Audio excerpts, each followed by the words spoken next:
Hit the TV.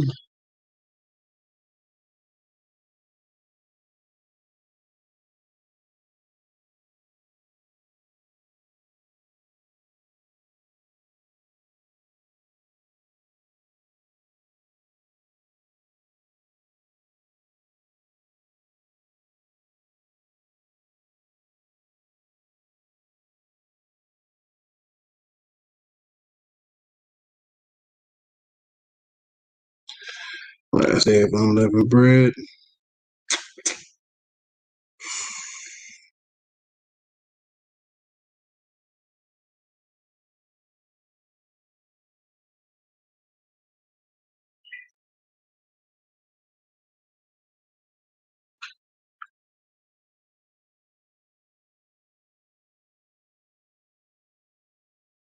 As a respiratory therapist, delivering evidence-based respiratory care should be more information and decreases mortality rates. This topic is usually covered in the curriculum of respiratory therapy programs, which is why I created this video to provide you with a brief overview. So, if you're ready, let's get into it. What up? You what?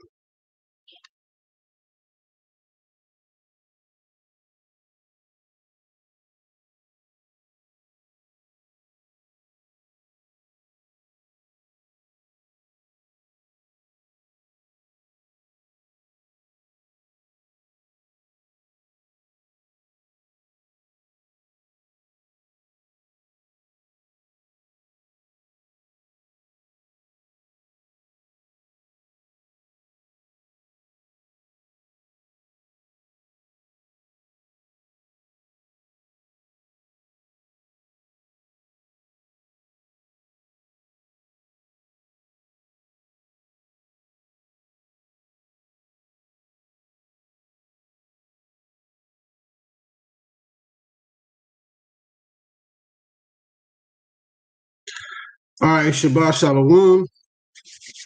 Another Saturday of Sabbath service. Happy to be here with anybody who was willing to join and learn to get the milk. All right, and what's the milk? Oh, first and foremost, I'd like to give all praises, honor, and glory to the Most High God Yahweh, and we do so in the name of His only begotten Son, Hamashiach Yahweh Shai, who the Lord ignorantly called Jesus Christ. Shema Yasharala Yahweh, Allah Yahweh Yahweh.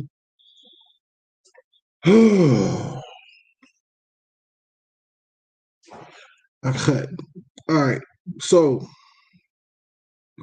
and what I said, Hero Israel, the Lord our God is one Lord. All right. Let me show y'all where that is. The milk. Deuteronomy 6:1. Deuteronomy. Let's see what the milk is, y'all.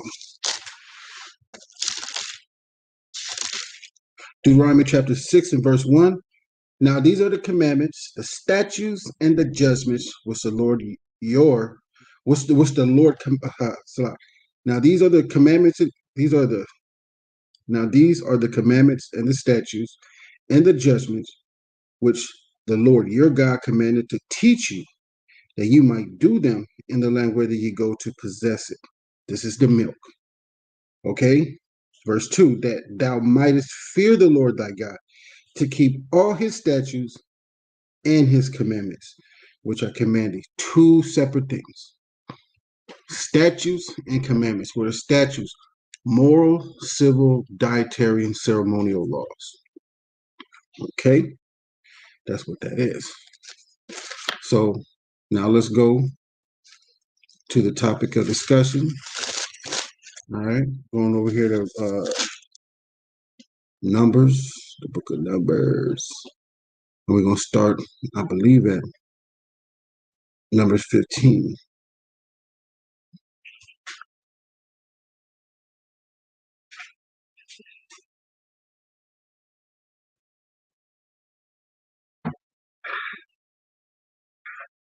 Yep. Numbers chapter 15, this is where we're going to start.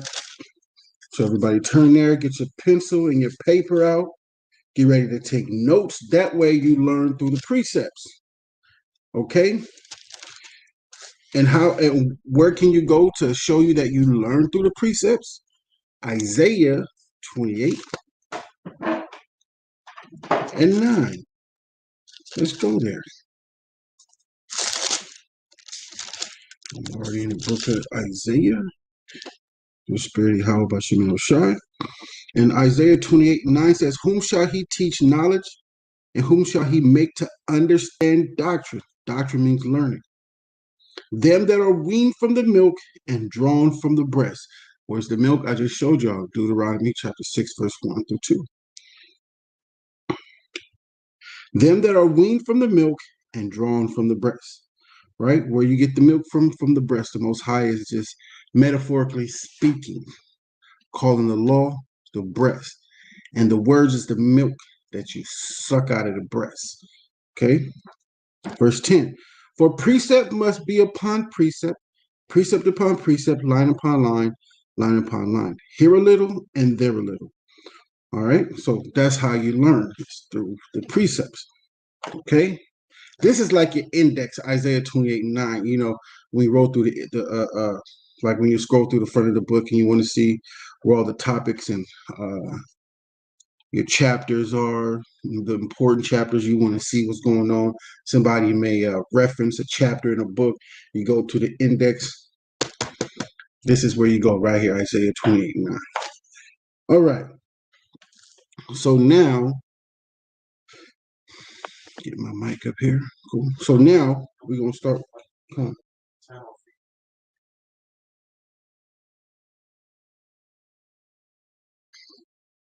Okay. So now we're going to start, and we're going to start, Lord willing, we're going to start doing our prayers again, because in the beginning, like the first 6 years, how long we been doing Sabbath service? That's 4 years. Okay, seems forever, but for the past 4 years, except for the past 3 months, I believe so. I think so. For the past 3 months, we've been doing it at the end of Sabbath service. But for the first 4 years of Sabbath service, we were doing it at the beginning, half, and then at the end of the service, we'll end off. Okay? So we may be going back, and we may be going back into the Torah portion. The only reason why I stopped is because I needed to give y'all some wisdom. So that's what I did. I went to the book of Proverbs, and then I went to the book of Ecclesiasticus. There's more books of wisdom. Matter of fact, this is a big book of wisdom. But I wanted to I wanted to feed you guys some wisdom. All right. So I got off the Torah portions and I kept the law in it, but I added the wisdom. Okay. So without further ado, this is the book of Numbers, chapter 15 and verse 1. And the angel of the Lord spake unto Masha, saying, Speak unto the children of Israel, and say unto them, When ye be come into the land of your habitations, which I give unto you, and will make an offering by fire unto the Lord, a burnt offering or a sacrifice, in performing a vow. What is a vow? Let's go. Numbers 30. Just a precept to show y'all what is a vow. Numbers chapter 30. Let me go over here. Let me share my screen real quick.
All right, this is the book of Numbers. Okay. Numbers 31. And Moses spake unto the heads of the tribes concerning the children of Israel, saying, This is the thing which the Lord hath commanded. If a man vow a vow unto the Lord, swear an oath to bind his soul with a bond, he shall not break his word. He shall do according to all that proceedeth out of his mouth. If a woman also vow a vow unto the Lord, and bind herself by a bond, being in her father's house, in her youth, and her father hear her vow. Now it's different. When a man vow, right? He got to do whatever proceedeth out of his mouth. All right. So say a young man, he vows a vow, but he's under the age of 20. But in between the ages of 12 and 20, if he vows a vow and his father hears a vow, his father can disannul it. But a young man, still being that doesn't understand the vow, 20 years and upward, and he's under a ranking officer or ranking captain, and he vows a vow, his captain can be like, I disannul that because you can't keep that vow. And he'll explain to him why, because he knows him. So there's certain circumstances where a man can get his vow disannulled. But in any other case, if a man vows a vow, he has to do whatever proceedeth out of his mouth. Now, it don't say that here, but as you go through the scriptures, you'll find that out. But here, when you speak of a woman, if a woman also vow unto the Lord and bind herself by a bond, being in her father's house in her youth, and her father hear her vow, and her bond wherewith she had bond her soul, and her father shall hold his peace at her. So she made a vow with her homegirls. Hey, I'm gonna go to the mall with y'all this weekend. You know what I'm saying? We're gonna chill out. We're gonna have some smoothies, you know what I'm saying? We're gonna go to Jamba Juice and chill out, you know what I'm saying? And her father heard it. Let's find out what a vow is first. And her father heard it. And he didn't say anything about it. Her bond word, and her father shall hold his peace at her, then all her vows shall stand, and every bond wherewith she hath bound her soul shall stand. So she got to do it because that's what she said she's going to do. She said that's what she's going to do. She has to do it. There you go. A vow.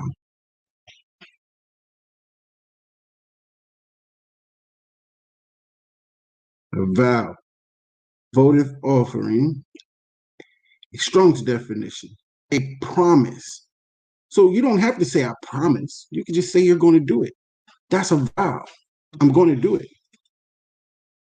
All right. Also, consecrately, a thing, promise, a vow. Vowed. Let's get a little deeper on it, though.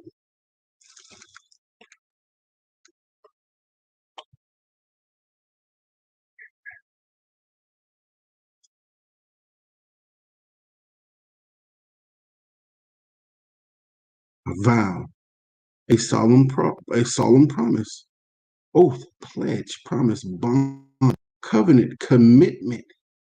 You made a commitment. You said you're going to do something. I'm going to do that with you. It's a commitment. Yes. All right. The state or quality of being dedicated to a cause. Okay. A bond. Watch this, which is in the scriptures as well. A bond. Look at that. A bond. A relationship between two people or groups based on a shared feelings, interests, or experience. But in this case, this bond is a little bit different from the Strongs in the Hebrew. Watch this, because these are very important. And her bond was a bond, binding herself to it, an obligation.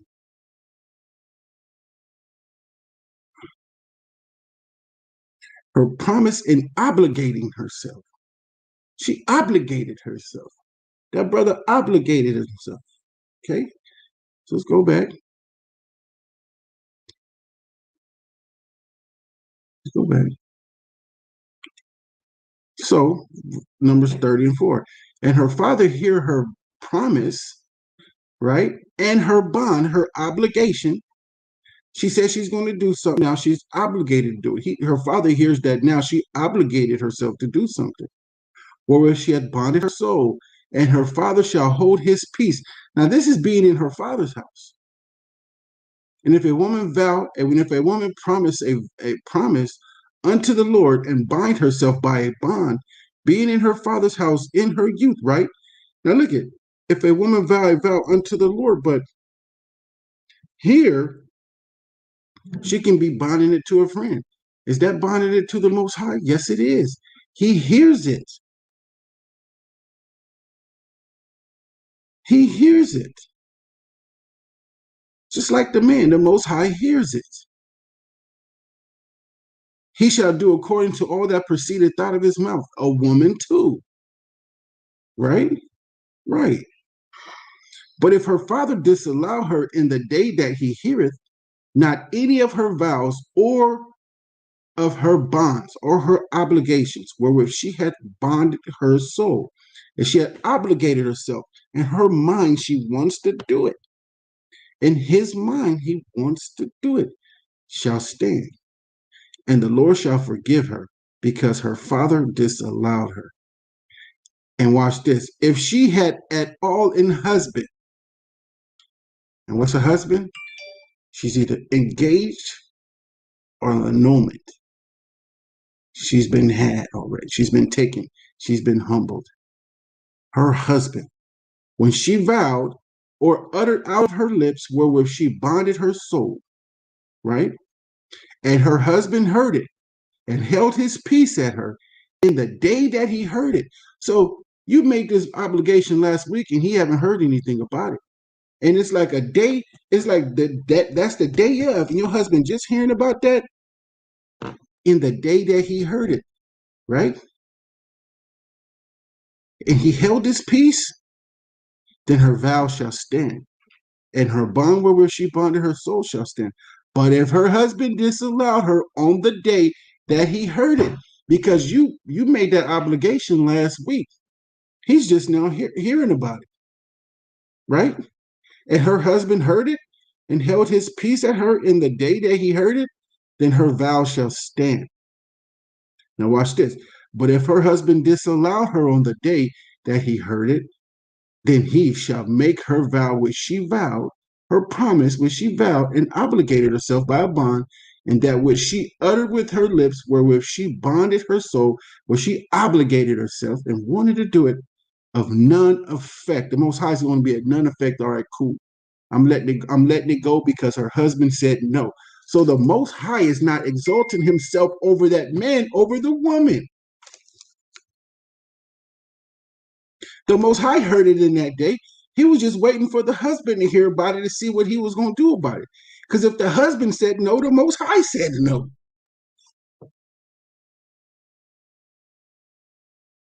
And this goes to a lot of women out there. I'm not going to say all, but I'm going to say the majority of women that like to not listen to their husbands. They saying they're going straight to Jesus. They saying they're going straight to Christ. It's not like that. This is the law right here. But if her husband disallowed her on the day that she heard it, on the day that he heard it, then he shall make her vow which she vowed, and that which she uttered with her lips, wherewith she bonded her soul, of none effect. And the Lord shall forgive her for making a promise that she can't keep. Because her husband disallowed it. He was like, nah, you ain't doing it. So if you're doing something that your husband don't know you're doing, you're going directly against the law. You're breaking the law of the Most High. Your husband has to know about that. He has to agree with it. And to those women that like to say, I ain't no child. I'm not finna have a man treat me like that. No, sister, you are not a child. Children are very obedient. You are a rebellious woman. And to the women out there that like to say, I'm not a dog. He's not about to treat me like an animal. No, you are not an animal or a dog. Dogs and animals are very obedient. You are a what? Rebellious woman. And to the other group that like to say, I am not a slave. No, sisters, you are not a slave. You are a rebellious woman. And you have no place in the kingdom. The Most High don't want you at all. You will be thrown into that pit because you decide not to listen to your husband. And when he told you no, you bitched and moaned. Excuse my language, but that's what you did. Let's get on with the lesson.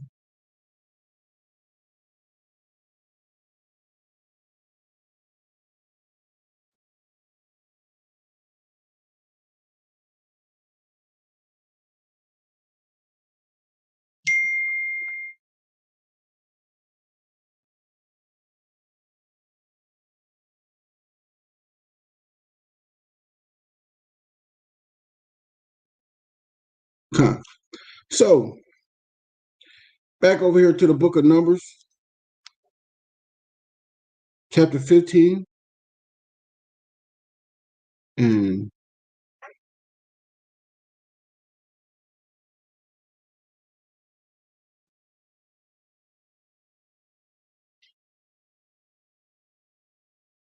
help me out, y'all. Where did I end it?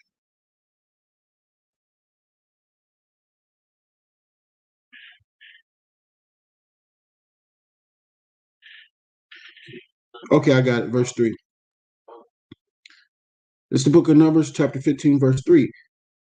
I'm sorry, at 2. Speak unto the children of Israel and say unto them, when ye be come into the land of your habitations, which I give unto you, and will make an offering by fire unto the Lord, a burnt offering or a sacrifice, in performing a vow, right? A promise that you want to do, right? You got Nazarite vows, and you got people that is making a vow what they're going to do. Like what's that? Samuel's wife made a vow. No, Samuel's mom made a vow before he was born that she would give him under to the Most High. She made a vow, and she went up there and did the sacrifices and everything. All right, and that he was going to be a Nazarite. Samuel was a Nazarite. Yeah, Samuel was a Nazarite. Samson. Samson was a Nazarite, but also no, but it was Samson's mom that named him. Yeah, but it was also Samuel. Oh man, we gotta get it. Let me see.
Okay.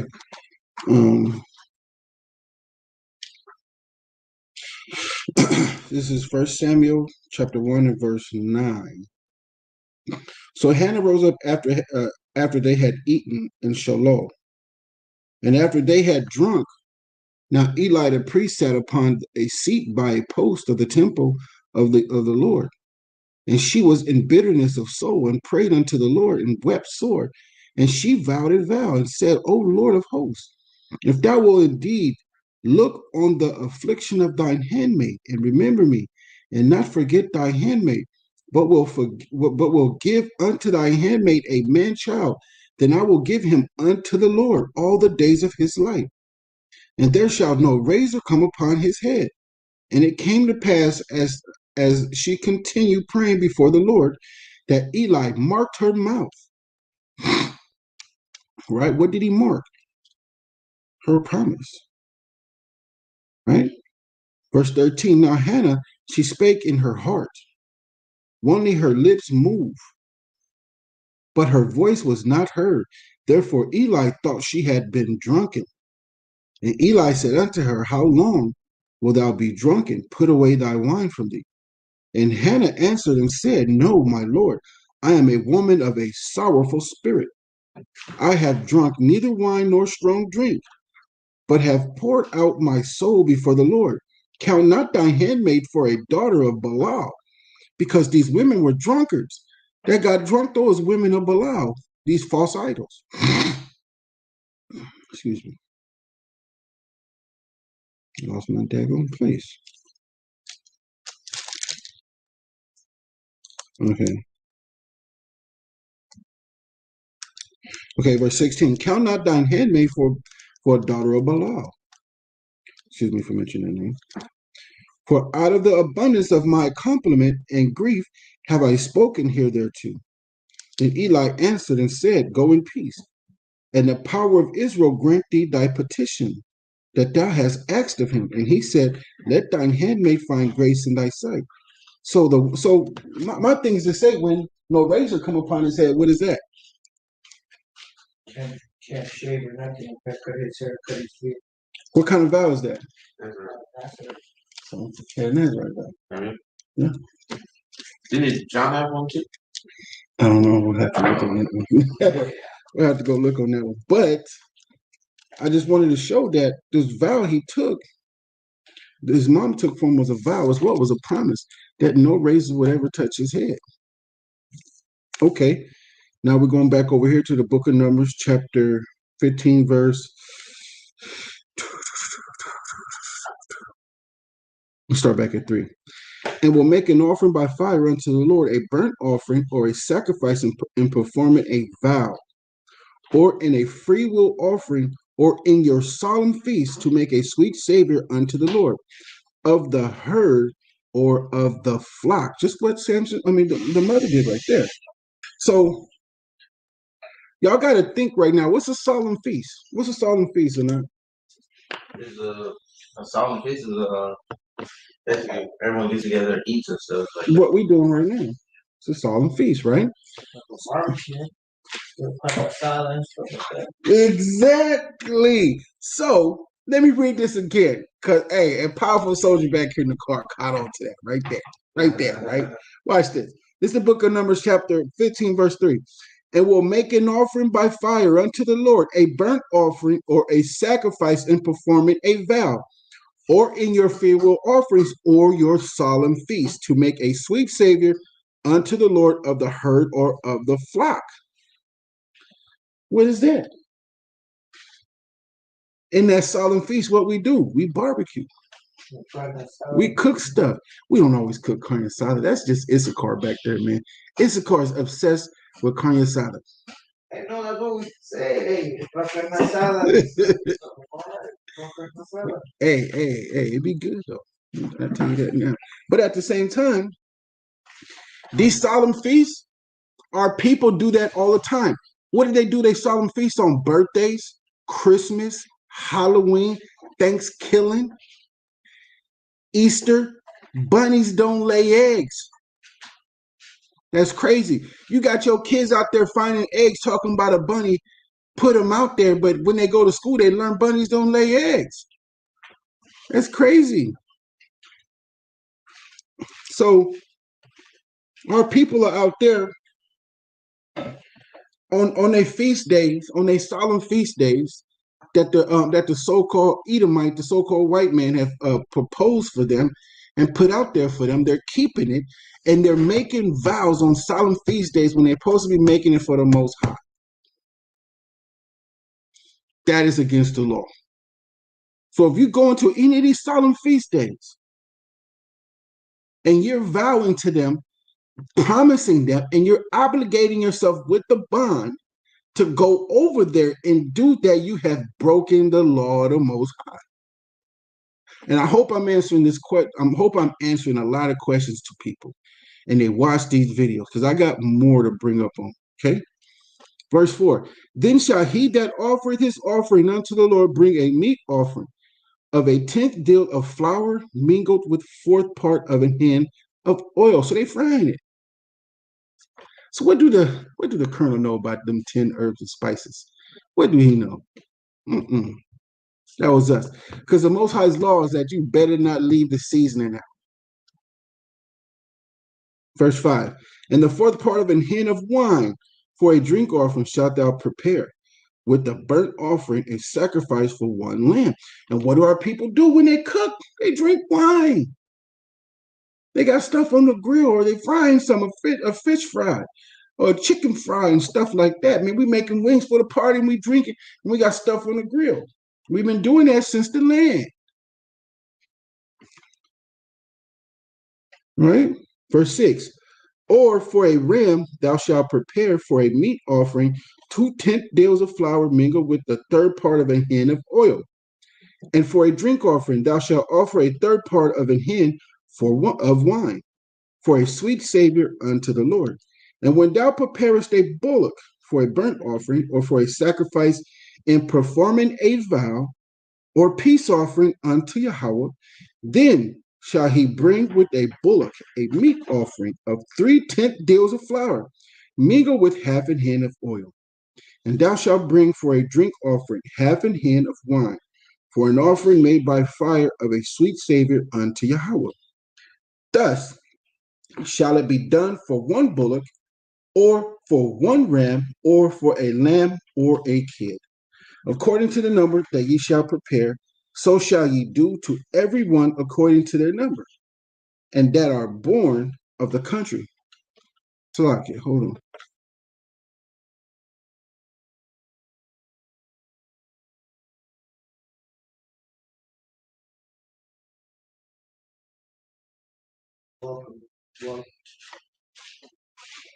Come. Verse 12. According to the number that ye shall prepare, so shall ye do every one according to their number. All that are born of the country shall do these things after this manner, and offering an offering made by fire of a sweet savor unto the Lord. Let's see what the stranger is.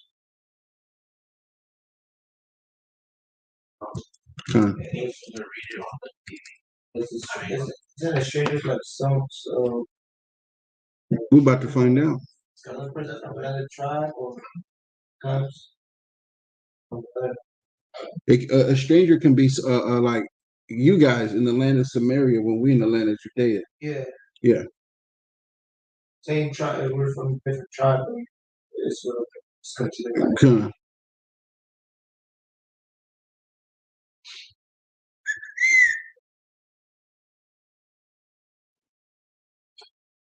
But it can't be a heathen or We'll find out.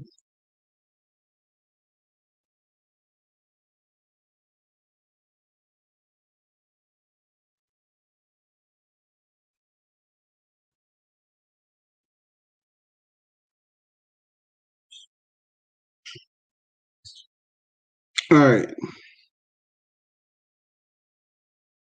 Deuteronomy chapter 15, verse 14.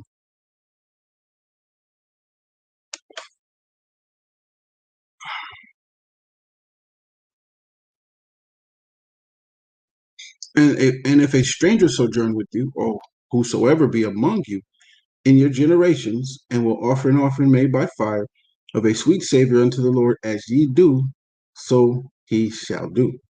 Let's see.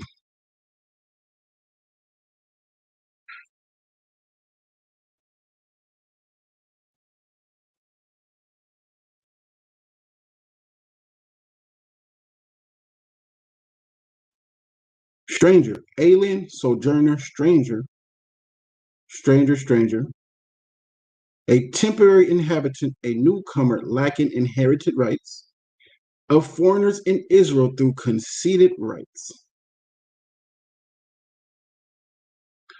Properly, a guest, by implication, a foreigner, alien, sojourner, stranger. So can an Israelite be a alien or a stranger? Yes, because they're from a different land. You got you got Jerusalem, and you got the land of Samaria, where the 10 tribes are, and you got Jerusalem, where the 3 tribes are: Judah, Benjamin, and Levi. All right. So if they come over to our land, they're strangers. If we go over to their land, we're strangers, but we're the same people. So when he says, "But can a stranger be a heathen?" Yes, because they're not from either one of our lands. We call them heathens. All right. And if a stranger sojourn with you, verse 14, or whosoever be among you in your generations, and will offer an offering made by fire of a sweet savor unto the Lord, as ye do, so he shall do.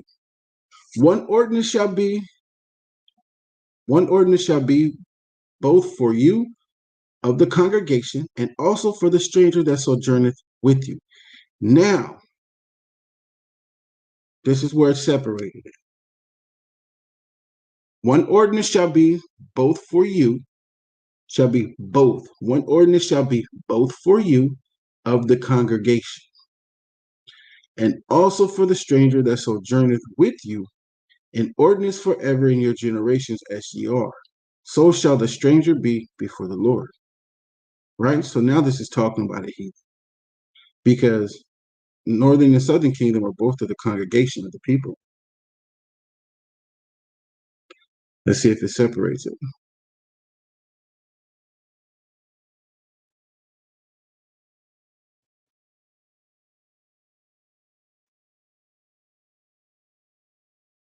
Biblical usage, sojourner.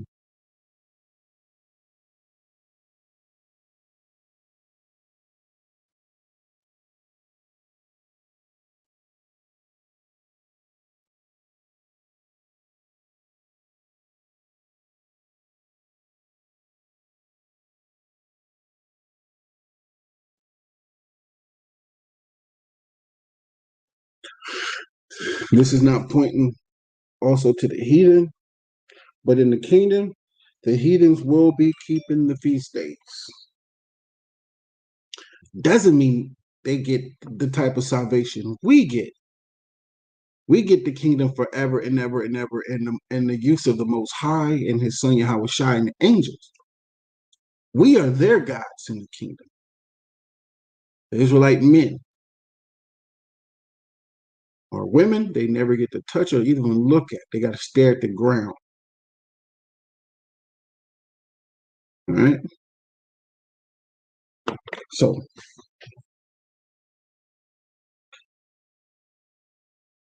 one law and one manner shall be for you and for the stranger that sojourneth with you.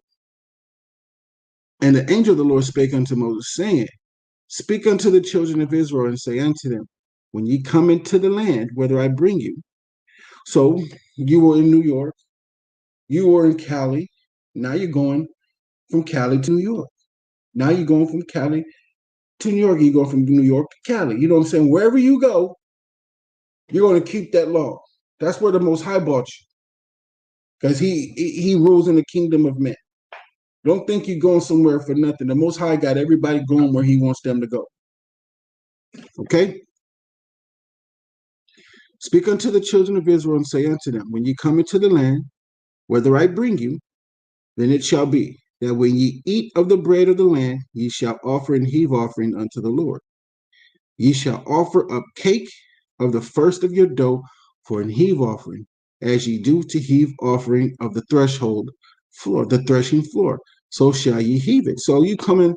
So we can't sacrifice like that. There's no sacrificing. We're not in our land right now. So at the time, you still can, a lot of these sacrifices you still can do, like the wave offering, the cake of wave offering and stuff like that. You can't be out here burning lambs and goats and stuff like that. Some stuff you can do. Some stuff you can do to, you know, keep try to do your best to keep some of the laws and stuff. Some stuff you can't do, some stuff you can do. You know, if I was you, I ask questions at the end, and we'll go over it. I just don't want to go into it now and deviate from my lesson. Of the first of your dough, ye shall give unto the Lord an heave offering in your generation. So, you know, you get into, you just, you know, we go over here to North Carolina, for instance, you know what I'm saying? And I get a job, make some money. It's my first dough, you know what I'm saying? Out of my first check, that's what I'm gonna do. Those are my tithes right there to the, you know what I'm saying, to the priest. And also, you know what I'm saying, I'm gonna make me some cakes and stuff and everything else, you know, for the Most High. I ain't finna burn them on a thing, but we can all eat it, just like, you know, just trying to keep something, you know.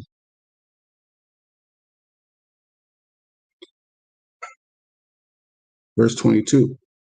All right. Well, I'm not gonna go on this. I'm just gonna read. Y'all just, I don't want to do that because I got notes in my scriptures. So, all right. All right. Verse 22. Because all those men, hold on. I'm out. Slide. Verse 21.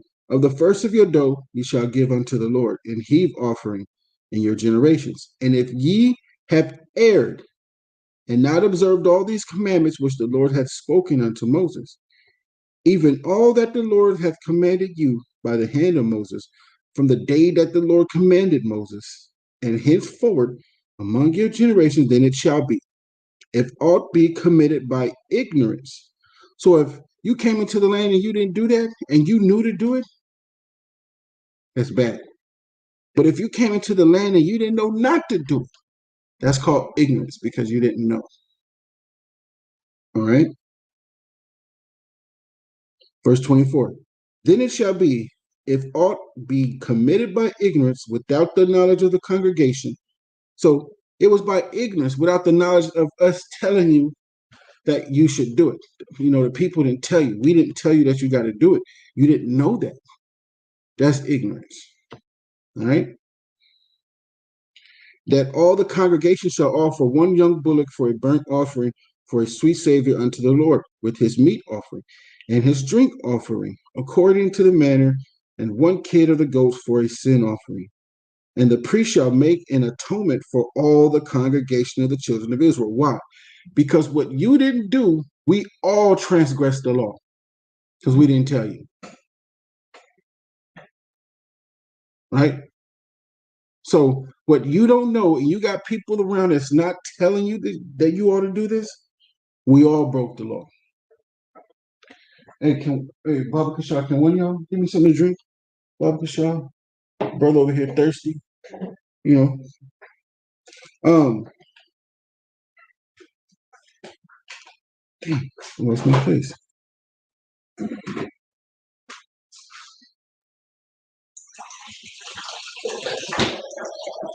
Okay, cool. So I'm gonna start from 24. Then it shall be, if aught be committed by ignorance without the knowledge of the congregation. Hey, TORAH. Damn. You're thirsty. Yeah, all right. TORAH. All right, all right.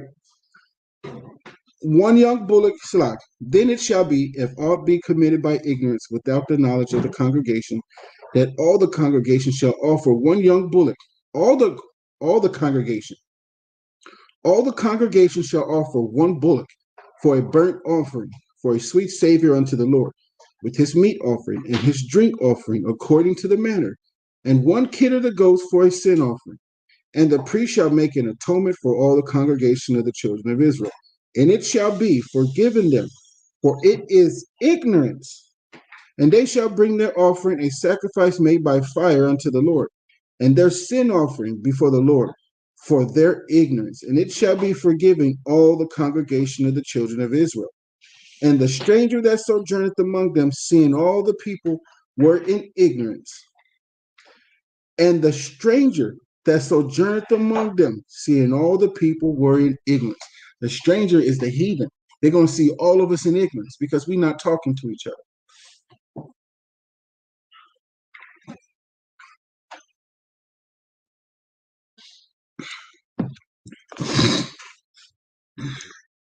Basically, the Most High said we should be ashamed of ourselves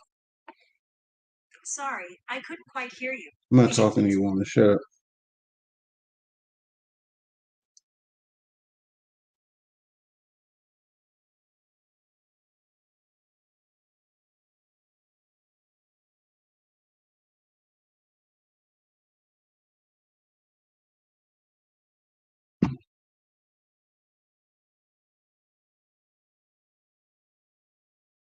All right.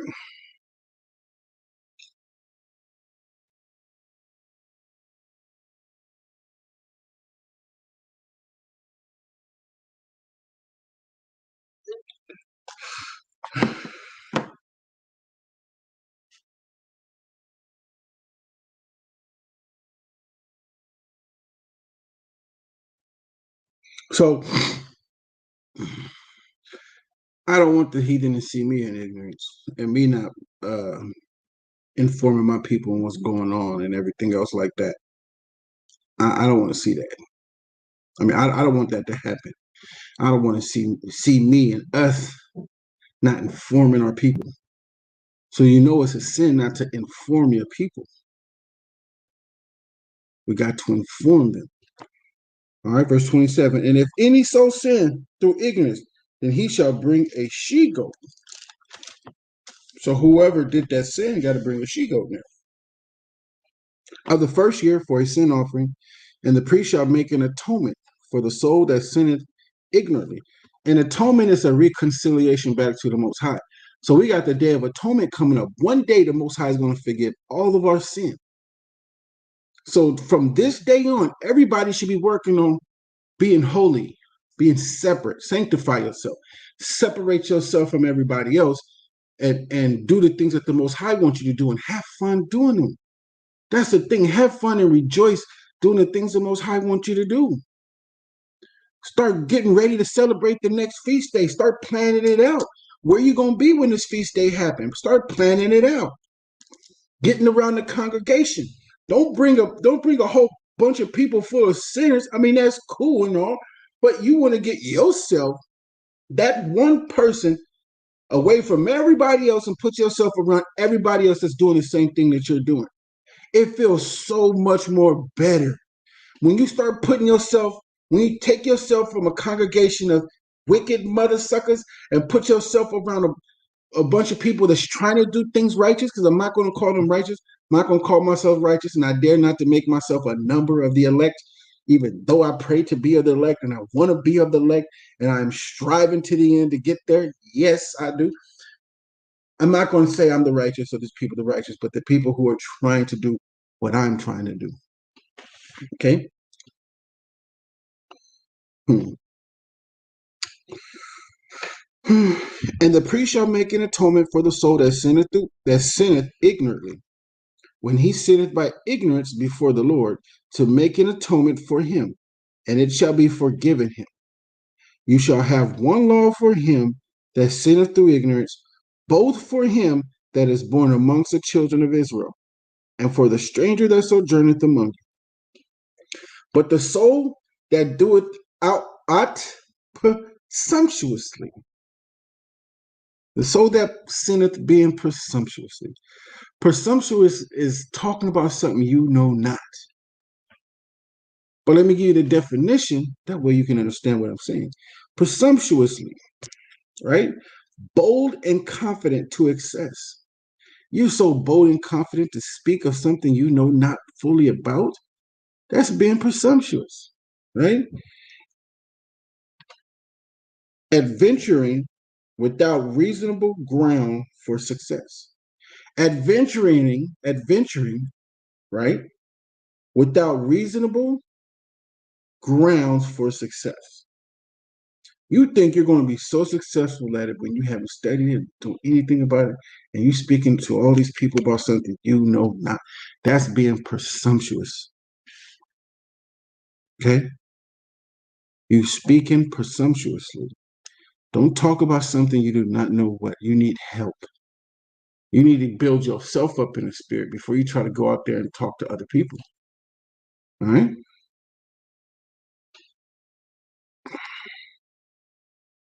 What's the scripture say?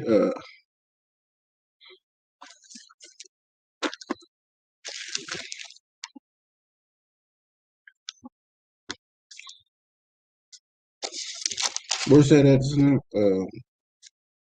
That above thy power. I search anything with that.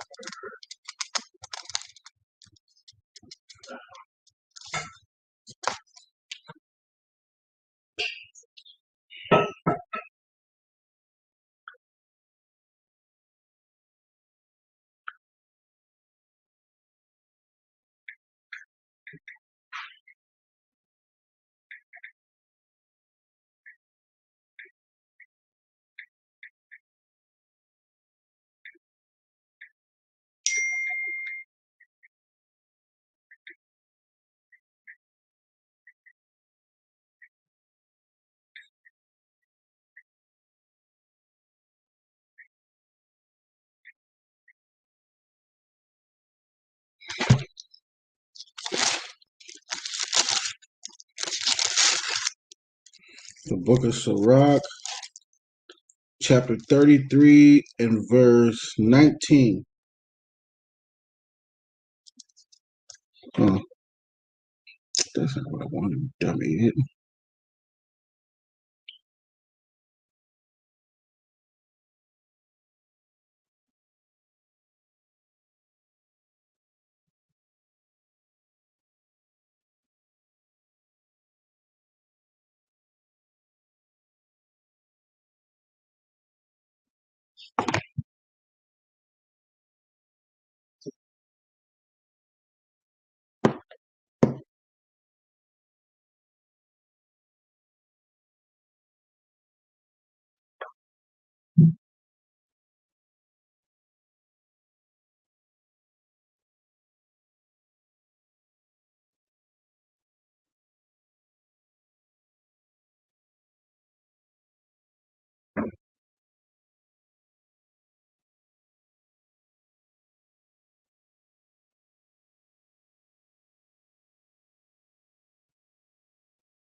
Well, anyways, I can't find it, but you don't want to speak. You don't want to be presumptuous and speak about something that is just audio range.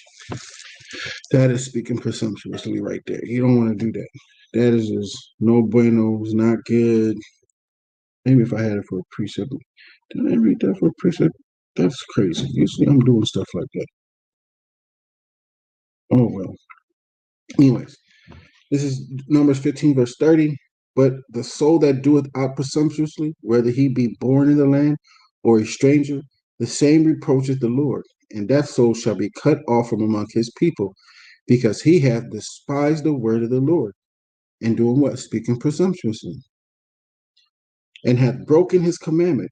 That soul shall utterly be cut off. His iniquity shall be upon him. And while the children of Israel were in the wilderness, they found a man gathered sticks upon the Sabbath day. And they that found him gathering sticks brought him unto Masha and Aaron and unto all the congregation. And they put him in ward. They put him in jail for what? Gathering sticks on the Sabbath. He was out there working, right?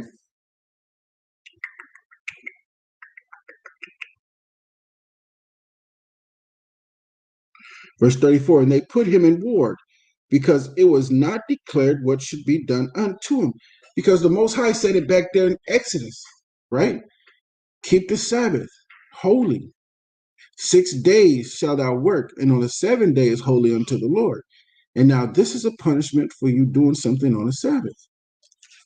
And give me some more precepts on the Sabbath, Baba Kishal. And the Lord said unto Moses, the man shall surely be put to death. All the congregation shall stone him with stones without the camp. Working on the Sabbath. So y'all gotta ask yourself, do y'all really want to work on the Sabbath? Now, this is where a lot of people will go right here. It's the book of Judges, chapter 5 and verse 11. It reads, they that are delivered from the noise of the archers in the place of drawing water, who draws the water? The slaves. The archers are prophecies that's supposed to be hit in this place, right? Drawing water, there shall they rehearse the righteous acts of the Lord. even the righteous acts towards the inhabitants of the village. So wherever you are, you're supposed to rehearse the righteous acts of the Lord, right? Even the righteous acts towards the inhabitants. So you're going to have to try to be as righteous as possible towards the inhabitants and do things righteously. Towards the inhabitants of the villages in Israel. Then shall the people of the Lord go down to the gates, awake. And a lot of people use that, man, I'm rehearsing, I'm trying. But some of y'all are not trying hard.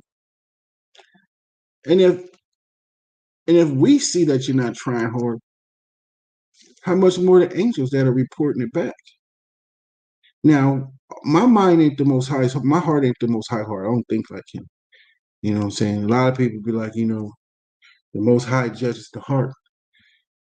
Then why would he have us having an ethnic image in the way we supposed to dress if he only cared about the inside? But we're gonna get on that next.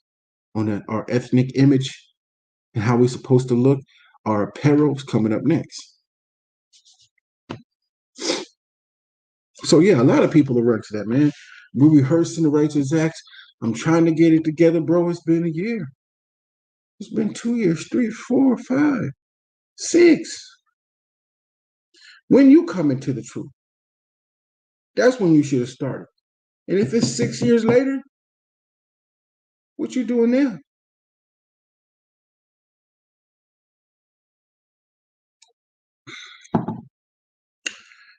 It's that natural stuff right there, man.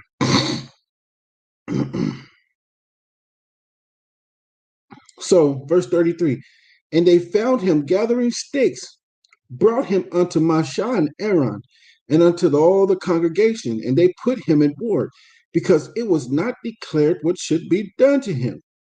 And the Lord said unto Moses, the man shall be surely put to death. All the congregation shall stone him with stones.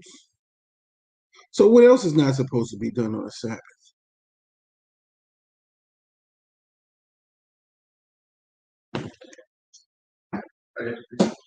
Okay, go ahead.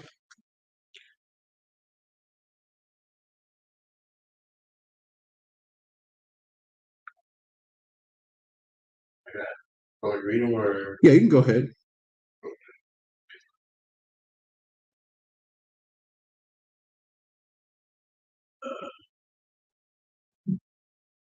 Deuteronomy 5:12.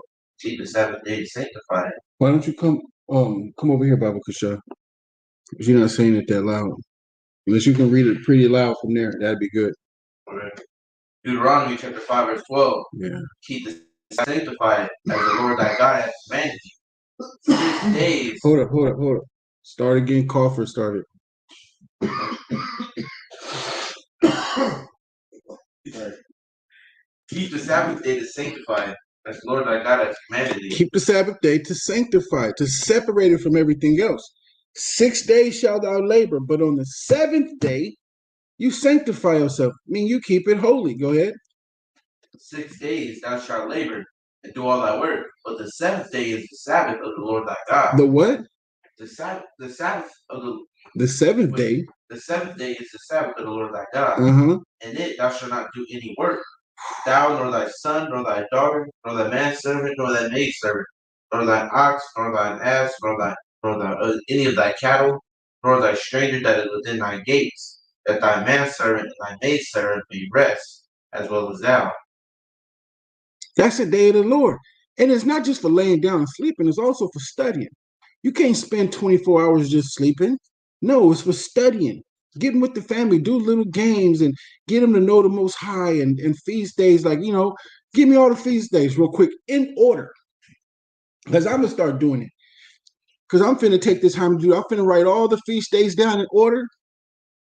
New moon, Sabbaths, and everything. How long is a new moon? There's going to be questions. How long is a new moon to the next moon? Because if you can give all the feast days and everything, the solemn feast in order, you should be able to do the calendar after that. That's just plain simple. And that's a game for the kids. They know which one is popping up. You know which one is popping up. You know how long until the next one. You know how long until this one. You know how long until this one. You can put it together. You already know. It's just like Christmas. Oh, Christmas is in 15 days, folly day and all that stuff, man. Nah. Y'all know all that stuff. You got to know the most high feast days and the solemn feasts in order. Not saying them out of order, say them in order. Put them on flashcards for your family. Okay, when is the Passover? What's next and how long until the next feast day? It's a day. The next day is the Feast of Unleavened Bread. How long is the Feast of Unleavened Bread? Right? Oh, it's only for 7 days, and on the last day is a solemn feast, a holy convocation. Who's supposed to be? Who's supposed to be on those feast days that are supposed to be there? The men. Can family come? Yes, women can come. But who has to be there? The men. They cannot miss it. Unless what? What is the reason? What's the reason for them to miss it? Either they are unclean from a dead body or they are off in a far journey. Right? That's cool. These things we got to learn. And when you learn all the feast days and how long until the next feast days, you can do the calendar. Just like that. You will learn it. And all this stuff just comes into play when the Most High puts the Spirit on you. So, give me another one. What can they do? Can y'all cook on the Sabbath? Can y'all cook on the Sabbath day?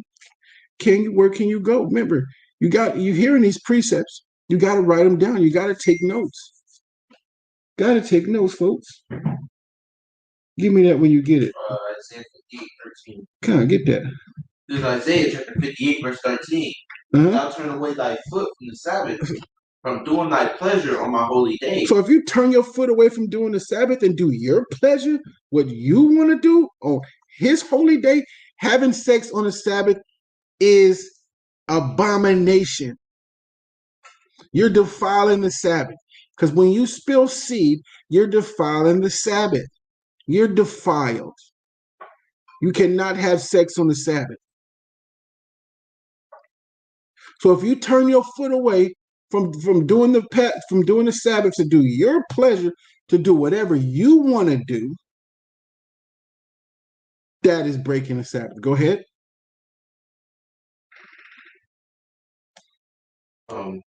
And call the Sabbath a delight, the holy of the Lord honorable, and shall honor him, not doing thine own ways, nor finding thine own pleasure, nor speaking thine own words.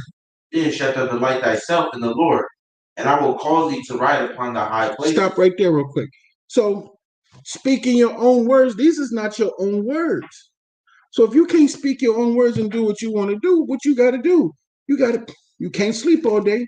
You got to study. Make things fun, flashcards and everything like that. That's why you on the Sabbath day, it's a convocation where you get with people on the Sabbath day. Every Sabbath you get with people. And y'all have a convocation, you get together and you do little games that, you know what I'm saying, that commemorate the Most High and what he wants you to do. It's very fun. It's a fun game. And when you get the kids involved into it, man, they remember it because it's like a game. The only time the kids don't like is when they go outside the house and they got their worldly friends. Their worldly friends like, man, you know what I'm saying? My mama said a white boy wrote that book. Mm-hmm. So if a white boy wrote the book, keep them out of the schools then. That's what I say. White boys wrote mostly all them damn books. If stopping from reading this one is because a white boy read it, take your kids out of school and homeschool them.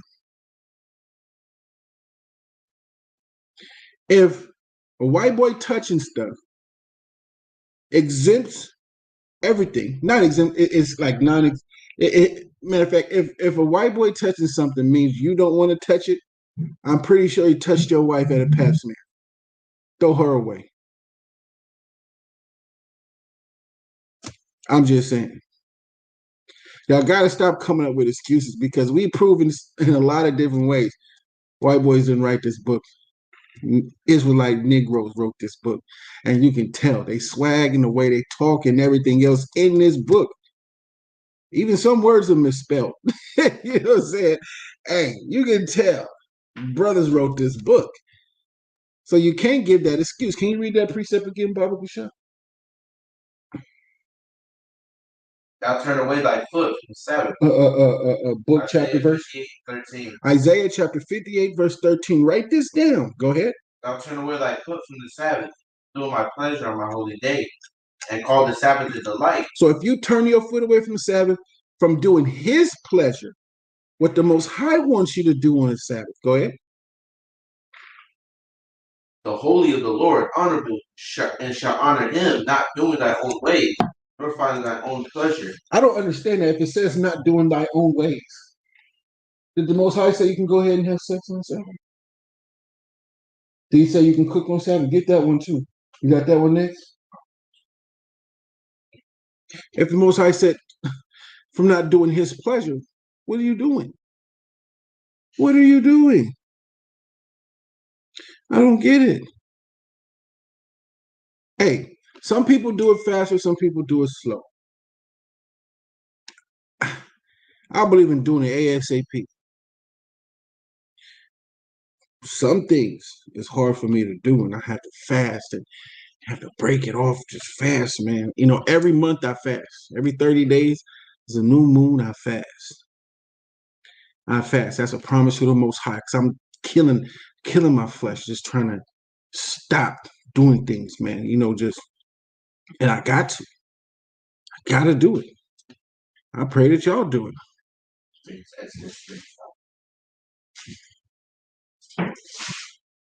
I just got to do it. Hold on. I got it. All right, give me a second. All right, go ahead. Exodus chapter 35, verse 3. Ye shall kindle no fire throughout your habitations upon the Sabbath day. Upon the what? Upon the Sabbath day. Kindle no fire. That's starting to cook. Is it not? Do you want to go in on that one a little bit? Because you know you're proper at the Hebrew. You know what I'm saying? You want to go in on that a little bit?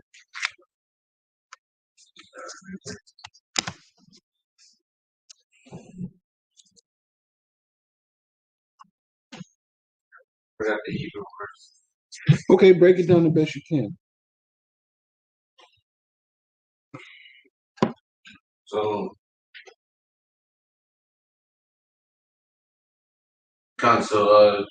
basically the Hebrew word for kindle, which means to use, to put to use. So kindling the fire is putting a fire to use to basically cook something. So whatever, kindling, using a fire to do anything. Yeah. You have 6 days to prepare thy food. Get that one right there. Exodus chapter 35, verse 2. 6 days shall work be done, but on the 7th day there shall be used an holy day, Sabbath of rest to the Lord. Whosoever doeth work therein shall be put to death. Get that one. You got 6 days. You got 2 days to prepare, or the day of preparation. You can find it. Google. Safari. I mean, y'all can also be out there. If y'all know the precept, put it in the chat room. If there's a precept that y'all know that I'm missing, put it in the chat room. Get active during these. Get active. Put them in there. Don't just, we all know precepts. Put them in the chat room. Pop, pop, pop, pop, pop, boom. I got it. Boom. Put them in the chat room. Be active towards these. Don't just sit there and look at me. I understand. You know what I'm saying? But at the same time, put them in the chat. I think it's 5:15. Check that.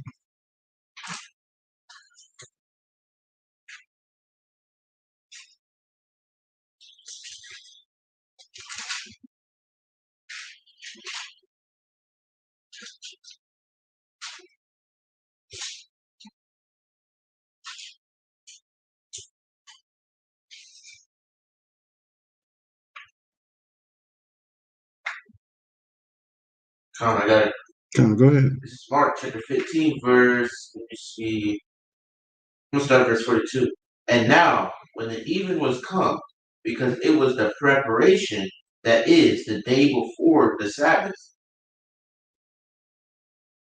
Joseph of Arimathea and holy honorable counselor, he also waited for the kingdom of God, came and went and boldly into Pilate and craved the body of Jesus. See that? Yeah. So, right, I'm reading it. And now, when the even was come, because it was the preparation that is the day before the Sabbath. Okay. Well, that's one you go to after we go. There's one in Exodus, I believe, where it's talking about, prepared, yeah. It's all right. Let's just move on. We're still in the first chapter. So by that brother that was collecting sticks on the Sabbath day, he was put to death. And these lessons have to take time for us to break them down, get the precepts on them. That way, y'all can write the precepts down and have them. So when somebody asks you, precept upon precept. All right. Let me see. Just like it says in Isaiah 28:9.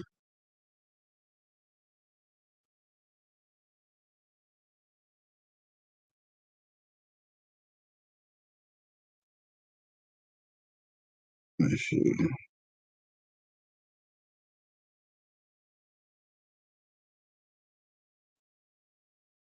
This 2 Corinthians 13:1.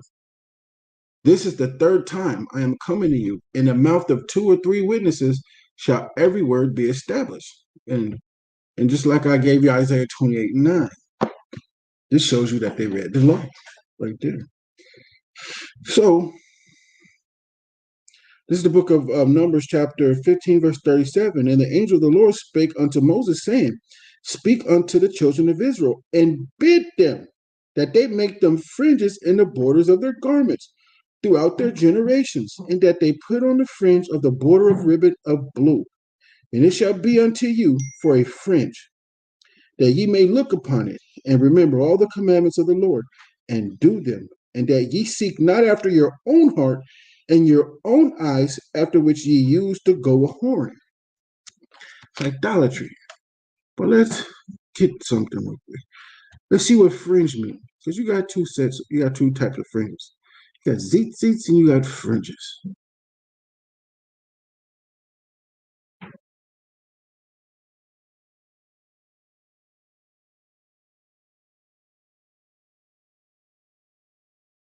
Here we go.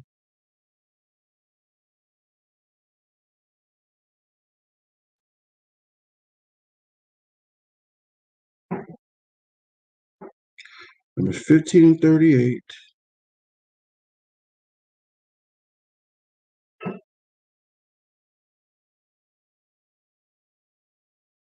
Tzitzits.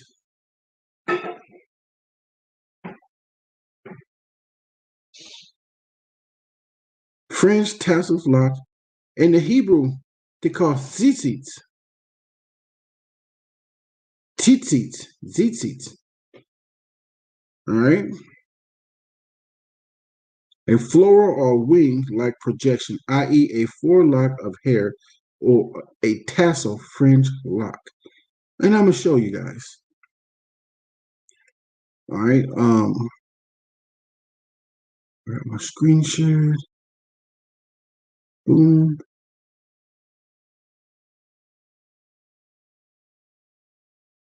I got some videos already for y'all saved. Boom.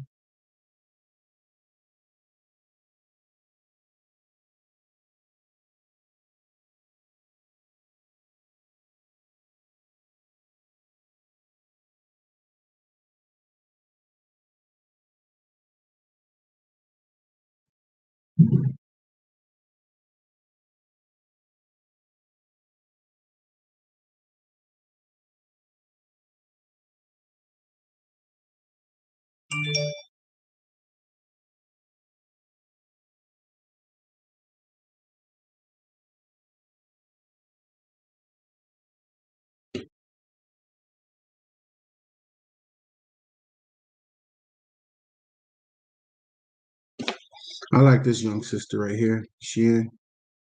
I like her modest apparel.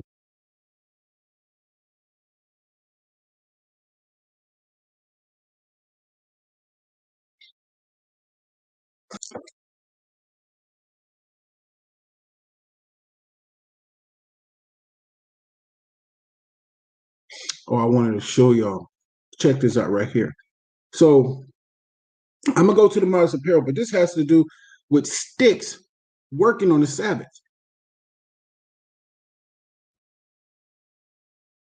When did that mass shooting happen in Buffalo? It happened on the Sabbath day.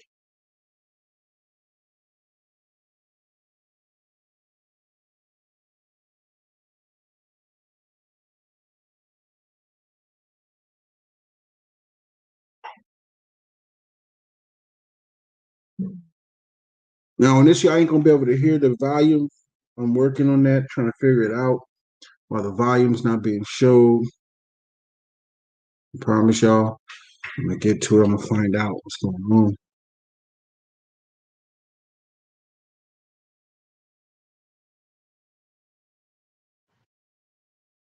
No,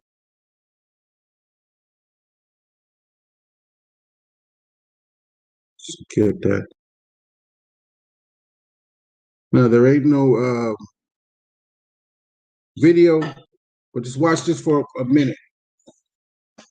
This happens when you're out there not keeping the Most High's law and you shopping, picking up sticks, whatever it is that you're doing on the Sabbath. The Most High said that you're going to die on if you don't keep it. This is going to happen to you right here. That happened on Sabbath day.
Subtitles on there, y'all. Read that.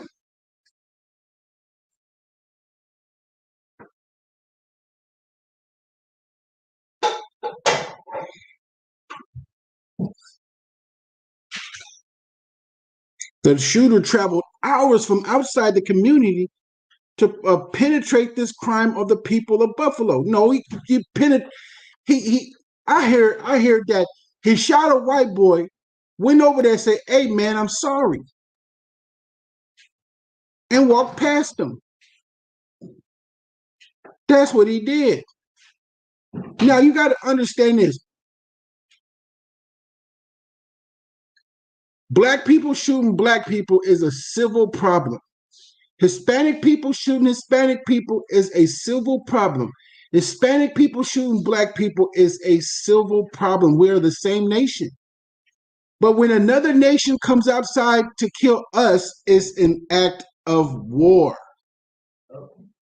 You got to rules of engagement, people. 9/11, act of war. Yep, 9/11, act of war.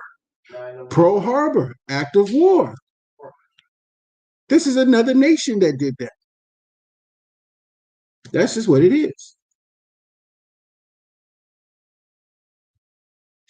So I'm gonna get out of that and catch up.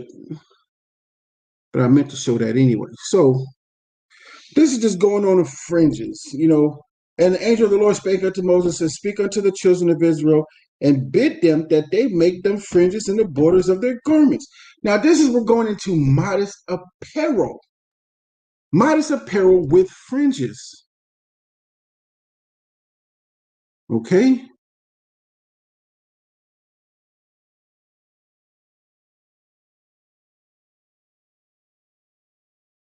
This is how the women should be dressing, not in pants, not showing all their figure.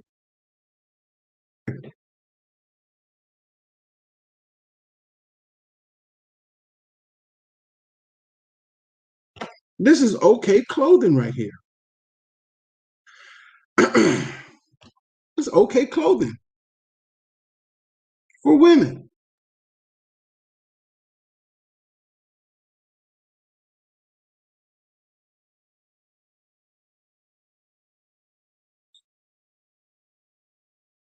And then on the bottom here, you put your fringes, ladies, right down there.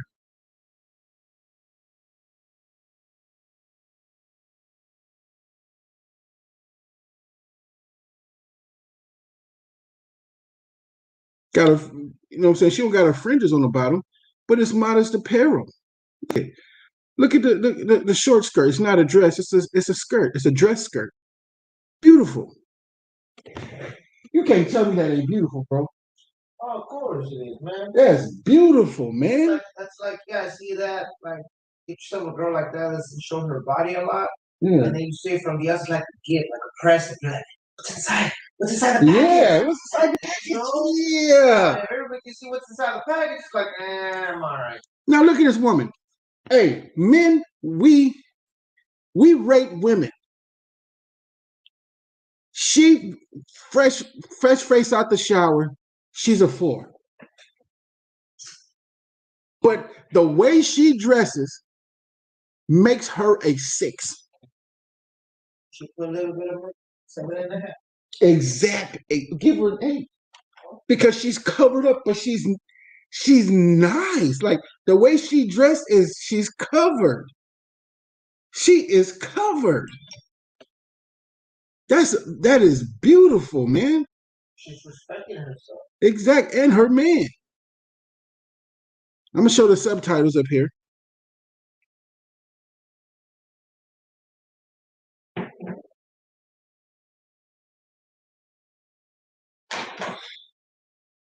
And I'm sorry with the volume, like I said before, y'all. I'm sorry.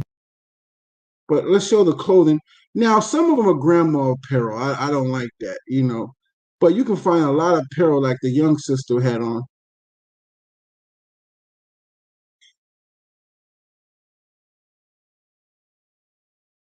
You know, I wouldn't mind a pair of J's. She wearing a pair of J's and a modest apparel, you know what I'm saying? Hey, bro, she got the J's on with her modest apparel, like, yeah, yo.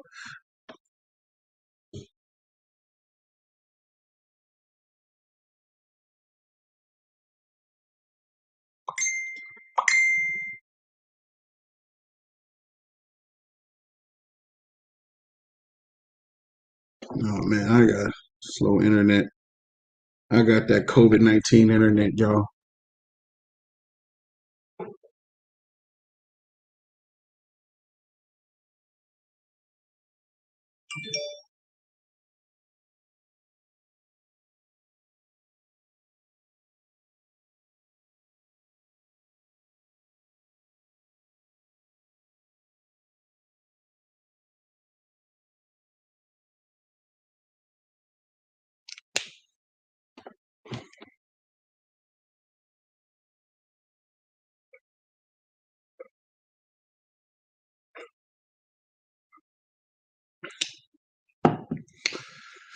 Man, Salakia, y'all. I hope this didn't freeze my whole channel, man. I'm gonna be mad.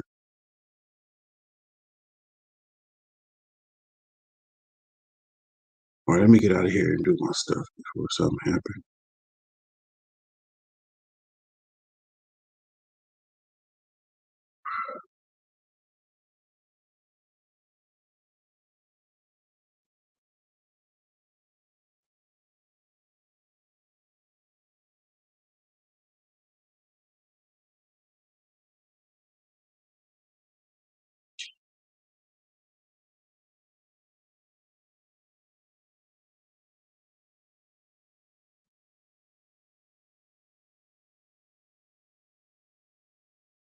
All right. I just wanted to show y'all that right there.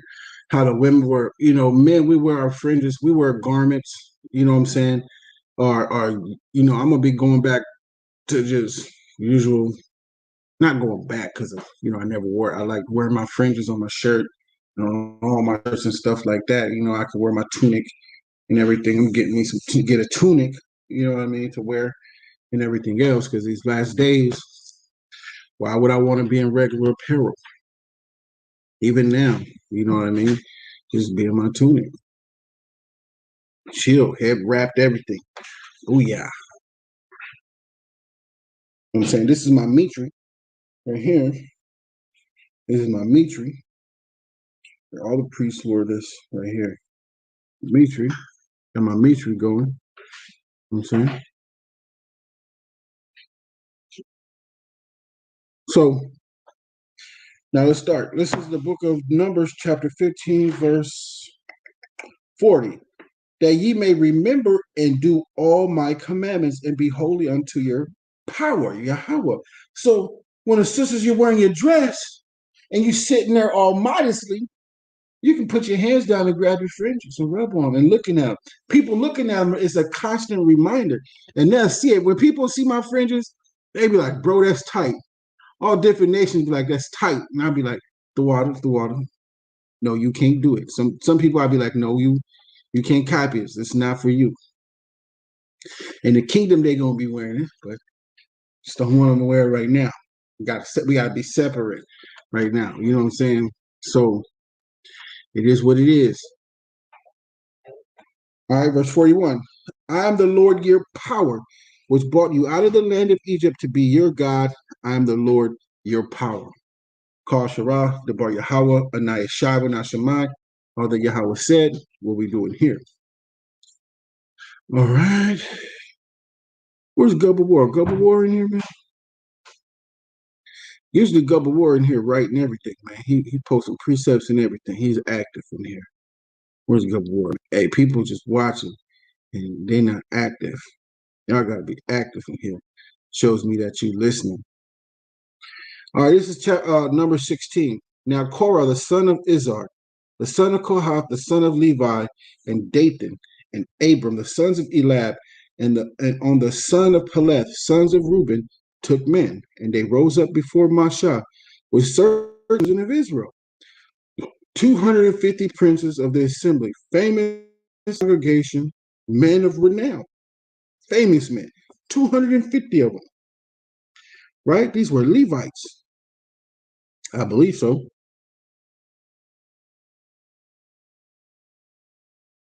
Nope. Sons of Reuben, too, not all Levites. And they rose up before Moses with certain of the children of Israel, 250 princes of the assembly, famous in the congregation, men of renown. And they gathered themselves together against Moses, right? And against Aaron, and said unto them, ye take too much upon you, seeing all the congregation are holy, every one of them, and the Lord is among them. Wherefore then lift you up yourselves above the congregation of the Lord. And when Moses heard it, he fell upon his face, like, damn, he about to get killed. Man, let me pray. Abba, please don't kill him. Please don't kill him. Please don't kill him. Abba, please don't kill him. Please don't kill him. Please don't kill him. Please don't kill him. Please don't. They don't know better. Because he know, angel of the Lord and the Most High, drop him right there just for raising up. Stay in your place. When the Most High see y'all start murmuring against your head, when he see the women start murmuring against their head, y'all see that stuff that happened to that one female? Oh, I gotta show it to you. I gotta show it to you.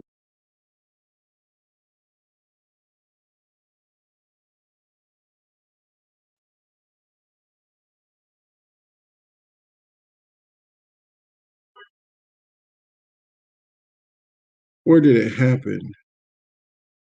Her titties was out and everything. A cop lies about a brutal arrest of college woman. Did y'all hear about that? You've committed no crime. All of a sudden, the police jumps out, assaults you, takes off your top, you're a woman, takes off your top, exposes your top, no clothes on, and leaves you there, and then lies on, charges you with felonies, disrupts your entire life, and it was all a lie. That's exactly what happened. Put up the young lady, Trinity Clark. A Knoxville police officer continuously lied to other cops in his effort to keep this woman. I want to make sure she is able to cover up. Be available and to detain James Cox and Cap.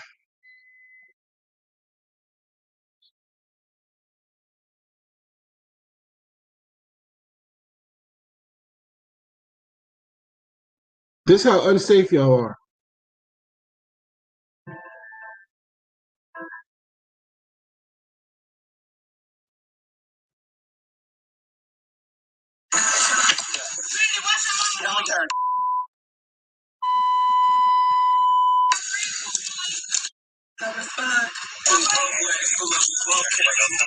This is how unsafe black women are.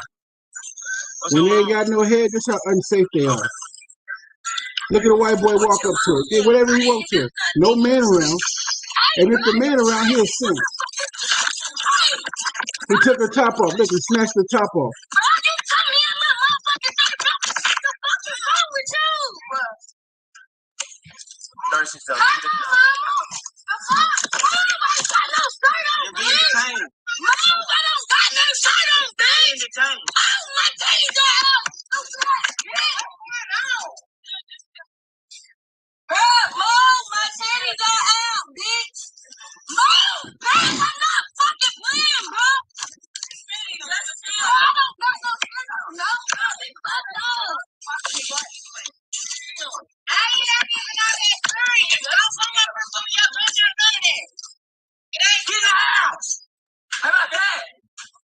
Look at the white boy yell at him. Get in the house. How about that? They all go in the house. We got people coming in the house.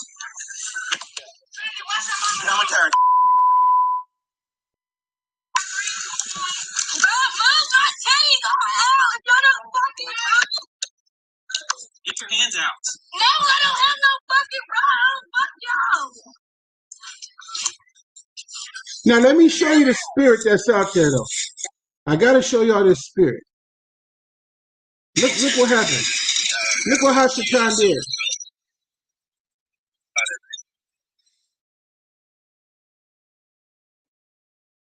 Look what Hashatan did. Watch this.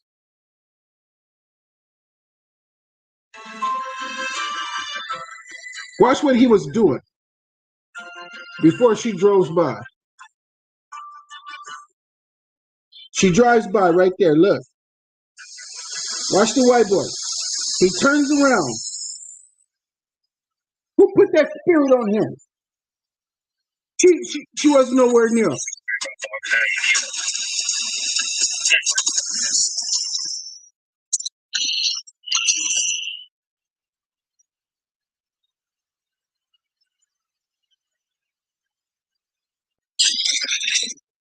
In this case, the judge threw all of it out, dismissed it, and said it was strange because he knew what was going on. But look how vulnerable she was. No head around, no nothing. Look.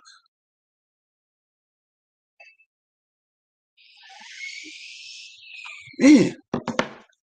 You know I gotta put a precept, man. Most High must come out.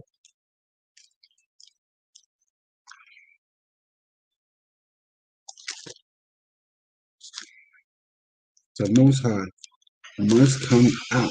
It has to come out.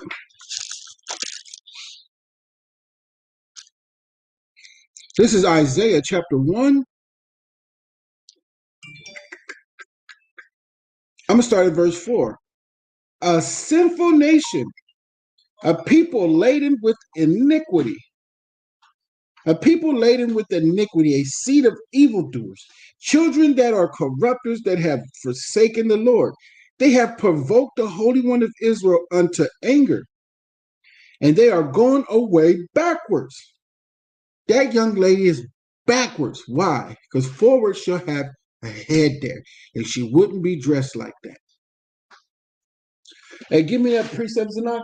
The Most High is going to come and destroy those in strange apparel. Verse 5, why should ye be stricken any more? Ye will revolt more and more. The whole head is sick, talking about the men, and the whole heart faint, talking about the head. From the sole of the foot even unto the head. Now, who are the body parts? The women.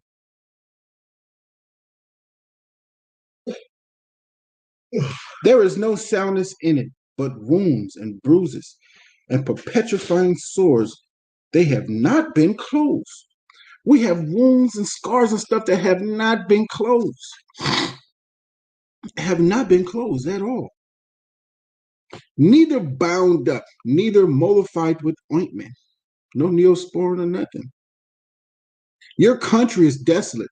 Our country, Jerusalem, is desolate. Your cities are burnt with fire. Your land, strangers devoured in your presence. They're over there now having a Tel Aviv and all that stuff, having a homosexual. And it is desolate as overthrown by strangers. And the daughter of Zion is left as a cottage in a vineyard, as a lodge in a garden of cucumbers, as a besieged city. Did you understand that? I understood it. And the daughter of Zion is left as a cottage in a vineyard. Imagine a vineyard full of fruit, and there's a cottage in the middle of it. But that vineyard is a vineyard of cucumbers. And those cucumbers all got to go through that vineyard. That cottage is our black woman, the Zion. It's Black, Hispanic, and Native Indian. And those cucumbers are those other nations. I got it. And they're running right through there. Read it. This is Zephaniah chapter 1, verse 8. Uh-huh. And it shall come to pass in the day of the Lord's sacrifice Uh-huh. that I will punish the princes and the king's children, and all such are as clothed with strange apparel. He said punish, right? Watch this. What do you think he's doing right here?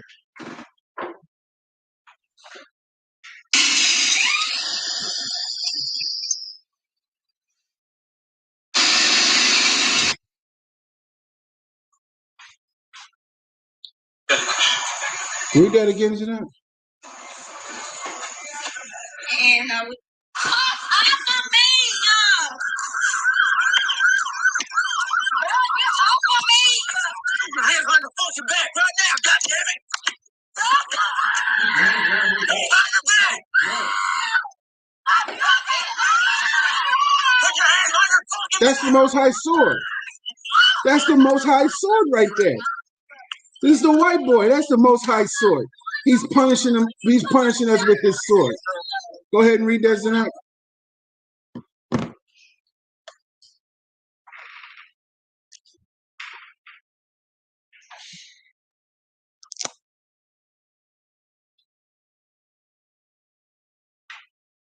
This is Zephaniah chapter 1, verse 8. Uh-huh. And it shall come to pass in the day of the Lord's sacrifice that I will punish the princes and the king's children. The princes and the king's children. The princes and the king's children, read. And all such as are clothed with strange apparel. And all them that are clothed with strange apparel.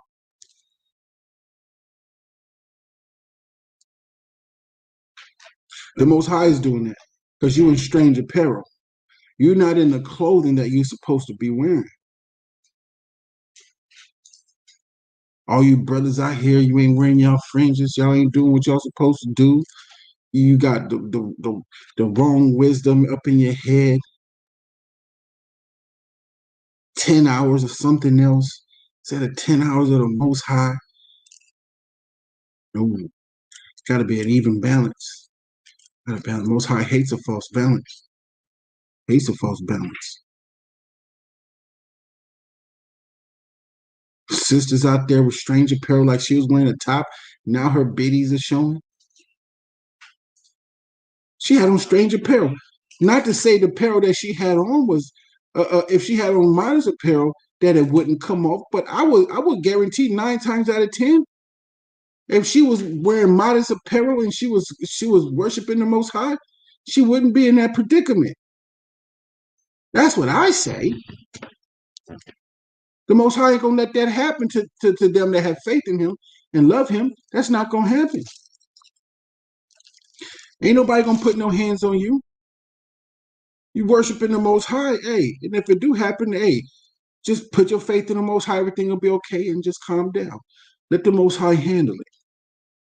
He probably testing you to see what you're gonna do. Even you brothers, he probably testing. Police pull you over. Man, I thought the Most High was he not gonna let nothing happen to me. Hey, calm down, chill out, see what they want, go where they want you to go. Don't put your sword to the fight. Don't do that. Okay, don't do that. Let's go see what they want to. Okay, handcuff. All right, man, let's go. That's it. Let's go. All right.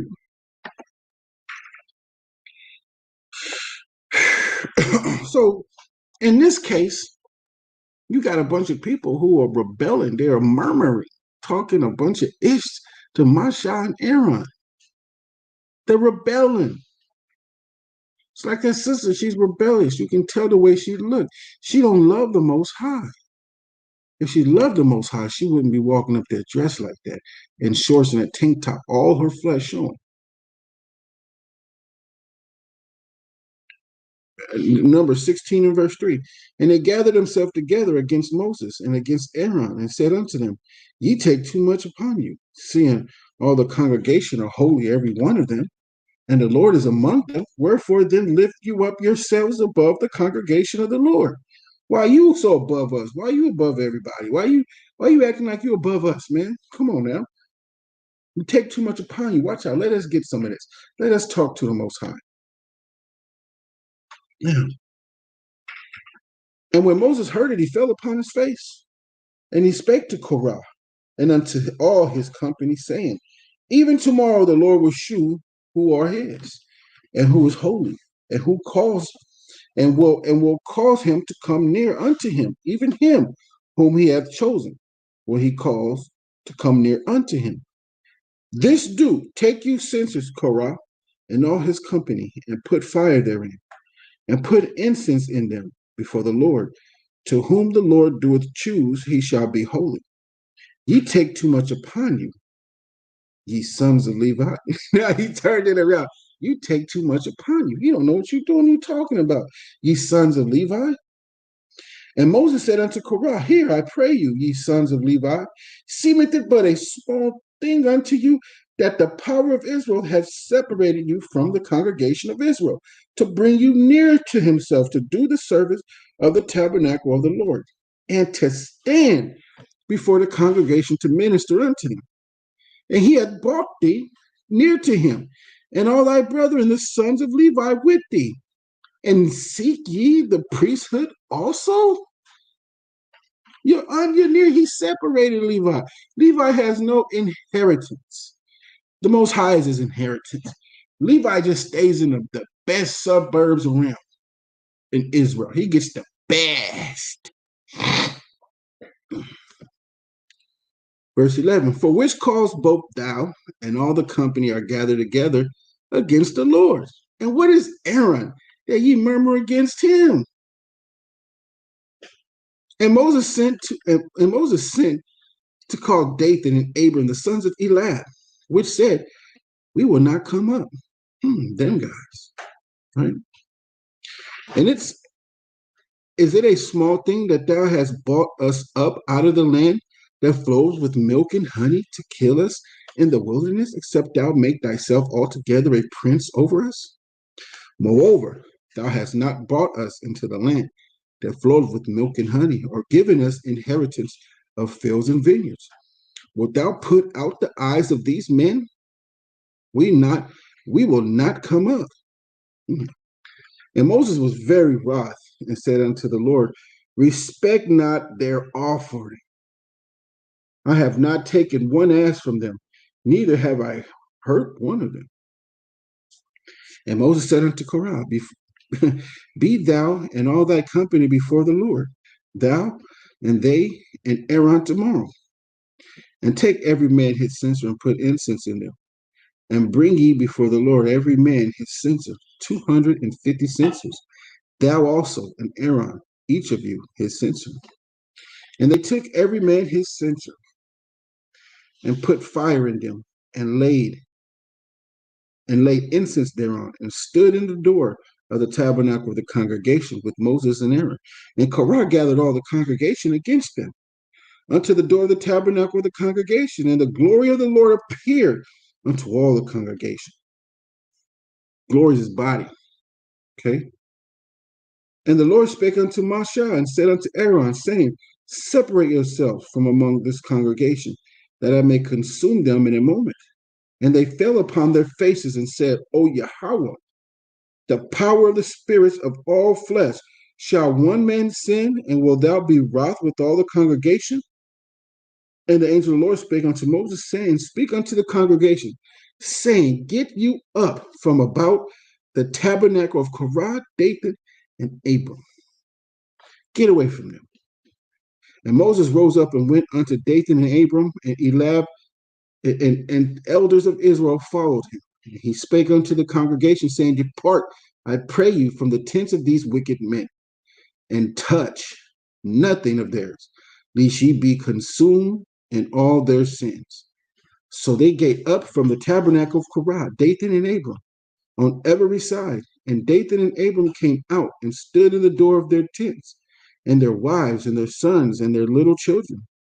And Moses said, hereby ye shall know that the Lord hath sent me to do all these works, for I have not done them of my own mind. If these men die the common death of all men, or if they be visited after the visitation of all men, then the Lord hath not sent me.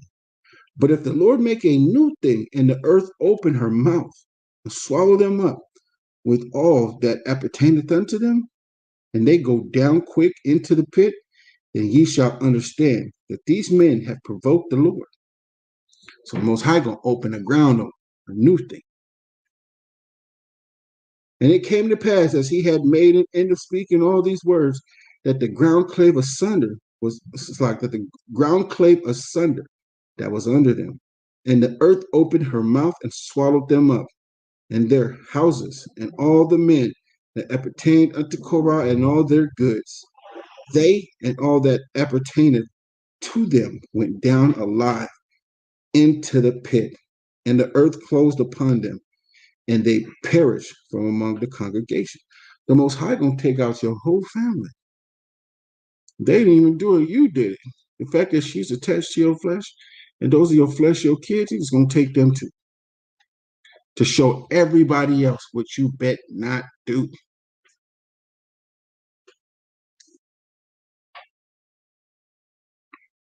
33. They and all that appertained to them went down alive into the pit, and the earth closed upon them, and they perished from among the congregation. And all Israel that were round about them fled at the cry of them, for they said, lest the earth swallow us up also. And there came out a fire from the Lord and consumed the 250 men that offer incense. And the angel of the Lord spake unto Moses, saying, speak unto Eleazar, the son of Aaron, the priest, that he take up the censers out of the burning, and scatter thou the fire yonder, for they are hollow. The censers of these sinners against their own souls, let them make them board plates for a covering of the altar. For they offered them before the Lord, therefore they are hollow, and they shall be a sign unto the children of Israel. And Eleazar the priest took the brazen censers wherewith they that were burnt had offered, and they were made broad plates for a covering of the altar. So all their censers was taken and made a broad plate to cover the altar as a sign for them. Like every time they pick it up, Levi, y'all tripping. Levi and Karath and y'all, every time they close it, Karath, hey, open it up, Karath, and man, y'all tripping, bro. Close it again. Hey. So wherever the priest that's open it up, let them know what they should not do. Cover the fire. We don't want to do what they did. Open the fire. Oh, no, we ain't trying to do what they did.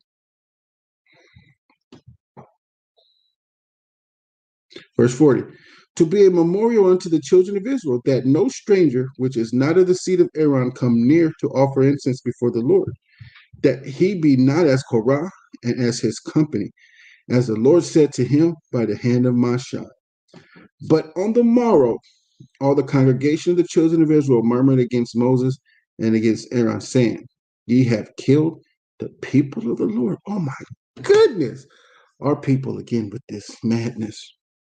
Our people are mad, man. Why? Why do they do this? I couldn't tell you, man. It's our people, man. Verse 42. And it came to pass when the congregation was gathered against Moses and against Aaron, that they looked toward the tabernacle of the congregation, and behold, the cloud covered it, and the glory of the Lord appeared. And Moses and Aaron came before the tabernacle of the congregation. And the angel of the Lord spake unto Moses, saying, Get you up from among this congregation, that I may consume them as in a moment. And they fell upon their faces. And Moses said unto Aaron, Take a censer and put fire therein from off the altar, and put on the incense, and go quickly into the congregation and make an atonement for them. For there is a wrath gone out from the Lord, the plague is begun. And Aaron took as Moses commanded, and ran into the midst of the congregation, and behold, the plague was begun among the people, that he put on incense and made an atonement for the people. And he stood between the dead and the living, and the plague was stayed. Now they that died in the plague was 14,700 beside them that died about the matter of Korah. And Aaron returned unto Moses unto the door of the tabernacle of the congregation, and the plague was stayed. Murmuring against the heads, rivaling the gods. Most High called the men of Israel gods, powers. Rival not the powers. And that's what people do. They rival against us, mock us, talk ish to us, and everything else, and this and that. Not cool. Not cool at all.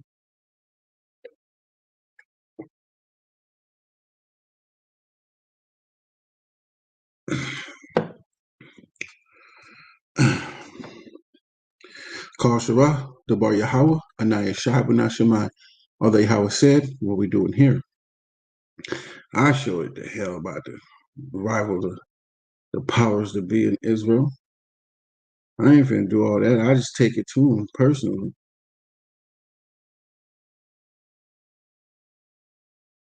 You know what I'm saying?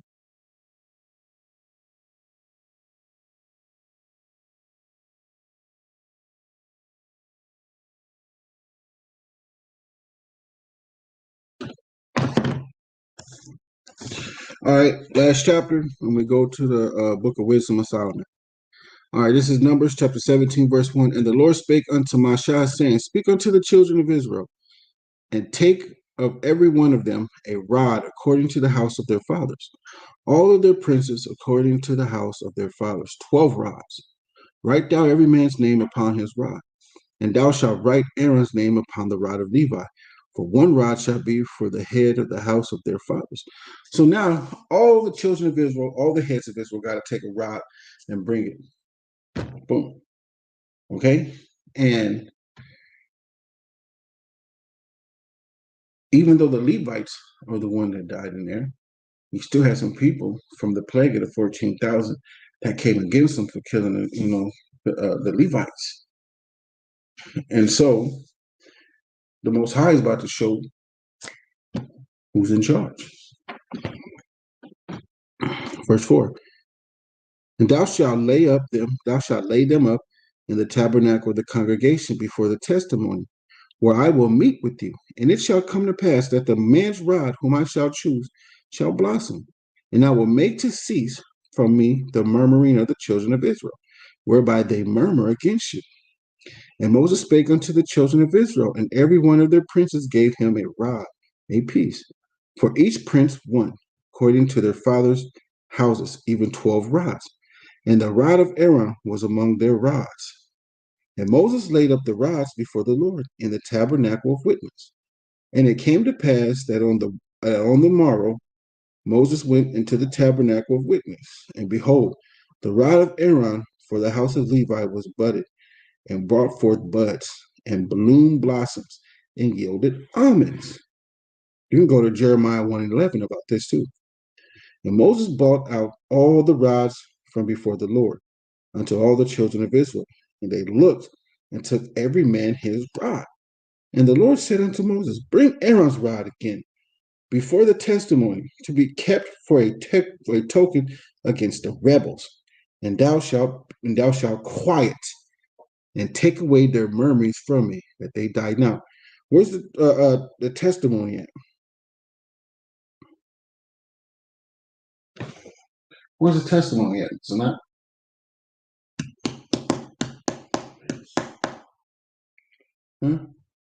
Testimony Mm-hmm. for the altar. Mm-hmm. Because the mercy seat's on top of the chest, and the testimony's on the side. Mm-hmm.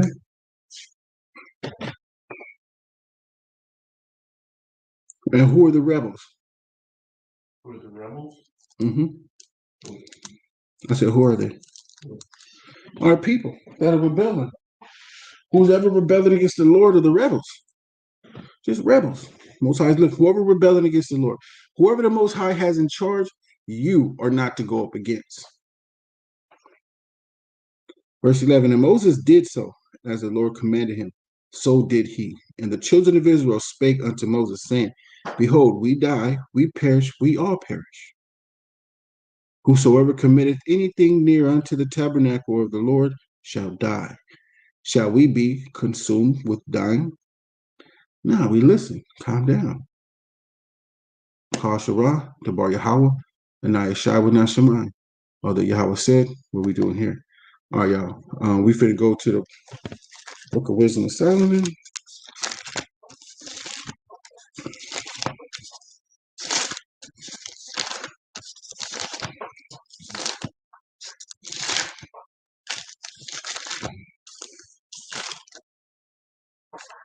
We're gonna start at chapter 4, but like I do every week, give us 10 minutes, and we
All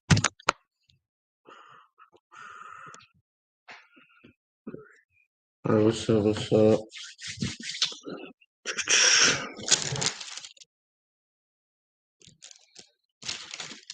All right, this is Wisdom of Solomon, chapter 4. All right, and verse 1.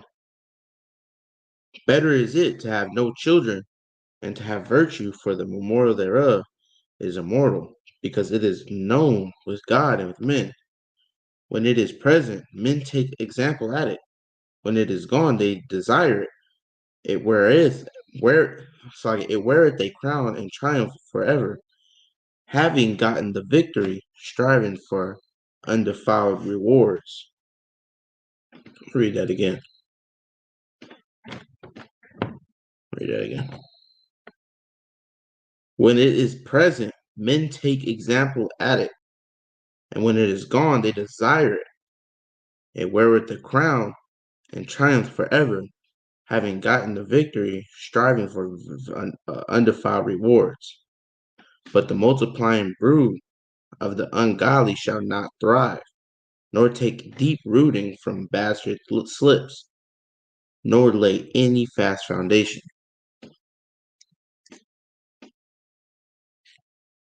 For though they flourish in branches for a time, yet standing not fast, they shall be shaken with the wind, and through the force of winds they shall be rooted out. The unperfect branches shall be broken off, their fruit unprofitable, not ripe to eat, yea, meat for nothing.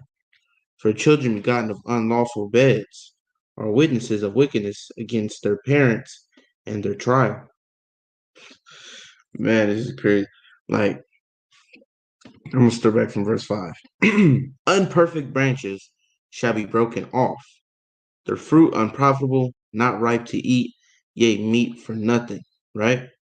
So, as someone in the truth, as a brother in the truth, teaching the Most High's word, you are supposed to bring in fruit, right? That's how you are known, is by your fruit. Your fruit is a representation of you. All right, so if you bring in fruit and your fruit is unprofitable, you are an unprofitable branch. You're going to be cut off. All right, so your goal, right?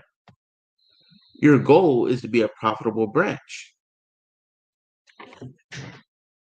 For children begotten of unlawful beds are witnesses of wickedness against their parents and their mistrial. There's a lot of times where kids are born of unlawful beds.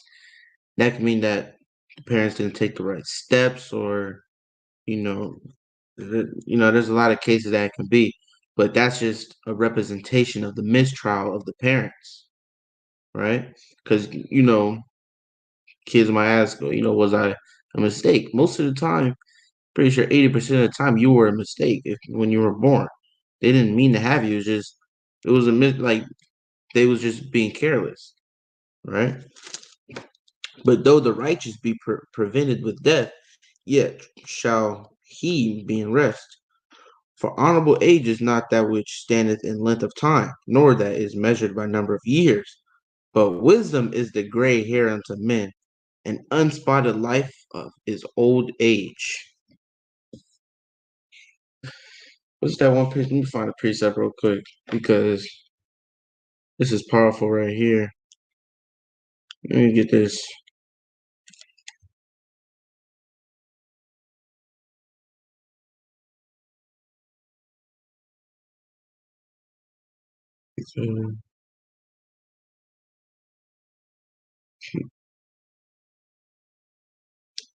Precept.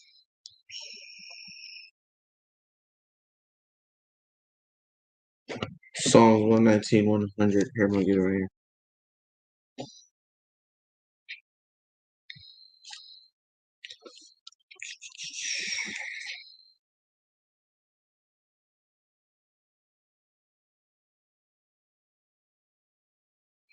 This is Psalms chapter 119, verse 100. And it says, I understand more than the ancients, because I keep thy precepts. Right? And I'm going to read this. He said, For honorable age is not that which standeth in length of time. Right? Not the length of time, not how long you've been alive. All right, that's not honorable age. That's not age to give respect. You don't give respect to someone just because they've lived a long time, right?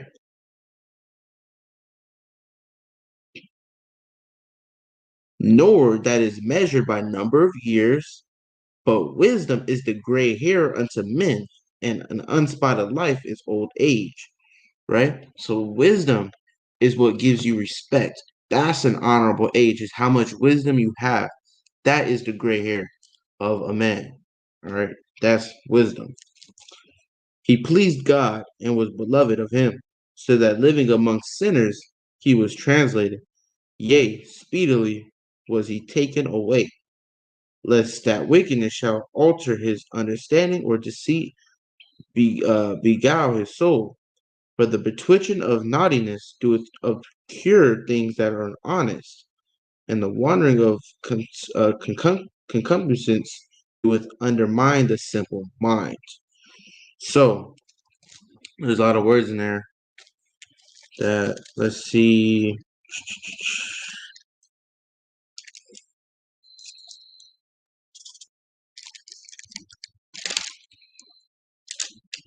So a concupiscence, a concupiscence. I think that's how you say it.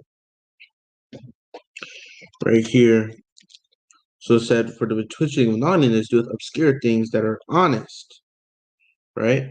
So say, you know, you know, in the world they say, oh, yeah, you're innocent, right?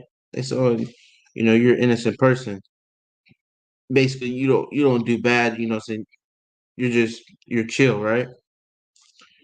So let's get something. So on the naughtiness obscure the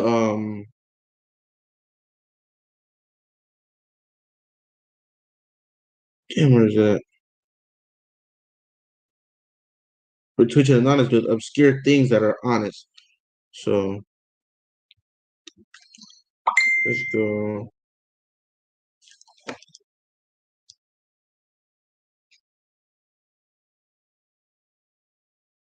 here. Obscure, not discovered or known about, uncertain, unclear, uncertain, keep from being seen, conceal, hide, conceal, cover, reveal, right? So with Twitch and anonymous do obscure things that are honest. So, you know, when it's like someone has noticed a lot when they're either doing something stupid or it's like, I'm trying to find a way to explain it. Salakia. It's more so like when you look on YouTube and everything, you see a whole bunch of pranks or something like that, right? Those pranks, those pranks and everything like that, those will get more views first than the person that's sitting down and talking about certain proteins or, you know, diets and everything like that. The pranks will get more views before that, right? So the between naughtiness is obscures what is honest, right? So naughtiness, right? Evil, right? Concupiscence covers, it hides what's honest, it hides what's good. All right, so that's with anything in America. Evil is always taking over what's good. It's hard to find things that are good because evil is always there, right? And even with the Bible, you can go to a restaurant and there's always pork right there. Try to get some. It's evil is everywhere. All right. So, and the wandering of concupiscence. That's how you say it. Concupiscence. Concupiscence. Yes. Concupiscence doeth undermine the simple mind. Right. He being made perfect in a short time fulfilled a long time. For his soul pleased the Lord. Therefore has he take him away from among the wicked. Talking about Yahweh Shai Mashiach. Right? Verse 15.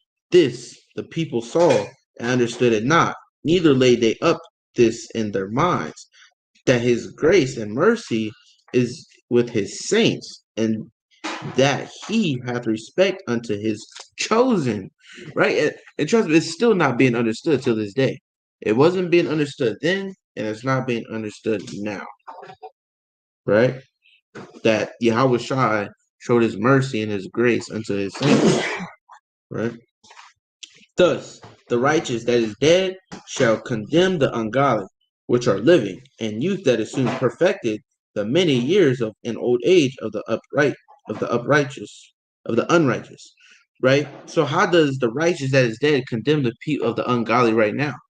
It's through the precepts. These people, all these people that's in the Bible are dead, but they condemn the people right now by us bringing it out.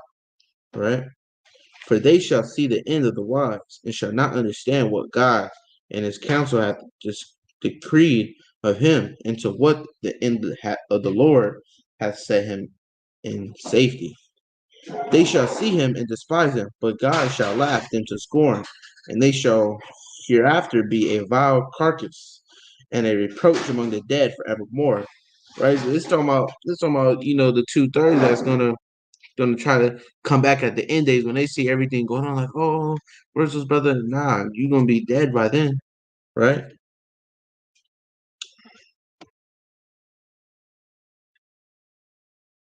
So okay.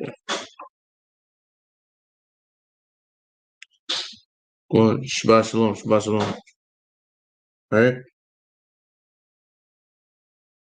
Verse 19. For he shall rend them and cast them down headlong, and they shall be speechless, and he shall shake them from the foundation, and they shall be utterly laid waste, and be in sorrow, and their memorial shall perish. And when they cast up the accounts of their sins, they shall come with fear, and their own iniquity shall be convinced them to their face. All right, so when that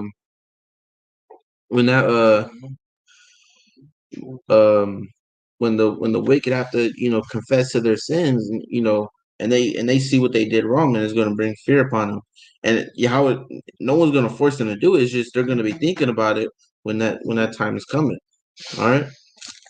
So with that, I yield.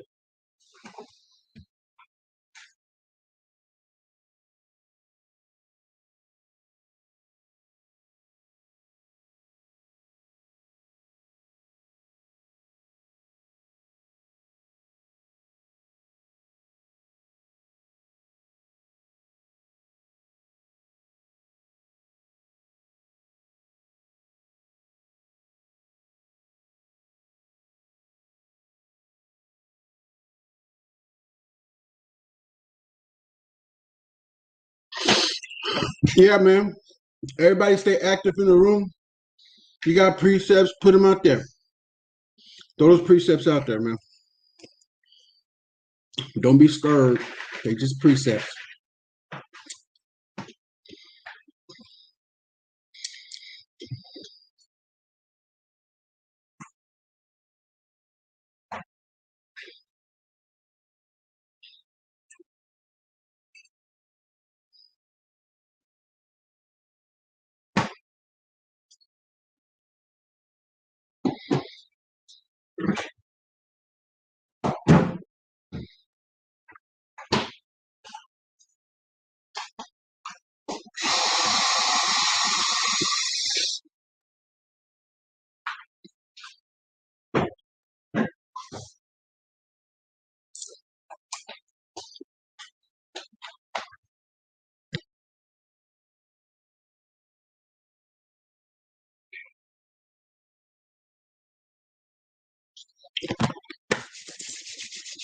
Hey, it's not Korea.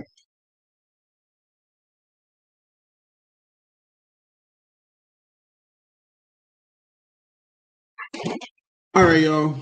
I had to let Zanakaria come in. That way I can take care of some business. All right. Yeah, man, get active in that room, y'all. Throw some precept. If you hear something, throw a precept in there, man.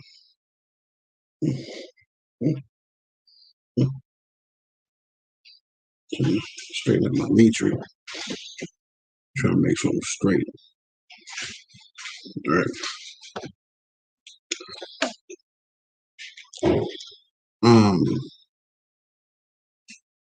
the water. Give me a minute.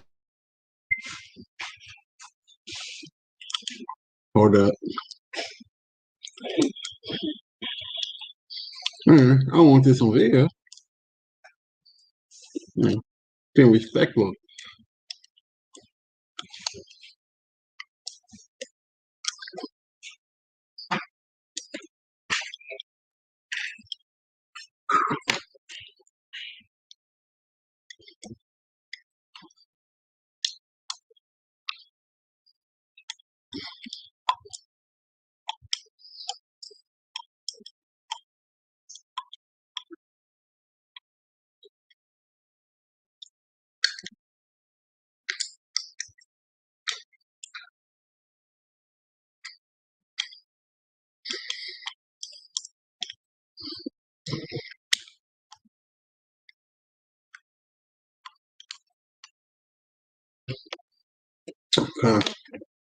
It's a lot.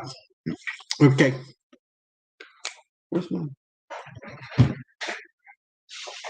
I was leaning over this morning, trying to pick something up and fell out the chair. I landed gracefully. Okay, just to let y'all know. I landed gracefully.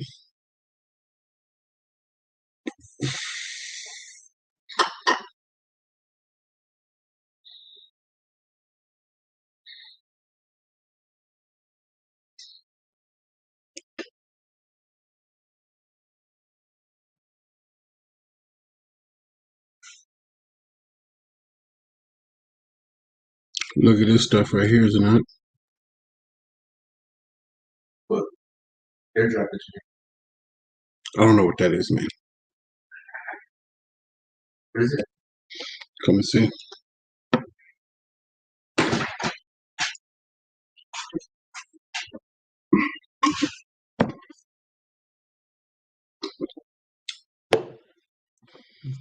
That's what's up. So, right here.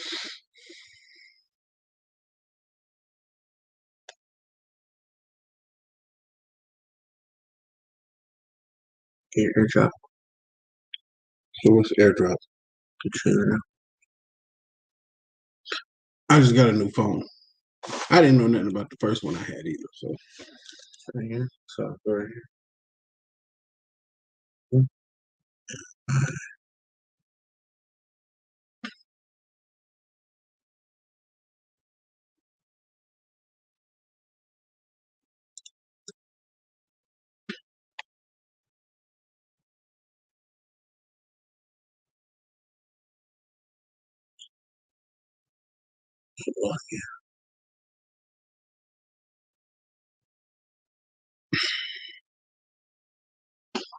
excuse me, y'all.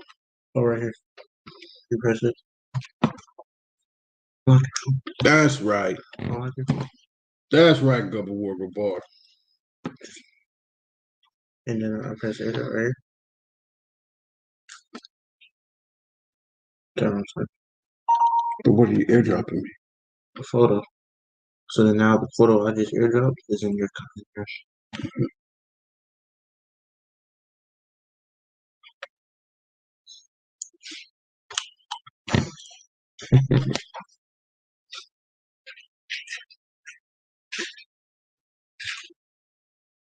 You have to show me how to do that later.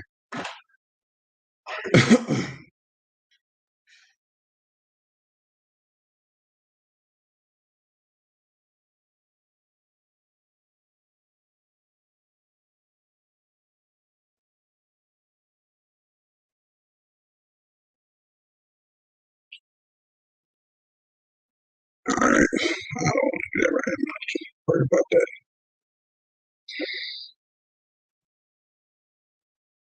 Okay, Salakia. Here we go. All right, this is Wisdom of Solomon, chapter 5 and verse 1. Now, all this stuff is prophecy I'm about to read to you. Mostly, a lot of it. I say 50% of it is prophecy I'm about to read you, so pay attention to that. Kind of, good boy. So, when I say post precepts, go along with me. Bomb precepts, though. A lot of people need to see those. His Wisdom of Solomon is not. Check that, Nevin. Wisdom of Solomon, chapter 5 and verse 1. Then shall the righteous man stand in great boldness before the face of such as hath afflicted him, and made no account of his labors. When they see it, they shall be troubled with terrible fear, and shall be amazed at the strangeness of his salvation. So far beyond all that they look for. It's like they always look like ain't nobody gonna be able to save these people, but we be out there on those street corners. We be out there. They see us in videos on street corners, and we be proclaiming the name of the Lord in front of them and telling them that the Most High is about to come here and kill them. And it's vexing their spirit, because this is a spiritual warfare. It's not physical yet, but it's getting physical. We be out there on those street corners. They hate that. They see that. They watch our videos. They watch it. And we stand bold in the face of our oppressors and them that afflicted us. Boldly. In front of cops that we knew from back in the day we used to run from. And we stand boldly in their face now and tell them they ain't. We tell them right to their face they ain't. And don't even flinch or blink when we tell them. Oh, they be like, damn. What has gotten into them? How can this book do that? Because we found ourselves in this book. This spirit bear witness with our spirit that we are the people of the book. In the book of Romans. Listen to that. It said that's prophecy. Then shall the righteous man stand in great boldness before the face of such as have afflicted him and made no account of his labors. They do that. And the most thing they do to us today is they push blacks and Mexicans against each other. Our people don't afflict us, no. It's just the people that are behind them giving them messages. And they start listening to them. And they be like, yeah, y'all building America, but we built this motherfucker up. And then, but not understanding, Issachar was right there with us, helping us build it up, but we just didn't know it was because we looked at them like they was just regular Negroes then. But then you have some over there that was light brights. Our people was there. But let's get back. I don't want to deviate too much. But that's what we do. We be out there bold, man, on them street corners. Bold out there. And in their face telling them telling them all their business, what they be doing. They'll come up and talk to us. We'll break down their whole conversation and let everybody around them know what they're doing. So back to this. And they also look at the strangeness of our salvation. Like it's strange. It's like something got a spirit in them to making them do this. What is it that is causing them to do this? How can this book has been here for over 2,000 years and it's not made anybody do that? But it's making them do that. I don't get it. That's what they be saying. That's the strangeness they be saying right there. And it says, verse 2, when they see it, they shall be troubled with terrible fear. That's why they call the police on us. Oh, they're out there spreading hate. And shall be amazed at the strangeness of his salvation, so far beyond that they hadn't looked for. They're like, dang, somebody's really saving them. They are coming together. We're taking strippers off the poles. We're taking brothers out of gangs. We're taking brothers off from selling drugs. We're taking little kids away from the drug dealers. We're letting them know, hey, this is where you're supposed to be, young man. We have taken more people out of the gangs and strippers off the poles than anybody, giving them this truth. We stop women from being just whores because of this truth. We stop women from being rebellious women because of this truth. We've made women want to be women. We've made women want to be women with the Most High's word and showing it to them and giving it to them the right way, how it's supposed to be. Verse 3, and they repenting and groaning for anguish of spirit shall say within themselves, this was he whom we sometimes in derision and a proverb and a reproach. We had them all faked and pump faked out. The rich, man, they was all lost in the sauce. And now this is a wise and understanding people. And they say that to us all-time prophecy. Man, y'all is just intelligent and smart. That's wise. Science means to know. Know means not to know means knowledge. Knowledge means wisdom, understanding, and discernment. The fact that we don't do that, man, is discernment. We are wise and understanding people. Prophecy. Letting y'all know the things that we doing out there is for a reason. Especially when we get our women back in order and our women come and serve up under us, and they come and serve up under us like that. It's just that much more better. We got our helpmeet with us now. Now we got our helpmeet helping. Hey, and when she helping, we just that much more powerful because she ain't working for the men no more. She working for us. That's our helpmeet that help us build everything up. Man, they just be going hard for us. That little red just be making things happen. You know what I'm saying? We come back to, hey, we come back and pile of money up on the table. Man, baby, I gave you $1,000. It's like 500 grand right here. Baby just working. It's like, hey, I got you that, baby. Man, there you go, King. Then come over there and rub your shoulders and everything. You know what I'm saying? That rib right there, bro. That rib. Verse 4. We fools accounted his life madness and his end to be without honor. How is he numbered among the children of Yahweh?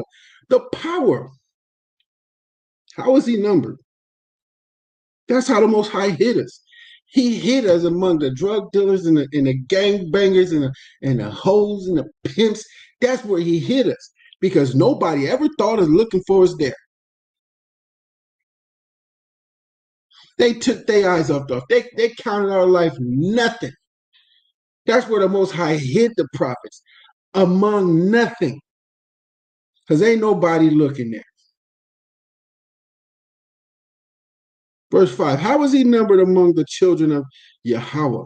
And his lot is among the saints. Therefore, have we erred from the way of truth? Have we erred? Because they start to think about it. Have we erred? Yeah, you have. And a lot of y'all can take this into account and look at it and be like, man, this is our people around us right now. They've erred. They've erred. And they look at us and make lies because they know they err. And they don't want you to go over there with them. They don't want you to be over here with us because they err. And they know if you go over there, they know you one of the most highs. They got to get you from going over there because they feel bad. And they feel that whatever they've done is they're unworthy to be over here. That's how they feel. Therefore, we have erred from the way of the truth, and the light of righteousness have not shined unto us. What's the light? Let's go to the book of Proverbs 6 and 23. Salakia. It's the book of Proverbs. Man, keep going past it, man. Don't go past it. Book of Proverbs, chapter 6, verse 23. For the commandment is a lamp, and the law is light. So when they said over here, therefore we have erred from the way of truth, and the light of righteousness. And what's the light of righteousness? Proverbs 6 and 23. For the commandment is a lamp, and the law is light, and reproof of instructions are the way of life. They've erred. What's the truth?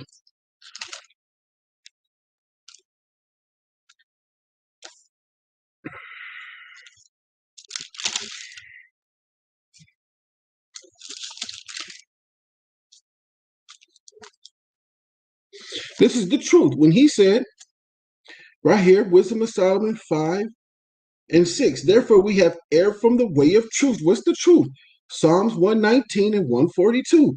Thy righteousness is an everlasting righteousness, and thy law is the truth. What have they erred from? The law. The righteousness of the law. They erred from it. They don't believe that they could ever keep the law. So they want you to go down with them. If you don't keep the law, man, you're a dead man walking. You're a dead woman walking. Don't think that you can't do it. You can. It's a rehearsal. Just like you go to your job and you try to get good at your job. That's what you do with the law. You keep trying. You're going to fall. They understand you're going to fall. Trust me. Most High know you're going to fall. He just want to see if you're going to get back up. Once you start doing that, you're going to put a smile on his face. I knew you had it in you. That's what you do. I knew it. Most high, a Negro just like you. He gonna be, I knew you're going to do it. I knew you're going to do it. I knew you was going to do it. Therefore, Wisdom of Solomon 5 and 6. Therefore, we have erred from the way of truth. Psalms 119 and 142. Thy righteousness is an everlasting righteousness, and thy law is the truth. Wisdom of Solomon 5 and 6. Therefore, we have erred from the way of the truth, the law. And the light of righteousness hath not shined unto us. And what's the light? The law. The law have not shined unto us. And the sun of righteousness rose not upon us. The sun is like a lamp. The law is not shining upon us.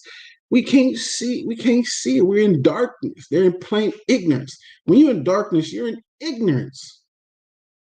Okay? We wearied ourselves in the way of wickedness and destruction. Yea, we have gone through deserts where there lay no way. But as for the way of the Lord, we have not known it. What hath pride profited us? Or what good hath riches or vaunting bought us? All that pride is somebody they've accomplished so much that they're now in their pride. They feel they can always do something. That's your pride. And people get into their pride when they want somebody to tell them that they're doing something wrong because they have accomplished it in their wickedness. They feel they are doing no wrong. You can't tell them they're doing wrong. Man, we wrestle not against flesh and blood, but against principalities. We are wrestling against these people's principles. And a lot of people stand on their principles. Even when it's wrong, they stand on it. You can't get a wicked Negro that is stuck in his ways to change. That's up to the Most High. You just pray for him. That's up to the Most High to open that door. Can no man go through the Most High except by Yahweh Shai? They got to go through Yahweh Shai, man. They got to get these pillars of wisdom, the 7 pillars of wisdom. They got to know that. You got to humble thyself. Matthew 18 and 1. Come on now. You got to get with it. Come on now. Don't deviate from this topic. Let's keep it going. All right. Verse 9. All those things are passed away like a shadow, and as a post that hasted by, and as a ship that passeth by. What's it talking about? Because they've been vaunting in their pride. Everything that they could have been a part of, it just passed by. That's how they feel. It's like, man, I can't do this no more. I can't, not no more. I can't do this. It's just, I'm so far gone. I don't know the way. We came by, and now they don't know the way. Once we, the word of the Most High, he uses men. He uses us to tell you. Once we gone, there's nothing. The rivers will flow no more. Because the Most High is moving us. He's moving us. He's getting us up out of here. And y'all ain't going to know where we are. And y'all going to be looking for us. Everybody going to be looking for us, and you can't find us. Verse 8, what hath pride profited us? Or what good hath riches with our vaunting bought us? All those things are passed away like a shadow, and as a post that hasted by, and as a ship that passeth over the waves of the water, which when it is gone by, the trace thereof cannot be found, neither the pathway of the Nile in the waves.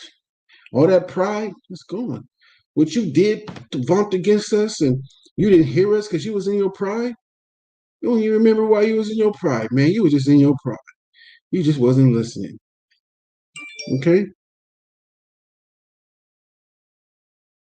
Verse 11. Or as when a bird had flown through the air, and there was no token of her way to be found, but the light air being beaten with the stroke of her wings, and parted with the violent noise and motion of them, is past thorough, and therein afterwards no sign where she went is to be found. All that stuff you did is nowhere to be found. You can't find nothing. Can't find nothing. No trace of it. You can find no trace of this word, this truth, no nothing. Only these videos. And when they start taking these videos off of YouTube, rap, famine of the word. They're already trying to get rid of the Bible. They're already trying to get the Bible, trying to get rid of the Bible, man. Already. Verse 11, or as when verse 12, or like when an arrow is shot at a mark, it parteth the air, which immediately cometh together again. It parteth the air, but it comes again real fast, so that a man cannot know where it went thorough. Even so, we in like manner, as soon as we were born, began to draw to our end, and had no sign of virtue to shew, but were consumed in our own wickedness. As soon as like your ways and what you're doing draw you near death. That's just what happens. Scripture says it. What you do draws you near death, or draws you to everlasting life. Whatever you do draws you near death. All right, verse 13.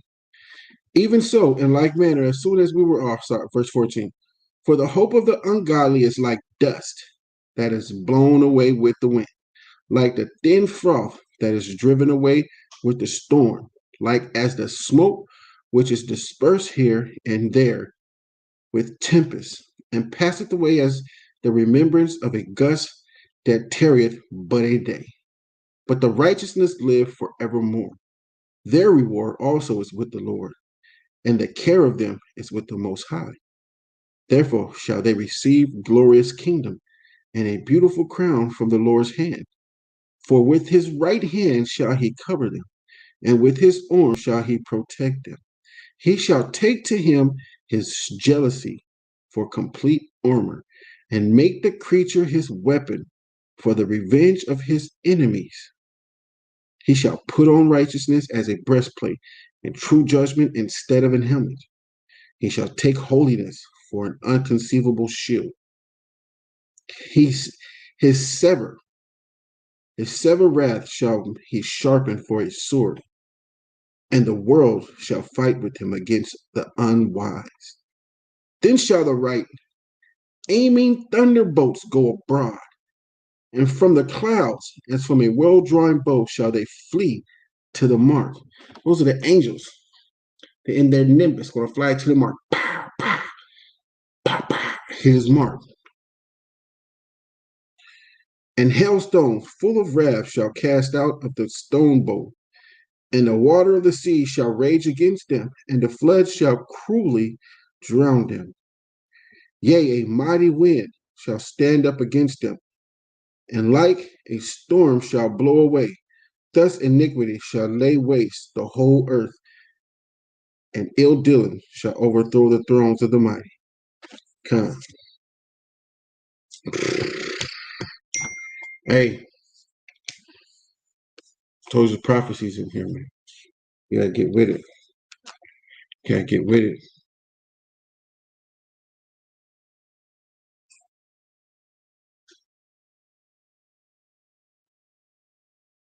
Oh, what's popping up? Hey, first and foremost, I want to give all praise, honor, and glory to Yahweh. We do so by showing.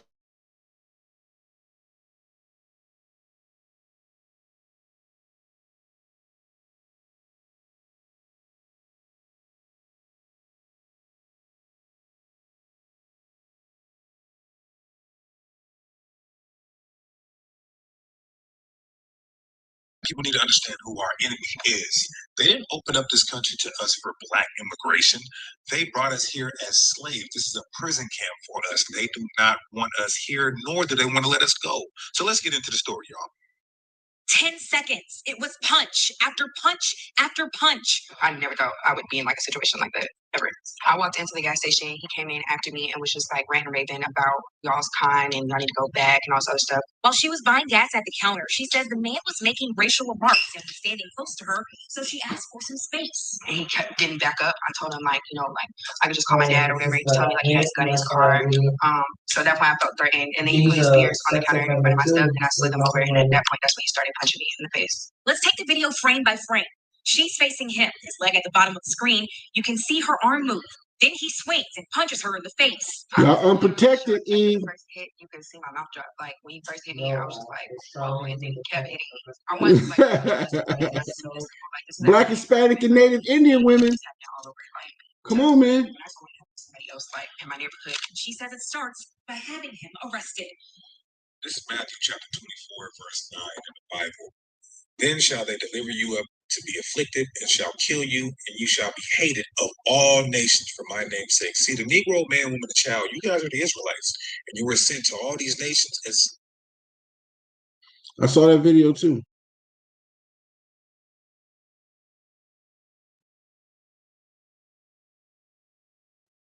Right? Y'all unprotected out here. Y'all unprotected out here. Hey, Zanah, can you check on us, Baba Bashar? Turn it off already. Okay. Y'all unprotected out here, man. Can you take them out and put them in a bowl? That blue bowl right there, Baba Bashar? Y'all unprotected out here, man. Let me get on this last chapter so we can move to some more wisdom. This is Wisdom of Solomon, chapter 6, verse 1. Hear therefore, O ye kings, and understand. Learn ye that be judges of the ends of the earth. Give ear, you that rule the people, and glory in the multitude of nations. For power is given you of the Lord, and sovereignty from the highest. Who shall try your works and search out your counsels? Because being ministers of his kingdom, you have not judged aright. This is how we was back then. Amen. We wasn't judging aright. We wasn't doing things right, but we got to do things right now. We need everybody to get on board. No murmuring, no back talk, no nothing. Just be ready to take orders. Ye have not judged aright, nor kept the law, nor walked after the counsel of Yahweh. Horribly and speedily shall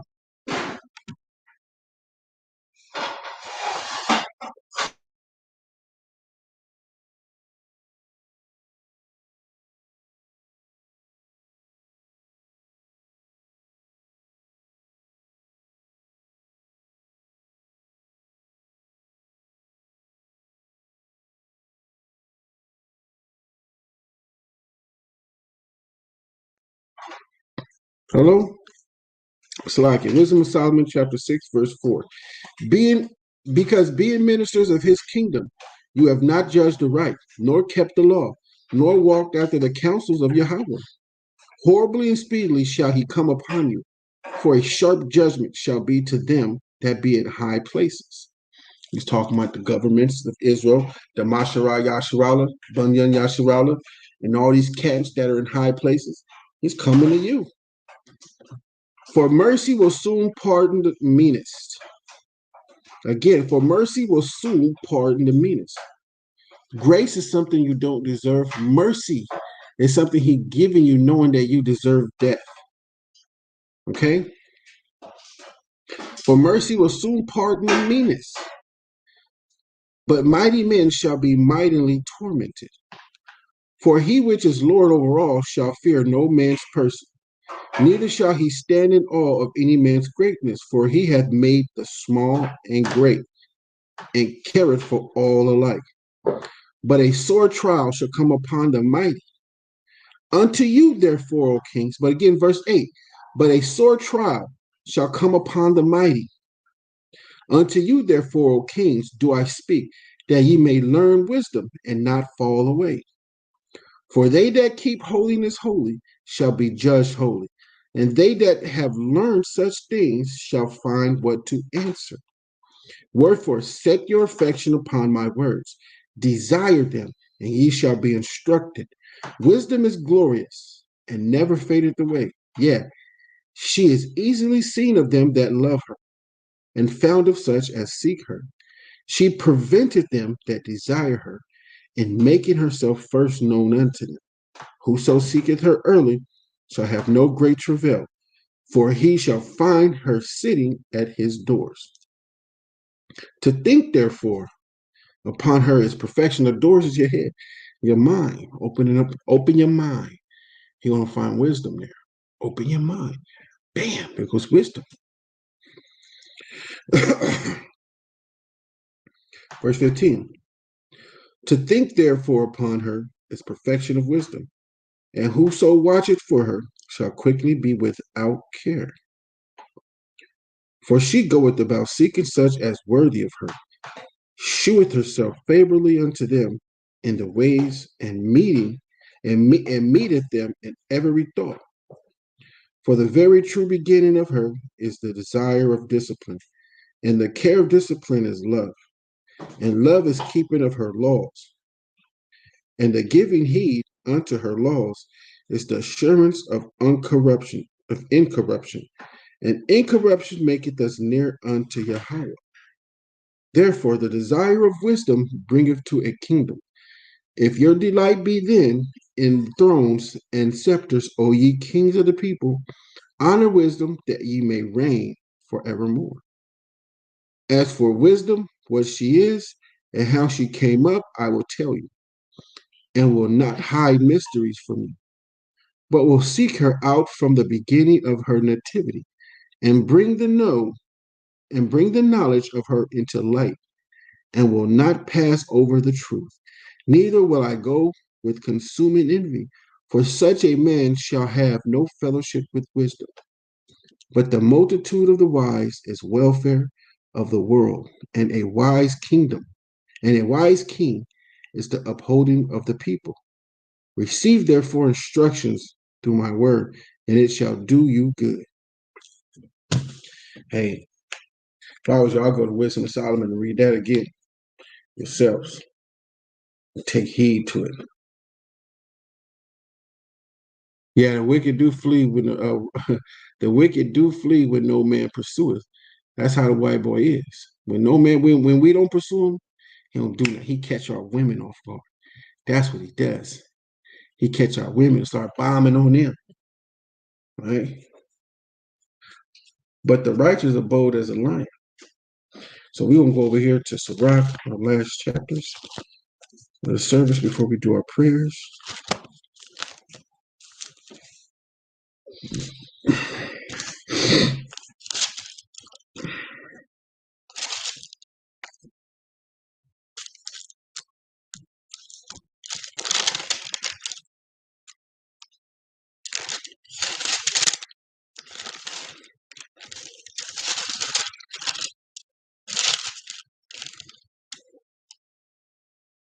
Yeah, chapter 49. But before that, we're gonna take just a little 10 minutes, like I do all the time, and we'll be right back.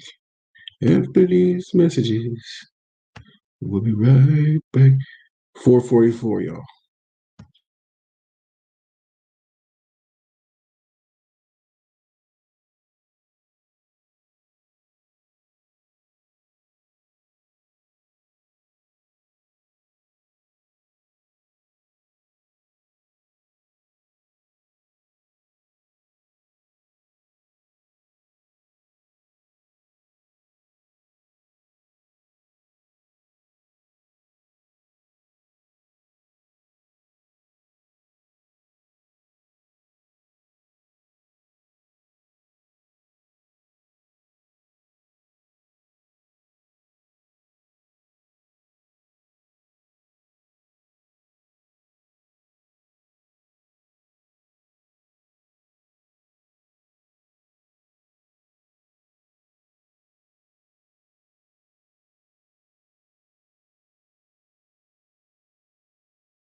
All right, y'all.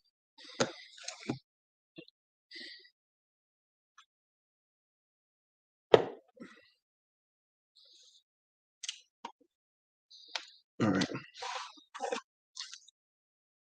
There's a book of Ecclesiasticus known as TORAH. Read the monologue at the beginning before chapter 1. You'll understand a lot. The remembrance of Josiah, as is like the composition of the perfume that is made by the art of the apothecary. It is sweet as honey in all mouths, and as music at a banquet of wine. This Josiah, right? He behaved himself uprightly in the conversion of the people and took away the abominations of iniquity, all the idolatry of people, right?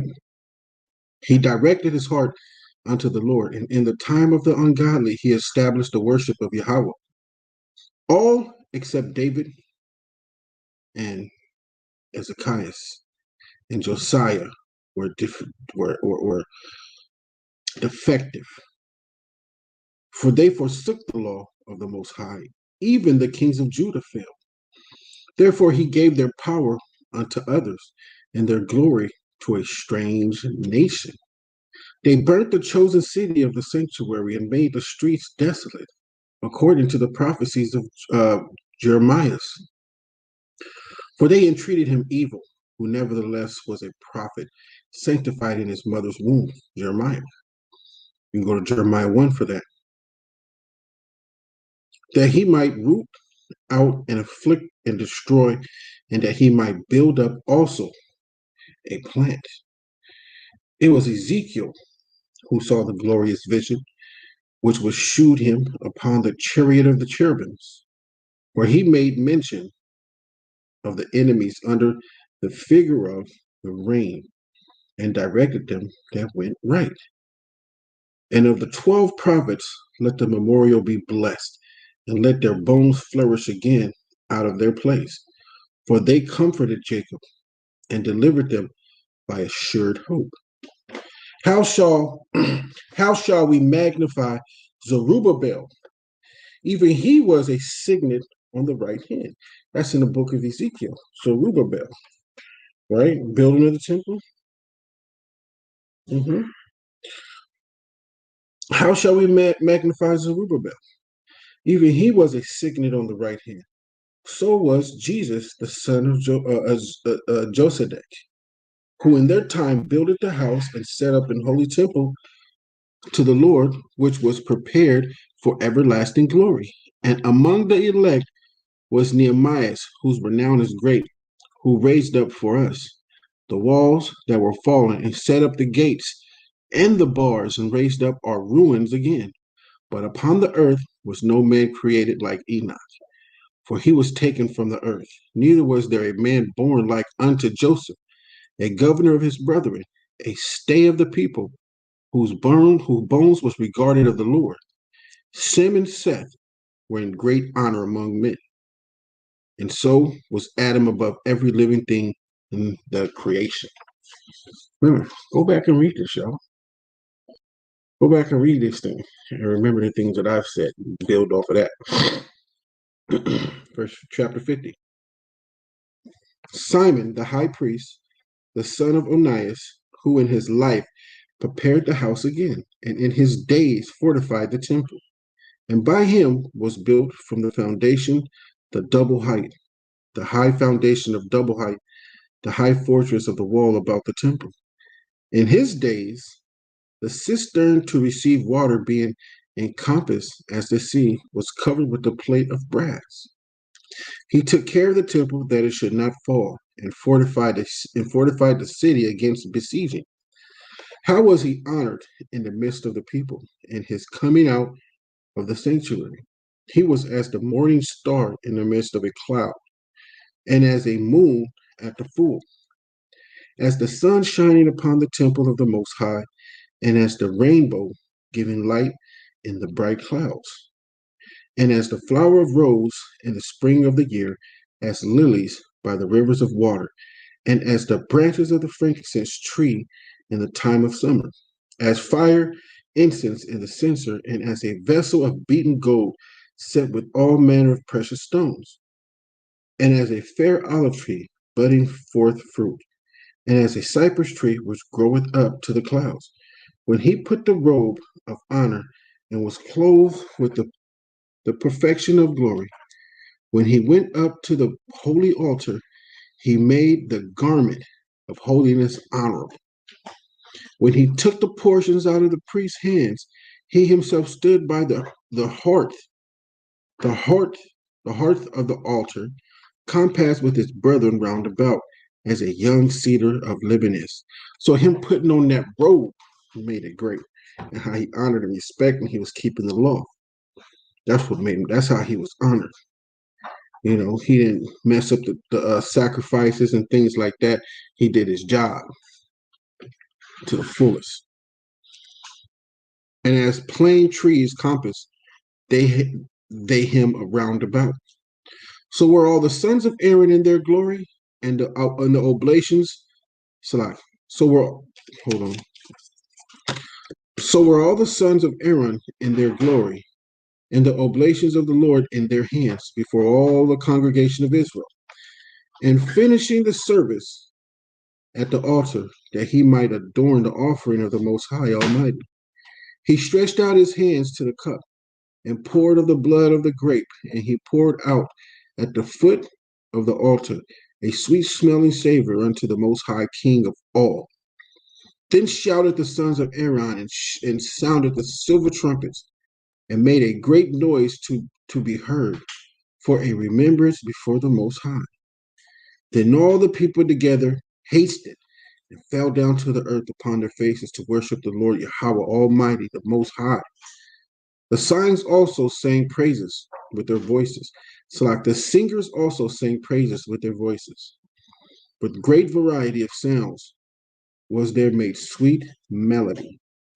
And the people besought the Lord the Most High by prayer before him that is merciful, till the solemnity of the Lord was ended, and they had finished his service. Then he went down and lifted up his hands over the whole congregation of the children of Israel, to give the blessing of the Lord with his lips, and to rejoice in his name. Let me stop there because I want to go somewhere. I want to make sure it was right.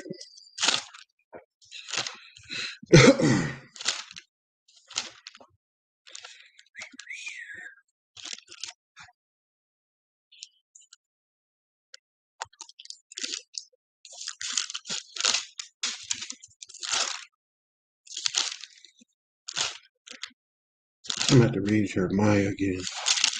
Let's see if I say it. Just got to do it.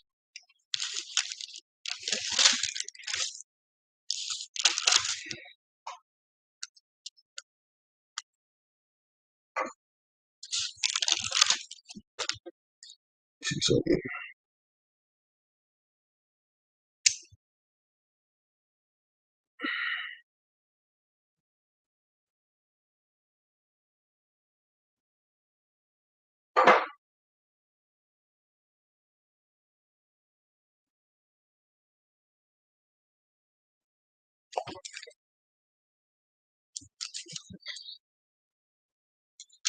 Hey, what tribes is Jeremiah from?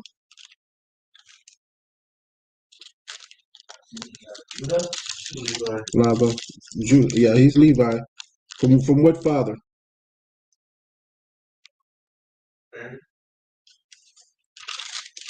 He's an Aaronite.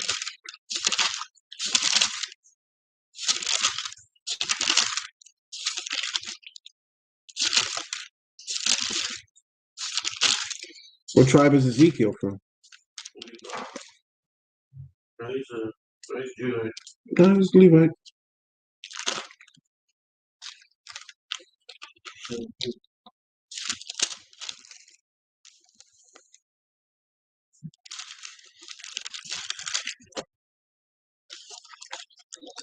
I'm gonna find something real quick. I just want to prove it's being seen as right. Okay.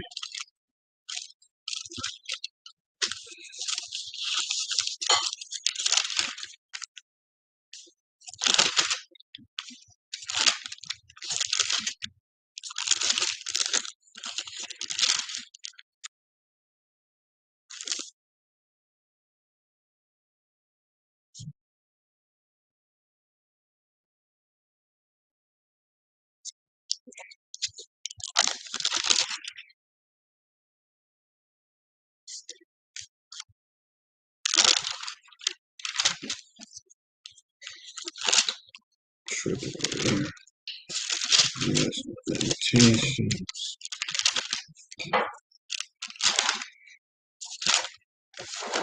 Give me a second, y'all.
Okay, I found what I was looking for. Let me see if I was right.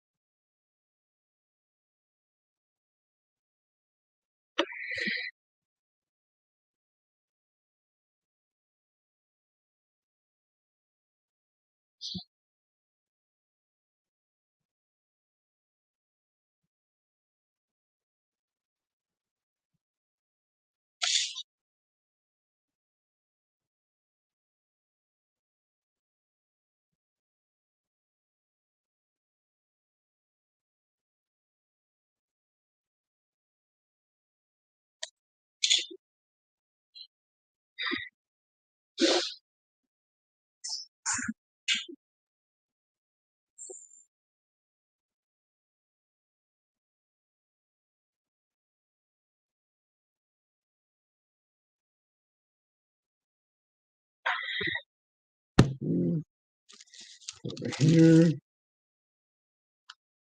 I'll look on my page too. Just want to make sure.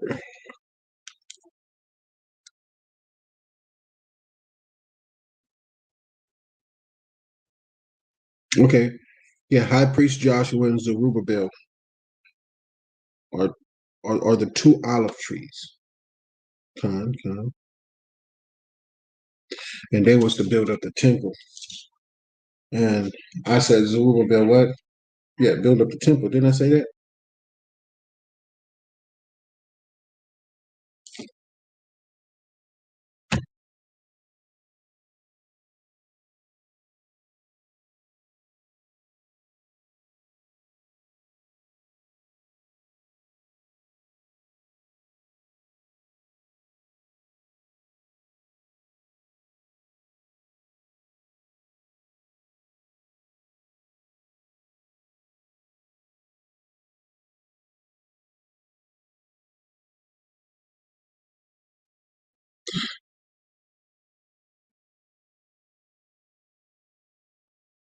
This is a rule built when the auto strike that he would build the typical 3 days. I don't know that part, but Zerubbabel did build the temple. Okay. I just wanted to check and see if I was right, because I don't want to be presumptuous, telling everybody else to not be presumptuous, and I'm over here being presumptuous. I'm trying to do all that. I just wanted to make sure I was right. All right, back to Ecclesiasticus chapter 50, verse 18. And the singers also sang praises with their voices, with great variety of sounds, as they made sweet melody. And the people besought the Lord the Most High by prayer before him that is merciful, till the solemnity of the Lord was ended, and they had finished his service. Then he went down and lifted up his hands over the whole congregation of the children of Israel to give the blessing of the Lord with his lips, and to rejoice in his name. And they bowed themselves down to worship the second time, that they might receive a blessing from the Most High. Now therefore bless ye the God, the power of all, which only doeth wondrous things everywhere, which exalteth our days from the womb, and dealeth with us according to his mercy. Mercy is knowing you are worthy of death, but he don't kill you. So he gives you grace to get it right. And grace is something we don't deserve, all the stuff we did in the past. All right. 22. Now therefore bless ye the power of all, which only doeth wondrous things everywhere, which exalteth our days from the womb, and dealeth with us according to his mercy. He grant us joyfulness of heart, and that peace may be in our days in Israel forever, that he would confirm his mercy with us, and deliver us at his time. There be two manner of nations, which my heart abhorreth, and the third is no nation. They that sit upon the mountain of Samaria, and they that dwell amongst the Philistines, and that foolish people that dwelleth in Shechem. Jesus, the son of Sirach of Jerusalem, hath written in this book the instructions of understanding and knowledge, who out of his heart poured forth wisdom. Blessed is he that shall exercise in these things, and he that layeth them up in his heart shall become wise. For if he do them, he shall be strong to all things. For the light of the Lord leadeth him, who giveth wisdom to the godly. Blessed be the Lord forever. Amen. All right.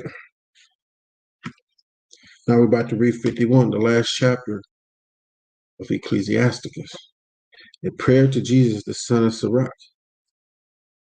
I will thank thee, O Lord and King, and praise thee, O power, my Savior.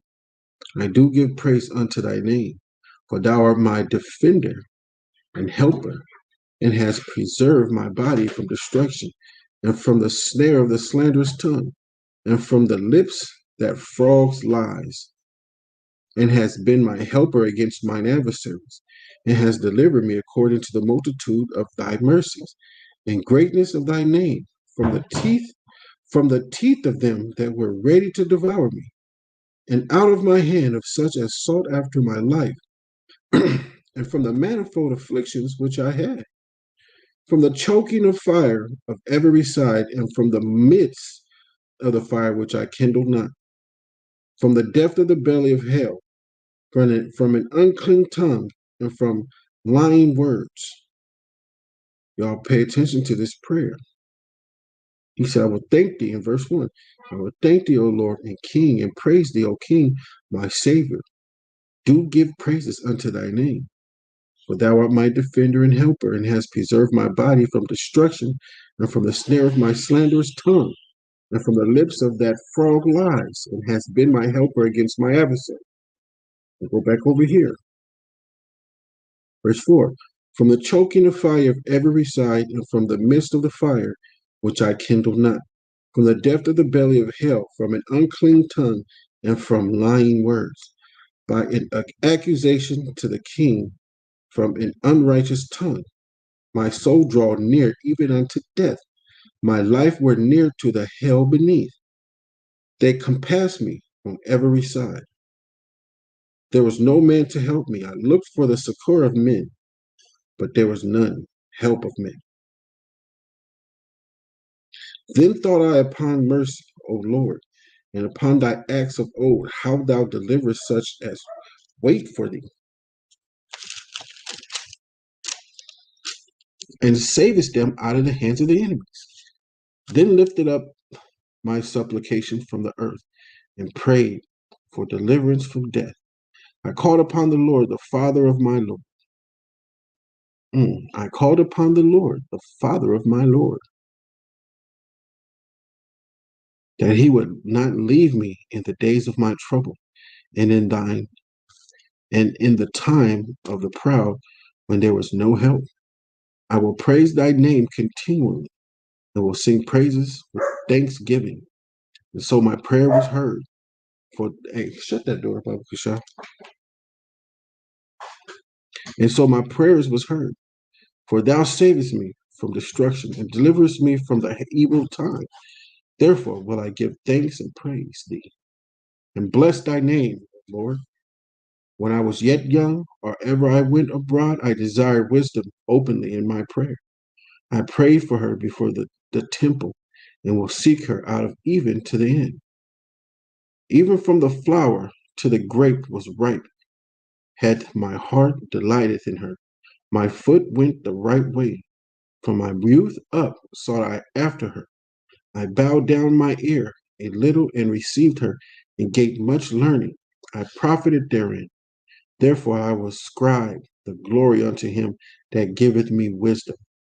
For I propose to do after her, and earnestly I followed that which is good.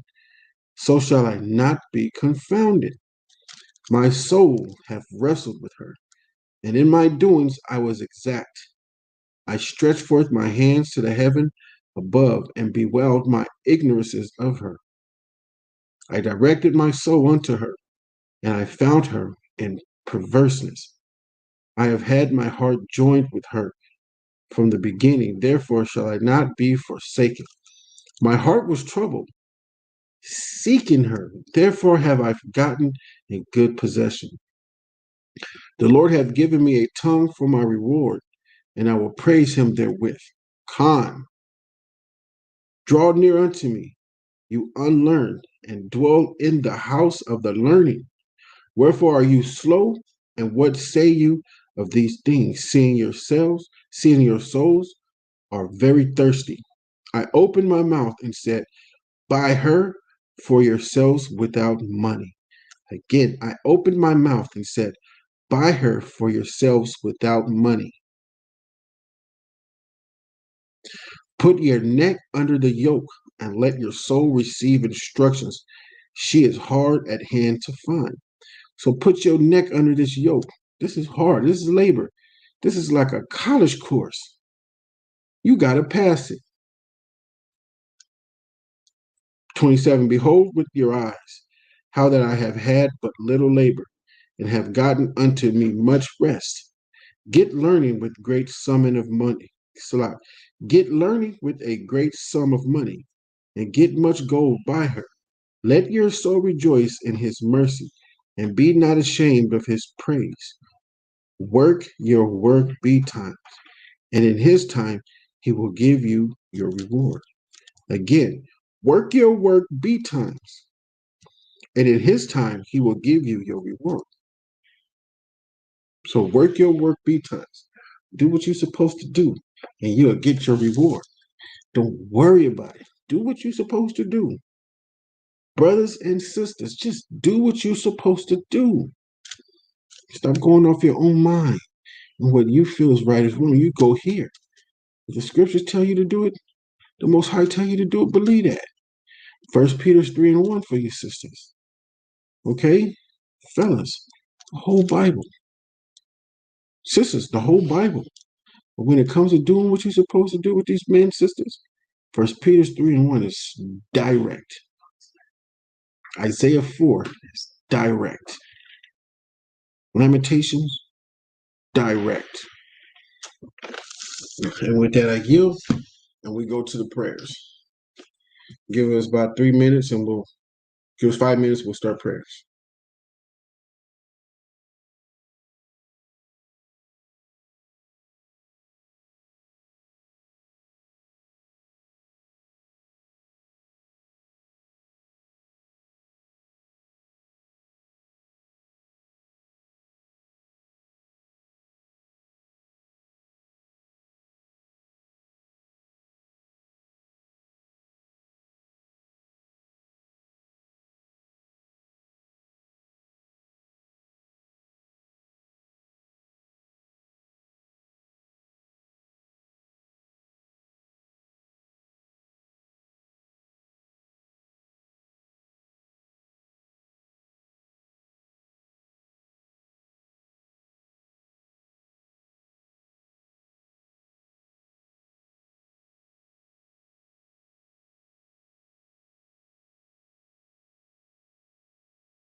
Shalawam, shalawam, shalawam, shalawam.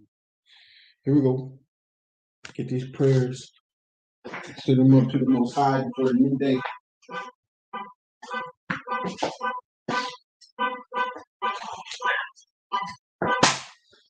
You gonna stop playing with me. I'm trying to eat it. Look out, dude.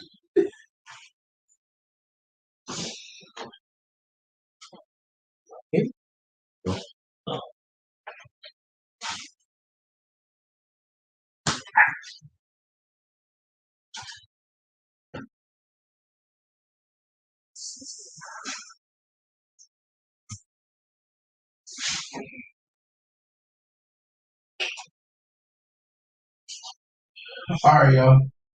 This is the Abanawa found in the book of Matthew, chapter 6, verse 9 to 13.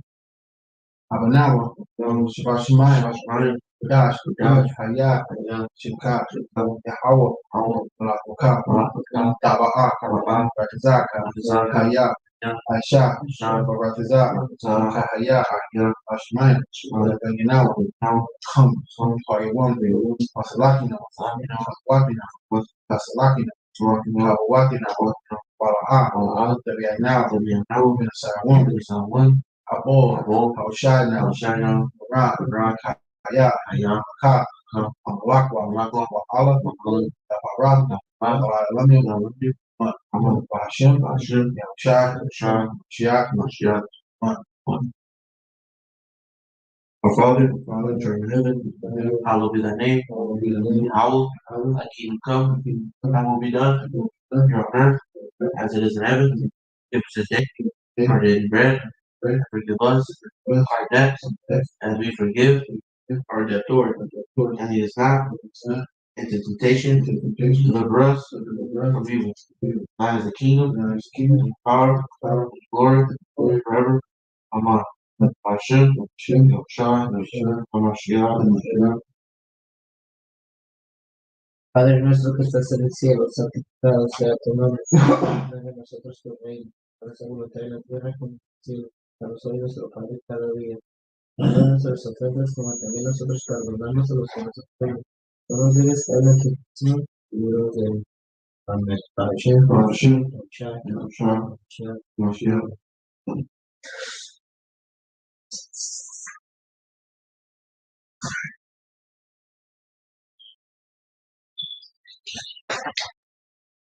This is the Asherah found in the book of Psalms, 84, chapter 84, verse 4, chapter 144, verse 15, chapter 145, top to bottom, chapter 115, 18 to the bottom. And it goes, Blessed are they that dwell in thy house. They will still be praising you, say aloud. Happy is that people that is in yea. Happy is that people whose Alahai is Yahweh. I will extol thee, my Alahai, O King, and I will bless thy name forever and ever. Every day will I bless thee, and I will praise thy name forever and ever. Great is Yahweh, greatly to be praised. Greatness is unsearchable. One generation shall praise thy works to another, shall declare thy mighty acts. I will speak of the glorious honor of thy majesty, and of thy wondrous works. And men shall speak of thy might, of thy terrible acts, and I will declare thy great. They shall abundantly utter the memory of thy great goodness, and shall sing of thy righteousness. Yahweh is gracious, full of compassion, slow to anger, and of great mercy. Yahweh is good to all, and his tender mercy over all his works. All thy works shall praise thee, O Yahweh. Thy saints shall bless thee.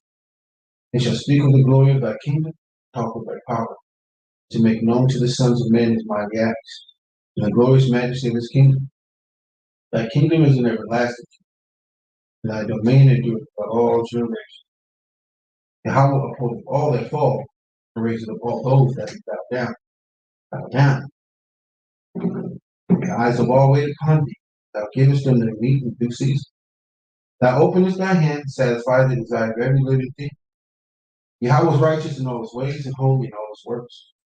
Yahweh is nigh to all them that call upon him, to all that call upon him in truth. He will fulfill the desire of them that fear him. He also will hear their cry and will save them. Yahweh preserveth all that love him, but all the wicked will be destroyed. My mouth shall speak of the praise of Yahweh, and let all flesh bless his holy name forever and ever. But we will bless the Yahweh from this time forth and forevermore. Hallelujah. Hallelujah. Hallelujah. Hallelujah. Hallelujah. Hallelujah. Hashem. Hashem. Yahshua. Yahshua. Mashiach. Mashiach. Amen.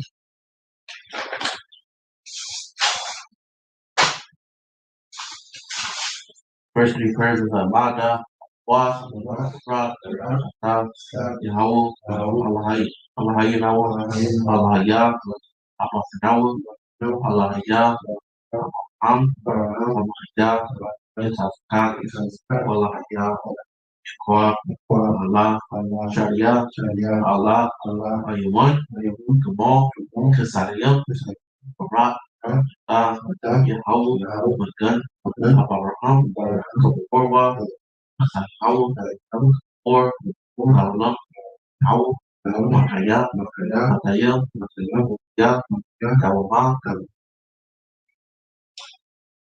Maka, Allah, Awalam, Umiyah, Umakaya, Barak, Yahweh, Makaya, Matayam, Matayah, Safi Kodawash, Shami Hau, Yahweh, Rata, Kodayash, Koshunka, Kodawash, Wakadawashim, Koko, Yawam, Allah, Barak, Ata, Yahweh, Allah, Akadawash.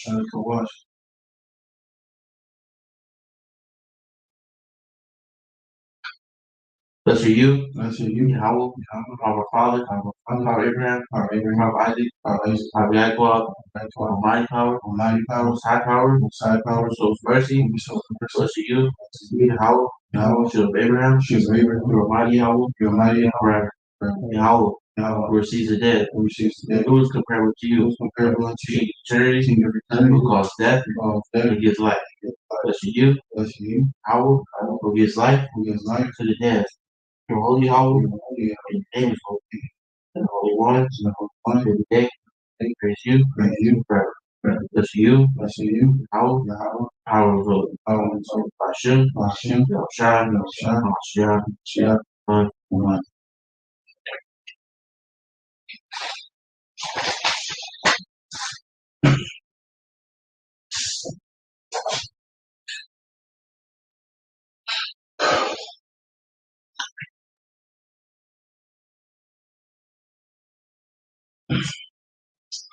A song for the Shabbat day.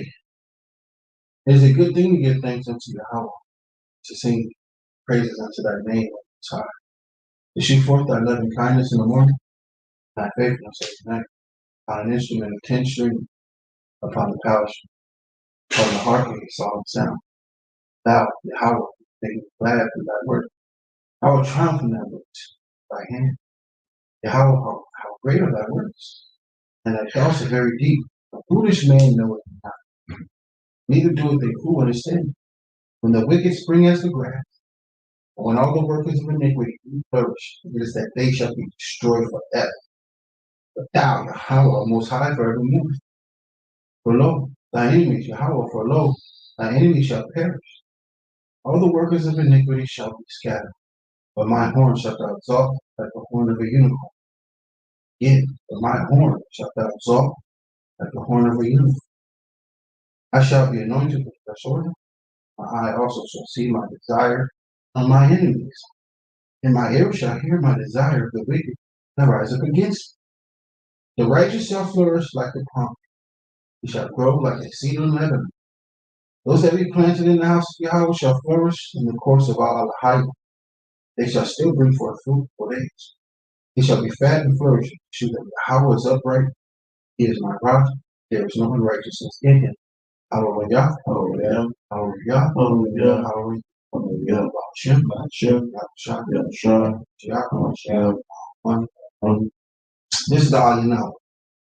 It is our duty to praise the Master of all, to ascribe greatness to the author of creation, who has not made us like the nations of the lands, nor placed us like the families of the earth, who has not made our portion like theirs, nor our destiny like all their nations. For they worship vanity and emptiness, pray to a God who cannot save. But we bow and worship, thank the Supreme King of Kings, the Holy One, Blessed be he who extends the heavens and establishes the earth, whose throne of glory is in the heavens above, whose power is present in the heights of heaven. He is our God, there is no other. Truly, he is our King, there is none else. As it is written in the Torah, you shall know and take to heart this day that the Yahweh is our Elohim, heavens above and on the earth below. There is no other. Hallelujah, hallelujah, hallelujah, hallelujah, hallelujah, hallelujah. Hashem, Shah, Shah, Shah,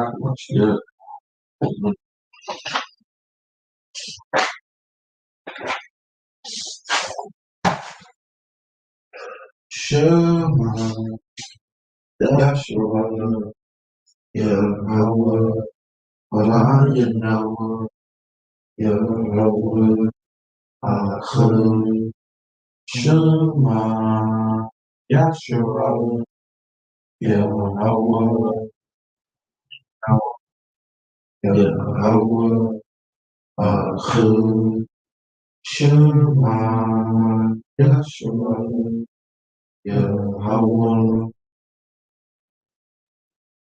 Yahweh, Achim, Shema, Yahshua, Yahweh, Yahweh, Yahweh, Achim. There is Lord God and Lord. This is the first 10. This is the 10 Commandments. Love thy neighbor, love Yahweh.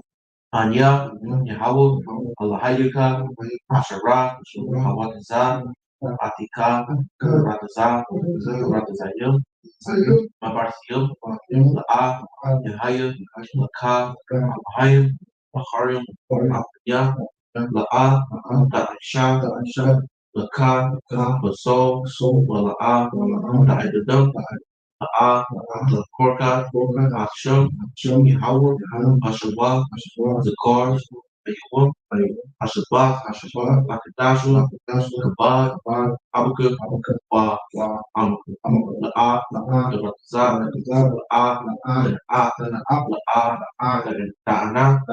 Jakor, La'ah, La'kaman, Kov, Asherah, La'ra'ai.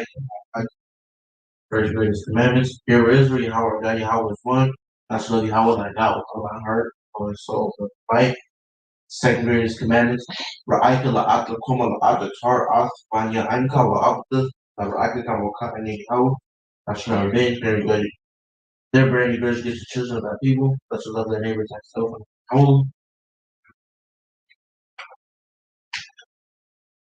Zarkawan Hash'ah, memorial of the woman.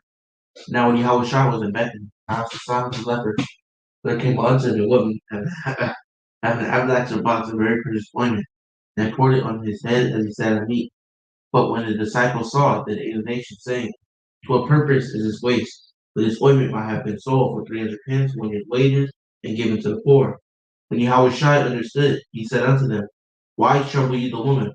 For she hath wrought a good work upon me. For ye have the poor always with you, but me hath not always.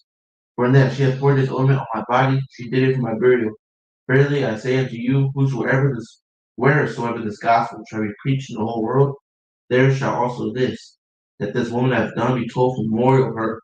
Hallelujah, hallelujah, hallelujah, hallelujah, hallelujah, Hashem, Yahushua, Hamashiach, Amen.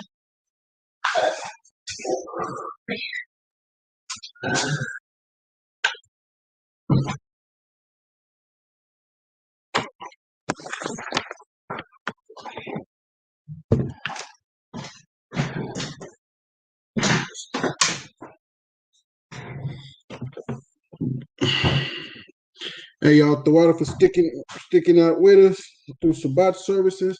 I hope y'all learn. These sit downs are always good. I pray that more people come through and sit and listen and watch and ask questions. But if anybody else got any questions, ask them now. If anything you want to understand, anything that you don't understand, ask. I'm ready. Anybody got any questions?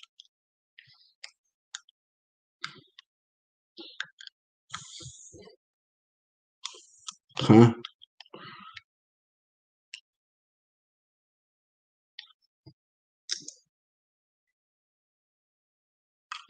Ayan the bar, soldier. Gabar, Gabor, Gabar. What if Shalawam? Shit, anybody got anything they want answered? They unsure about something they read, and they don't really understand. I would like to answer those questions if possible. If I can, I'll let you know. But Lord willing, through the Spirit of Yahweh by Shem Yahushai, I'm able to answer. So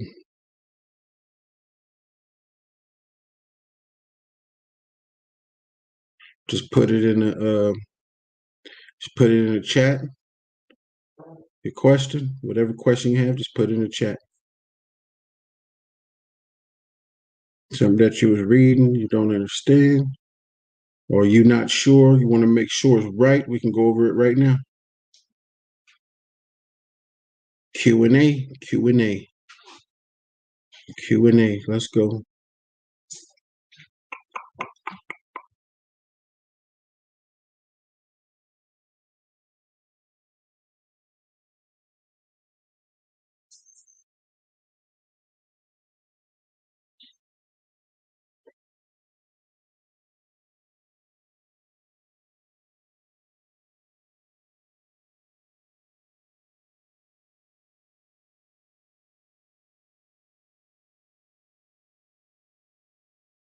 What about that precept, Gabor?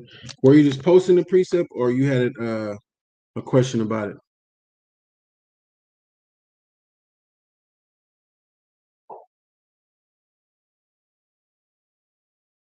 Two precepts to debunk this? Okay.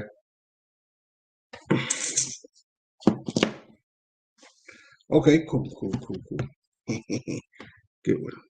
I probably, Lord Yahweh will, I'll be able to give you a couple. Let me see. Let me see something.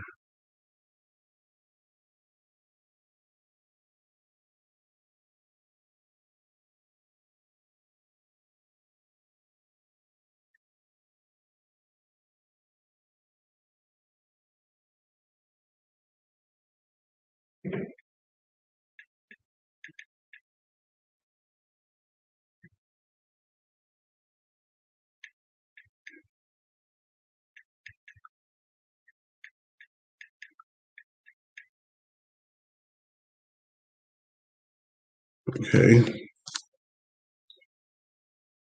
Okay, let me get that. Let me go there real quick. Romans 2 and 10. Give me a second, my brother. Give me a second. I like this.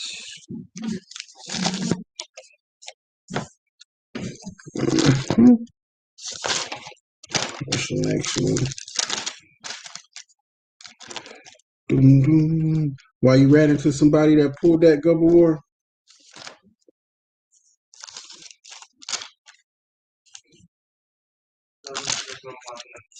Hey, Zanat, come here.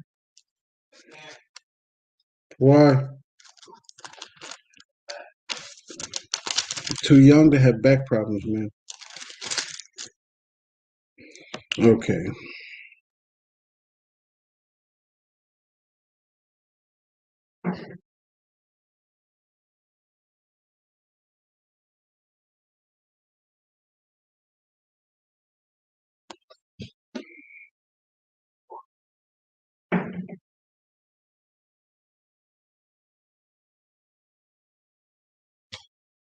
All right. Let's go. Let's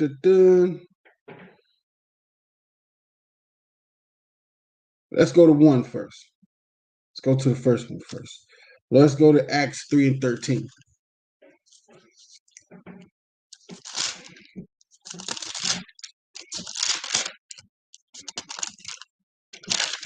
Because the precept says, but glory, honor, and peace to every man that worketh good, to the Jew first and also to the Gentile.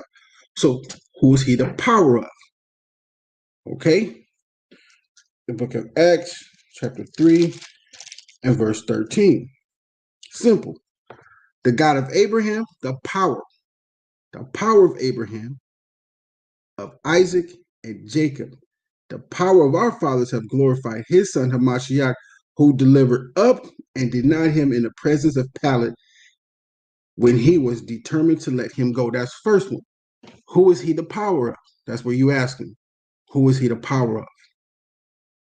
Right there. Who is he the power of? Then, hold on, almost lost my train of thought.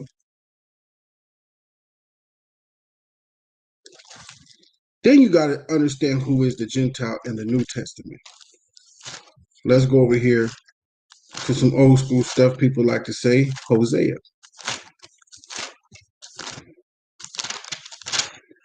Book of Hosea.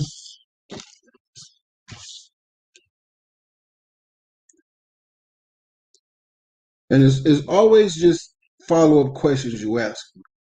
You get them to understand.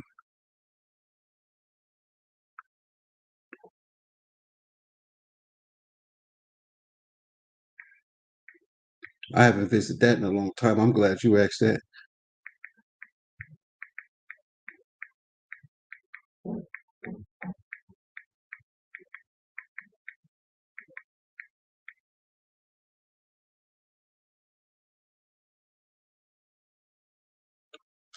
Okay. Hosea, after Daniel, before Joel.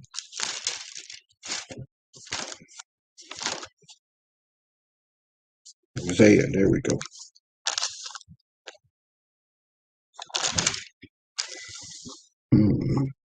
Because in the Israelite community, we believe that Israel, not Judah, because Judah consists of Judah, Benjamin, and Levi. And then you got Israel consists of the 10 tribes. All right. So you got Acts 3 and 13, who is he the power of? You can also go to Romans 9 and Romans 9 and 1 through 5. You can also go to that one. So that's 2. Now you got to go over here to Hosea, because Hosea is mostly going off the northern kingdom. Let me get this.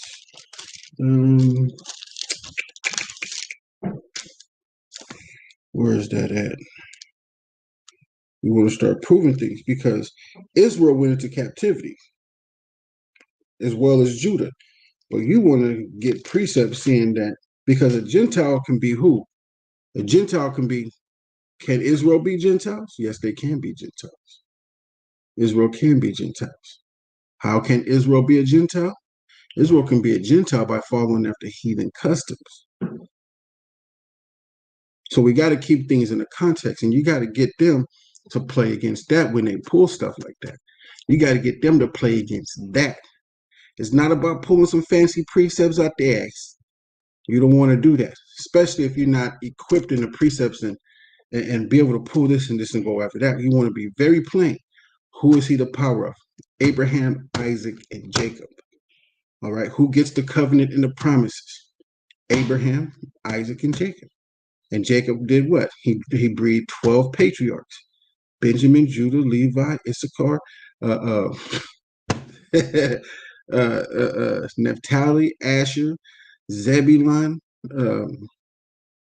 Gad. 10 tribes, man.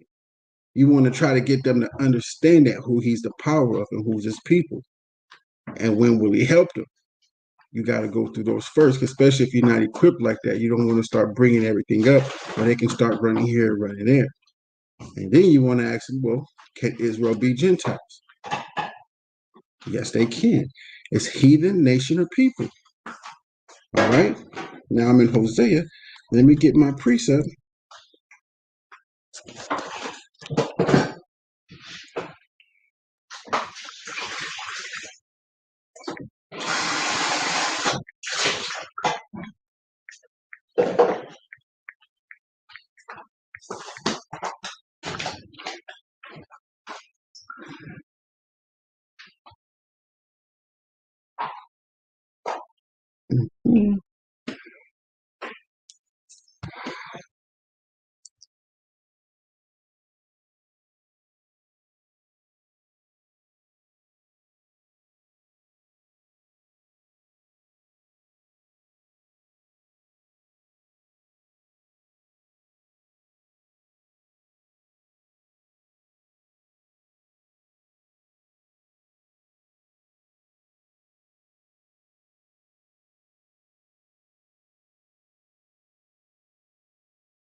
Okay, this is the book of Hosea, chapter 8 and verse 8.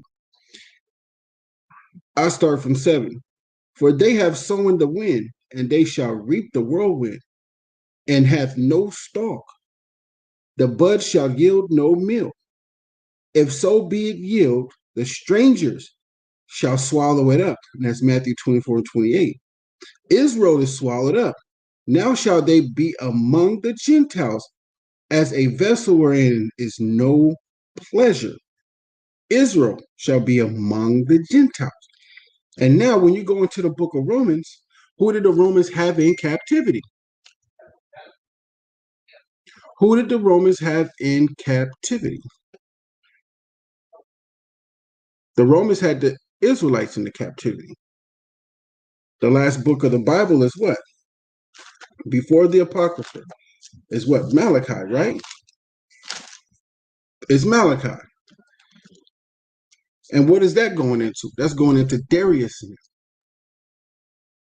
Because Darius, the Persian and Mede captivity was who? Today, the Persians and the Samoans, right? And who took over them? Alexander the Greek. So when you go into after Malachi comes what? In most Bibles, they got what? Malachi, then is the book of and that's the Roman captivity. But where's the Greek captivity? So when you start going into the Maccabees and everything, which is the Greek captivity, Alexander the Greek, Antiochus Epiphanes, and all of them, you need that. And then you start reading about Alexander the Greek conquering Darius. So you got Darius that had the Israelites in captivity. The Greeks conquered them, took the Israelites into captivity. Then the Romans, their own people, took Israel into captivity. And now the Israelites are in Rome. So when you go to the book of Romans, you got to understand what people the Romans have in captivity. So when Hamashiach Yahushua was on the scene, what happened? When they was trying to find him when he was a baby, they started killing all the 3-year-olds. It was a great mourn throughout Jerusalem. They started killing all the 3-year-olds around in Jerusalem.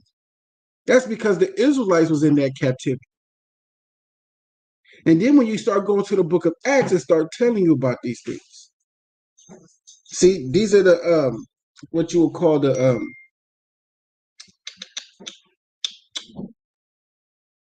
and you don't want to always you don't want to always go to Hosea 8 and 7.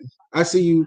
I didn't see that there, but I pulled that before I even saw it. But at the same time, you want to know the testimonies first while you explaining that to people.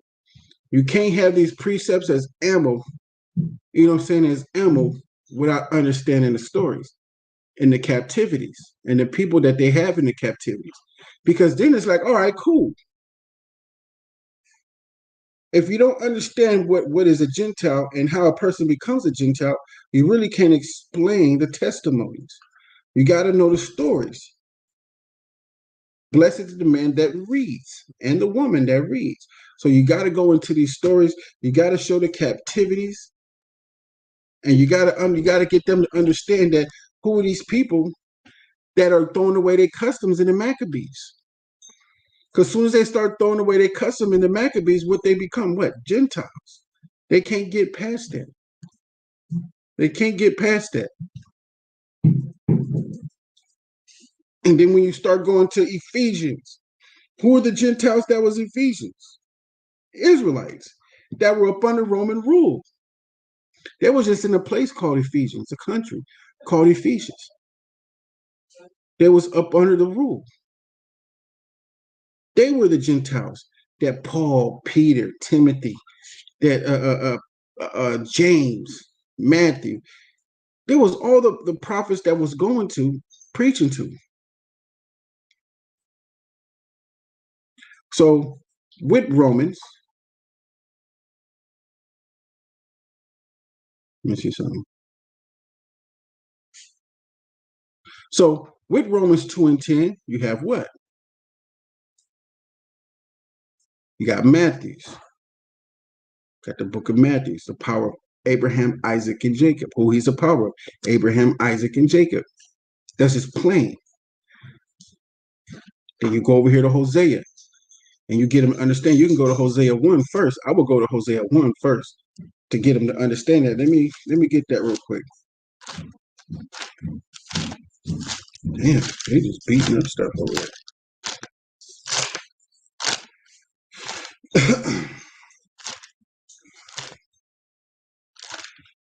Because there's many ways to do this right here. There are plenty of ways to break this down.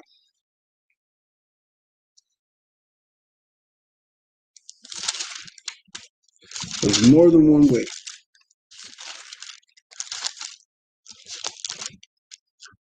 Where you at, baby? Okay. Daniel, Hosea, there you go. So when you go to Hosea 1, where should I start?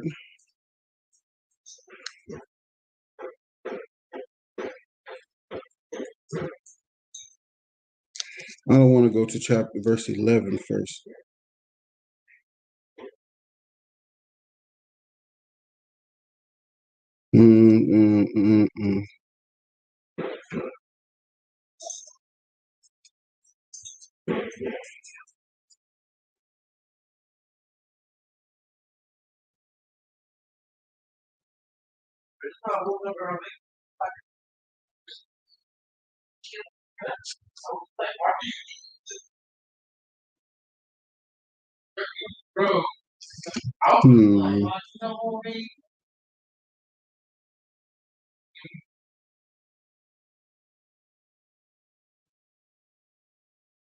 I'll go through this real quick. This is Hosea chapter 1, verse 8. Now, when she had weaned Lo Ramah means in no mercy, right? Then said Yahweh, call his name Loami, right? Loami means what? Not my people. So he's saying to a people that no mercy in you are not my people. Why? Because they were in idolatry. This didn't happen to the northern kingdom. This didn't happen to the southern kingdom. This happened to the northern kingdom. So going to the book of Hosea is very important to let you know that Israel was not a people. The Most High was like, man, I ain't messing with them no more. So when you start bringing up Hosea 1 and Lo Ra'ami, you got Lo Ra'ami and you got Lo Ami. Lo Ami means not my people. Lo Ra'ami means no mercy. They're not my people because Israel kept going into idolatry.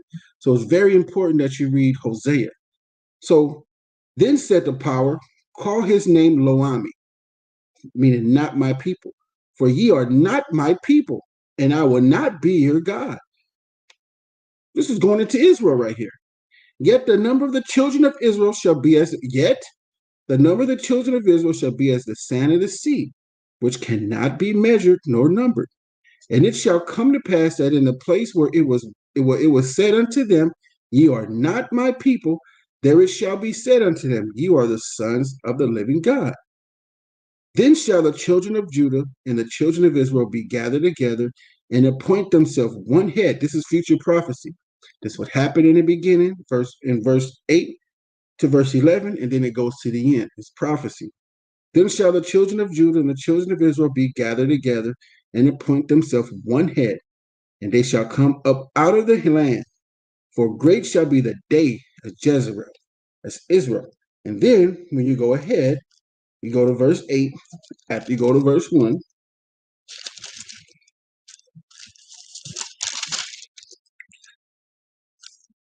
This is Hosea chapter 8 and verse. What did I go past Hosea? I sure did. I gripped a bunch of pages at once. This is Hosea chapter 8 and verse 8. Israel is swallowed up. Now shall they be among the Gentiles. What they swallowed up with the idolatry. Lo Ami, not my people. Lo Ra Ami, no mercy on them. They're swallowed up. Israel is swallowed up. Now shall they be among the Gentiles as a vessel wherein is no pleasure. They're not going to have mercy from the Most High because they're worthy of death. They get no mercy, right? Hold on. Let me go to verse 2, though.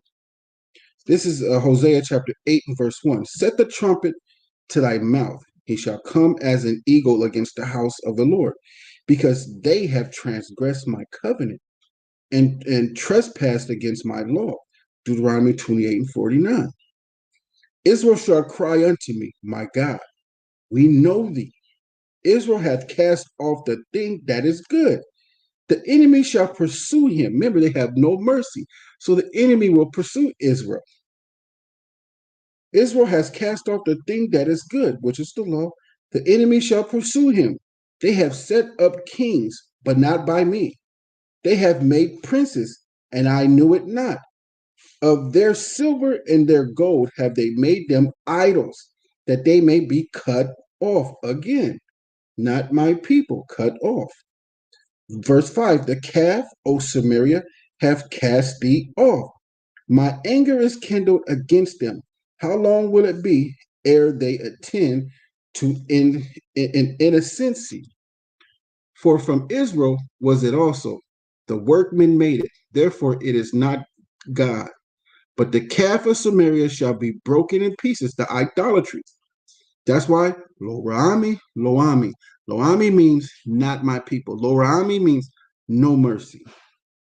For they have sown the wind, and they shall reap the whirlwind. It hath no stalk. The bud shall yield no meal. For it is for, if so be it yield, the stranger shall swallow it up. So whatever they grow, the stranger's going to get. That's what's going to happen in TJ, Mexico and stuff. They growing stuff, the strangers are taking it and shipping it off somewhere. They working for like damn near $40 a day. Verse 8, Israel is swallowed up. Now shall they be among the Gentiles, as a vessel wherein is no pleasure. For they are gone up to Assyria, wild asses alone by himself. What is he? What is his signet? An ass, a donkey. Ephraim hath hired lovers. Yea, though they have hired among the nations, now will I gather them. They shall sorrow a little for the burden of the king of princes, because Ephraim, which is the head of the northern kingdom, is Ephraim, you're today your Puerto Ricans. Because Ephraim hath made my altars to sin. Altars shall be unto him to sin. So they're not a people no more. Who are they become? The nations have swallowed them up. Gentiles. This is the history. This is the history.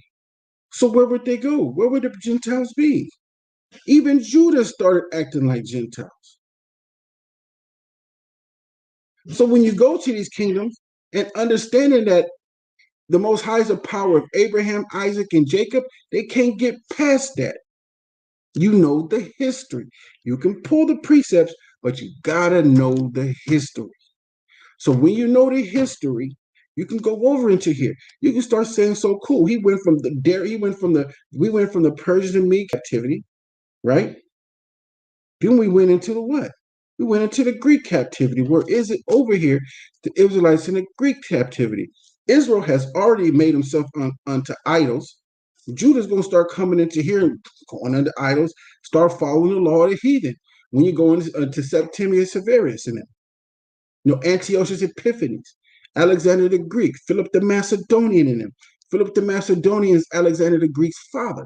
And then you go into Antiochus Epiphanes. He what came after Alexander the Greek and started doing crazy stuff and told them that they should not keep the laws of the Most High no more. And then they went into more destruction. So now we got after the Greek captivity.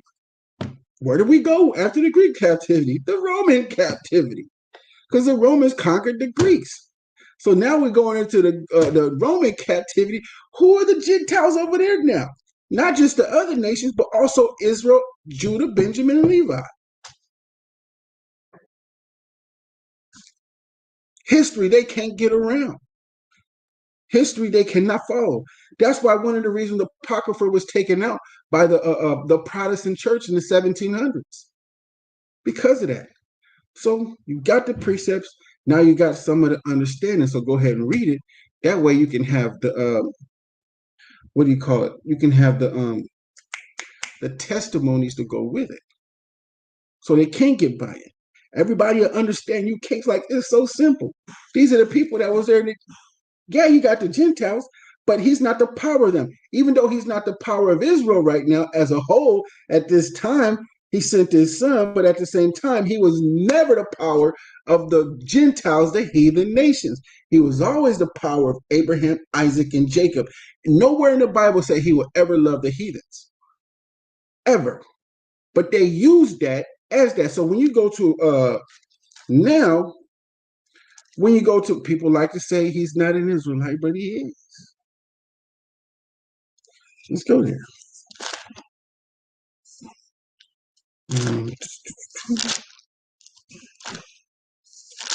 Cornelius. People like to say Cornelius is not an Israelite. He is an Israelite. That's the crazy thing. Maybe I'm not gonna go past that. What other questions you got?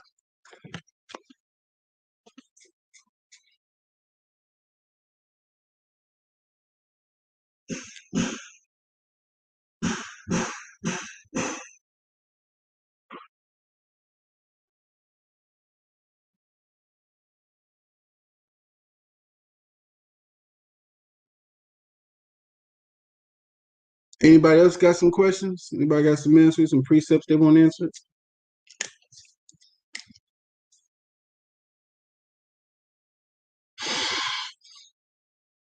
We got two more people in the crowd.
Come on. We can't just have Gubba War answer the questions, everybody. Come on now.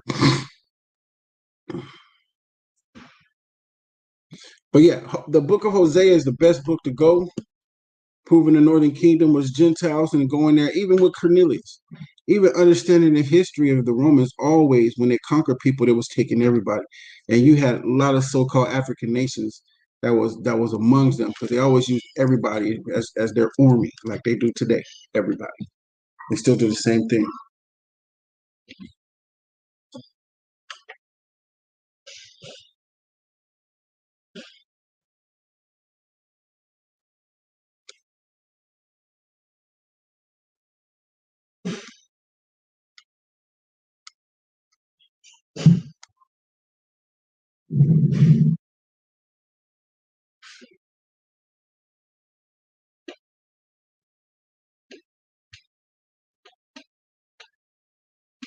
So let me go to the book of Joshua. I remember my fiance, she was talking to me about Joshua. And I'm not too sure. You know,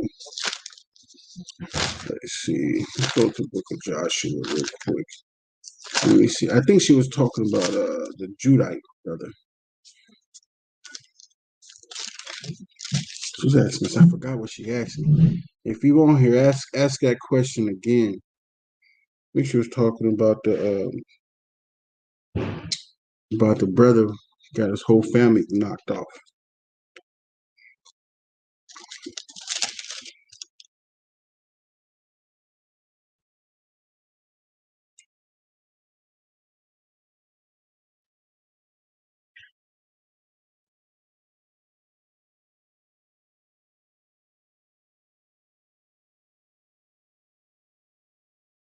Still a con with their cursed things, and his whole family got knocked off.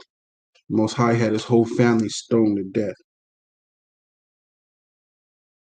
Yeah, it's good that people, especially in these last days, understand what the cursed things are, because the Most High said we're gonna be like nomads around here. We're gonna be walking everywhere and then fleeing from things and walking all, you know what I'm saying, doing all types of stuff.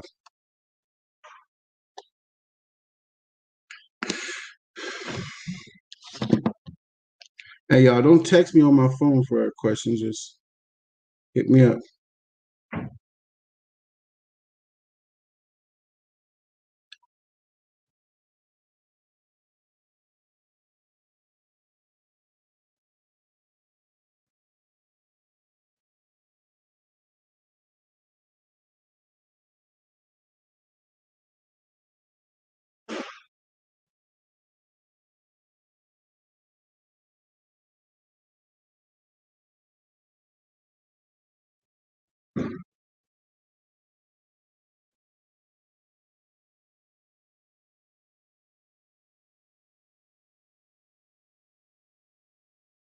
Q&A, Q&A.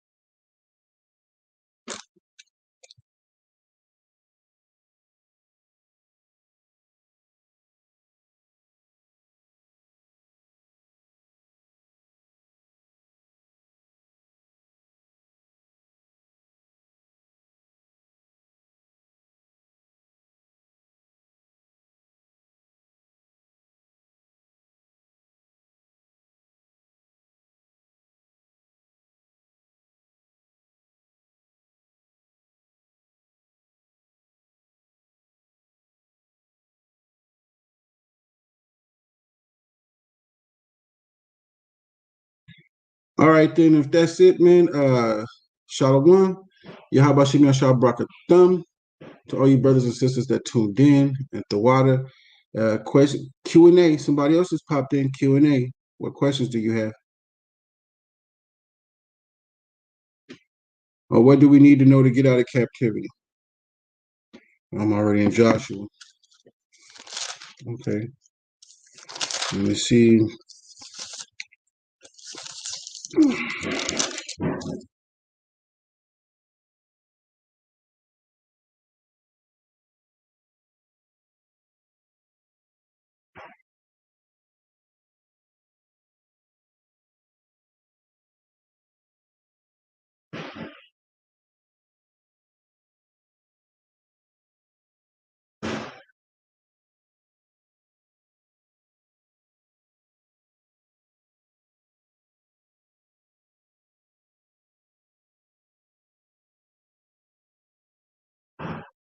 All right, this is the book of Joshua, chapter 1 and verse 3. To answer Gubba Word Gabar, what do you need to know to get out of captivity? From the wilderness in this Lebanon, even unto the great river, the river Euphrates, all the land of the Hittites, and unto the great sea, toward the going down of the sun shall be your coast, our coast. There shall not any man be able to stand before thee all the days of thy life. As I was with Moses, so I will be with thee. I will not fail thee nor forsake thee. Be strong and of good courage.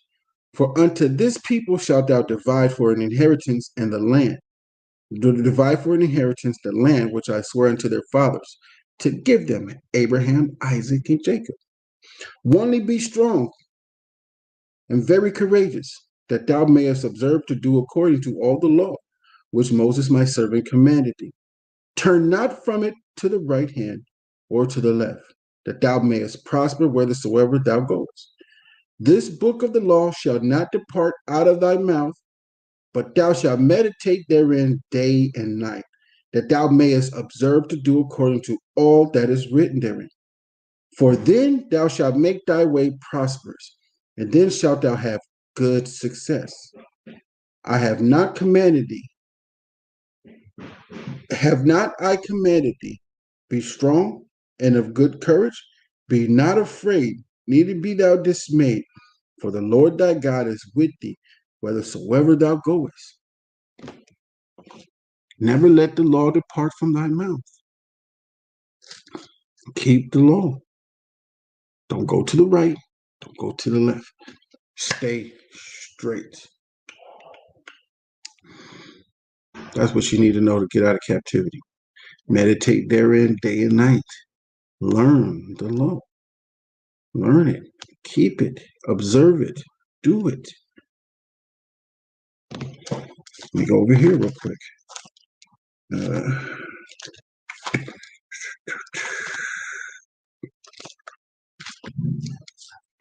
Book of Psalms, chapter 119, verse 142. Thy righteousness is an everlasting righteousness, and thy law is the truth.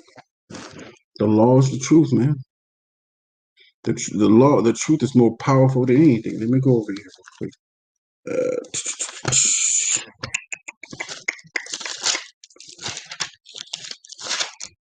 Find something.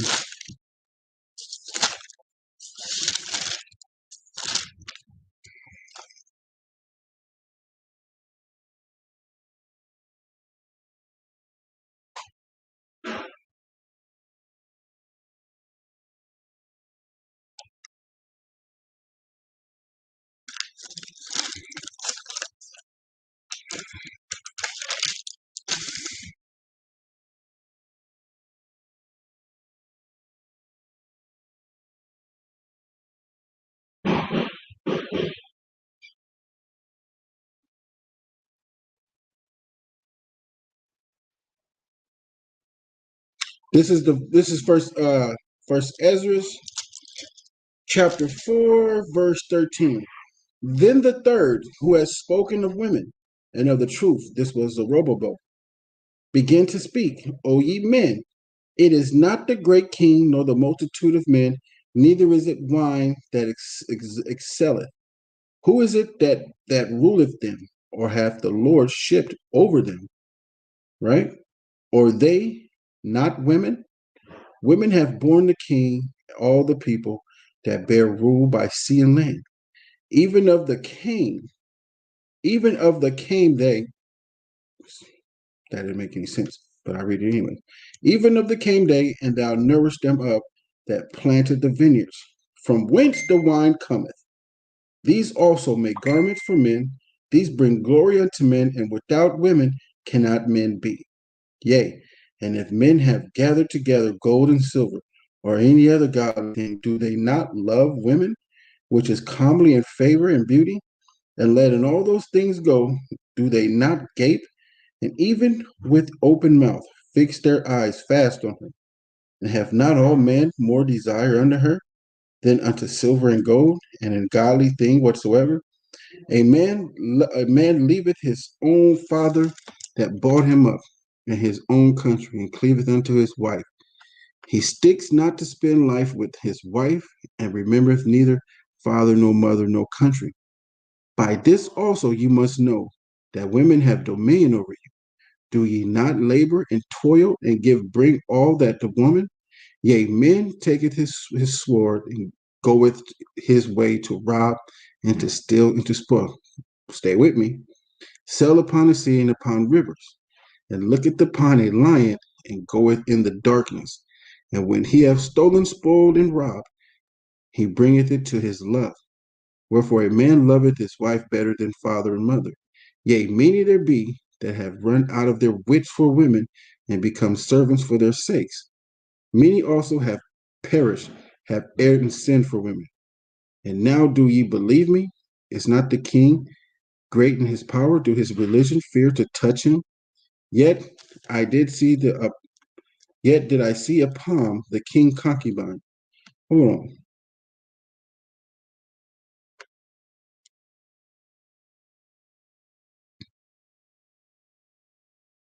I thought this was going into the truth, because it said that the women and truth are more powerful than anything.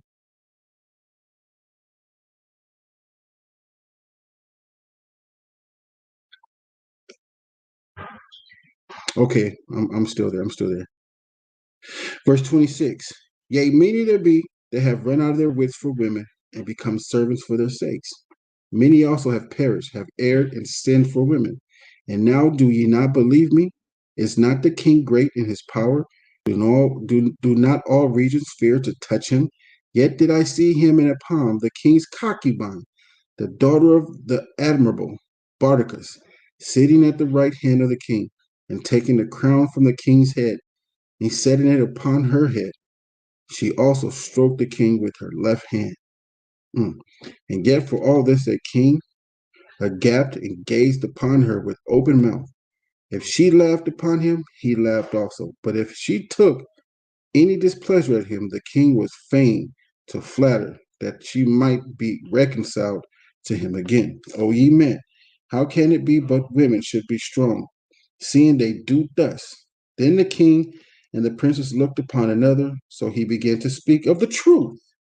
O ye men, are not women strong? Great is the earth, high is the heaven, swift is the sun in his course. For he compasseth the heavens round about, and fetcheth his course again to his own place in one day. Is he not great that maketh these things? Therefore great is the truth, and stronger than all things. All the earth calleth upon the truth, and the heaven blesseth. All works shake and tremble at it. And with it is no unrighteous thing. Wine is wicked, the king wicked, women are wicked, and the children of men are wicked. And such are all their wicked works, and there is no truth in them. And their unrighteousness also they shall perish. As for the truth, it endureth and is always strong. It liveth and conquereth forevermore. With her there is no accepting of persons or rewards, but she doeth the things that are just, and refraineth from all unjust and wicked things. And all men do well like of her works. Neither in her judgment is any unrighteousness. And she is the strength, kingdom, power, majesty of all ages. Blessed is the power of truth. And with that, he held his peace. Now, that also goes into when I was talking to a woman, she called wisdom a woman. Understand, the spirit of wisdom is not a woman, it's a feminine spirit to the man. And the Most High refers it as a feminine spirit to the man because it can't be a masculine spirit because that'd be damn near homosexual. The truth is more powerful than anything. So when I went to Psalms 119, 142, for thy righteousness is the truth. For what's right is the truth. I showed you the woman and how wicked she can be by showing you the truth, by telling you men, women, and children are wicked, but the truth is not. But this man won a bet by telling you that women and the truth are more powerful, showing you how much a woman is powerful if she uses her femininity in a righteous way. That's how you be. That's how you're saved, is through the truth. All right. I showed you a lot of things in one, but I showed you how the truth is more powerful than anything. That's how you can get out of captivity. Always telling the truth, always being truthful. Don't be a liar. Keep the law. Meditate day and night. Keep the law and keep counsel. All right. Let me see. Let me get that.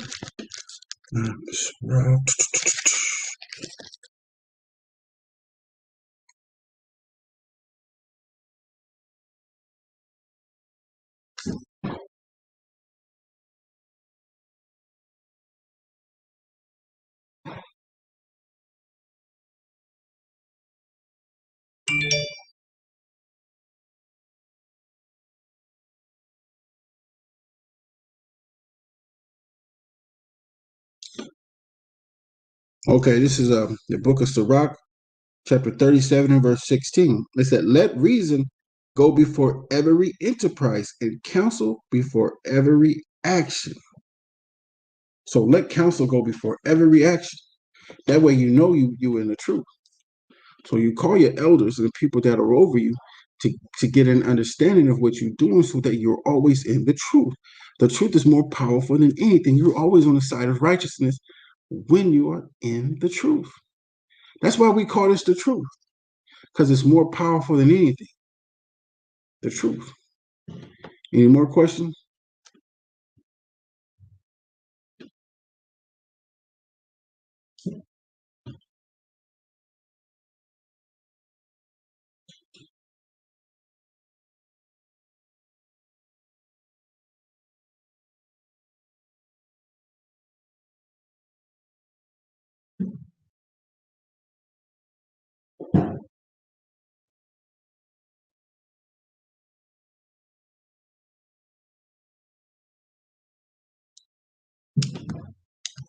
Well, with that, I give all praises, honor, and glory to the Most High God Yahweh, and we do so in the name of His only begotten Son, Mashiach Yahweh Shai, who the world ignorantly called Jesus Christ.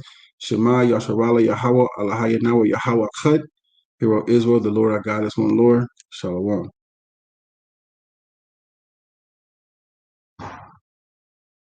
And y'all remember, donate to the ministry, pay your tithes.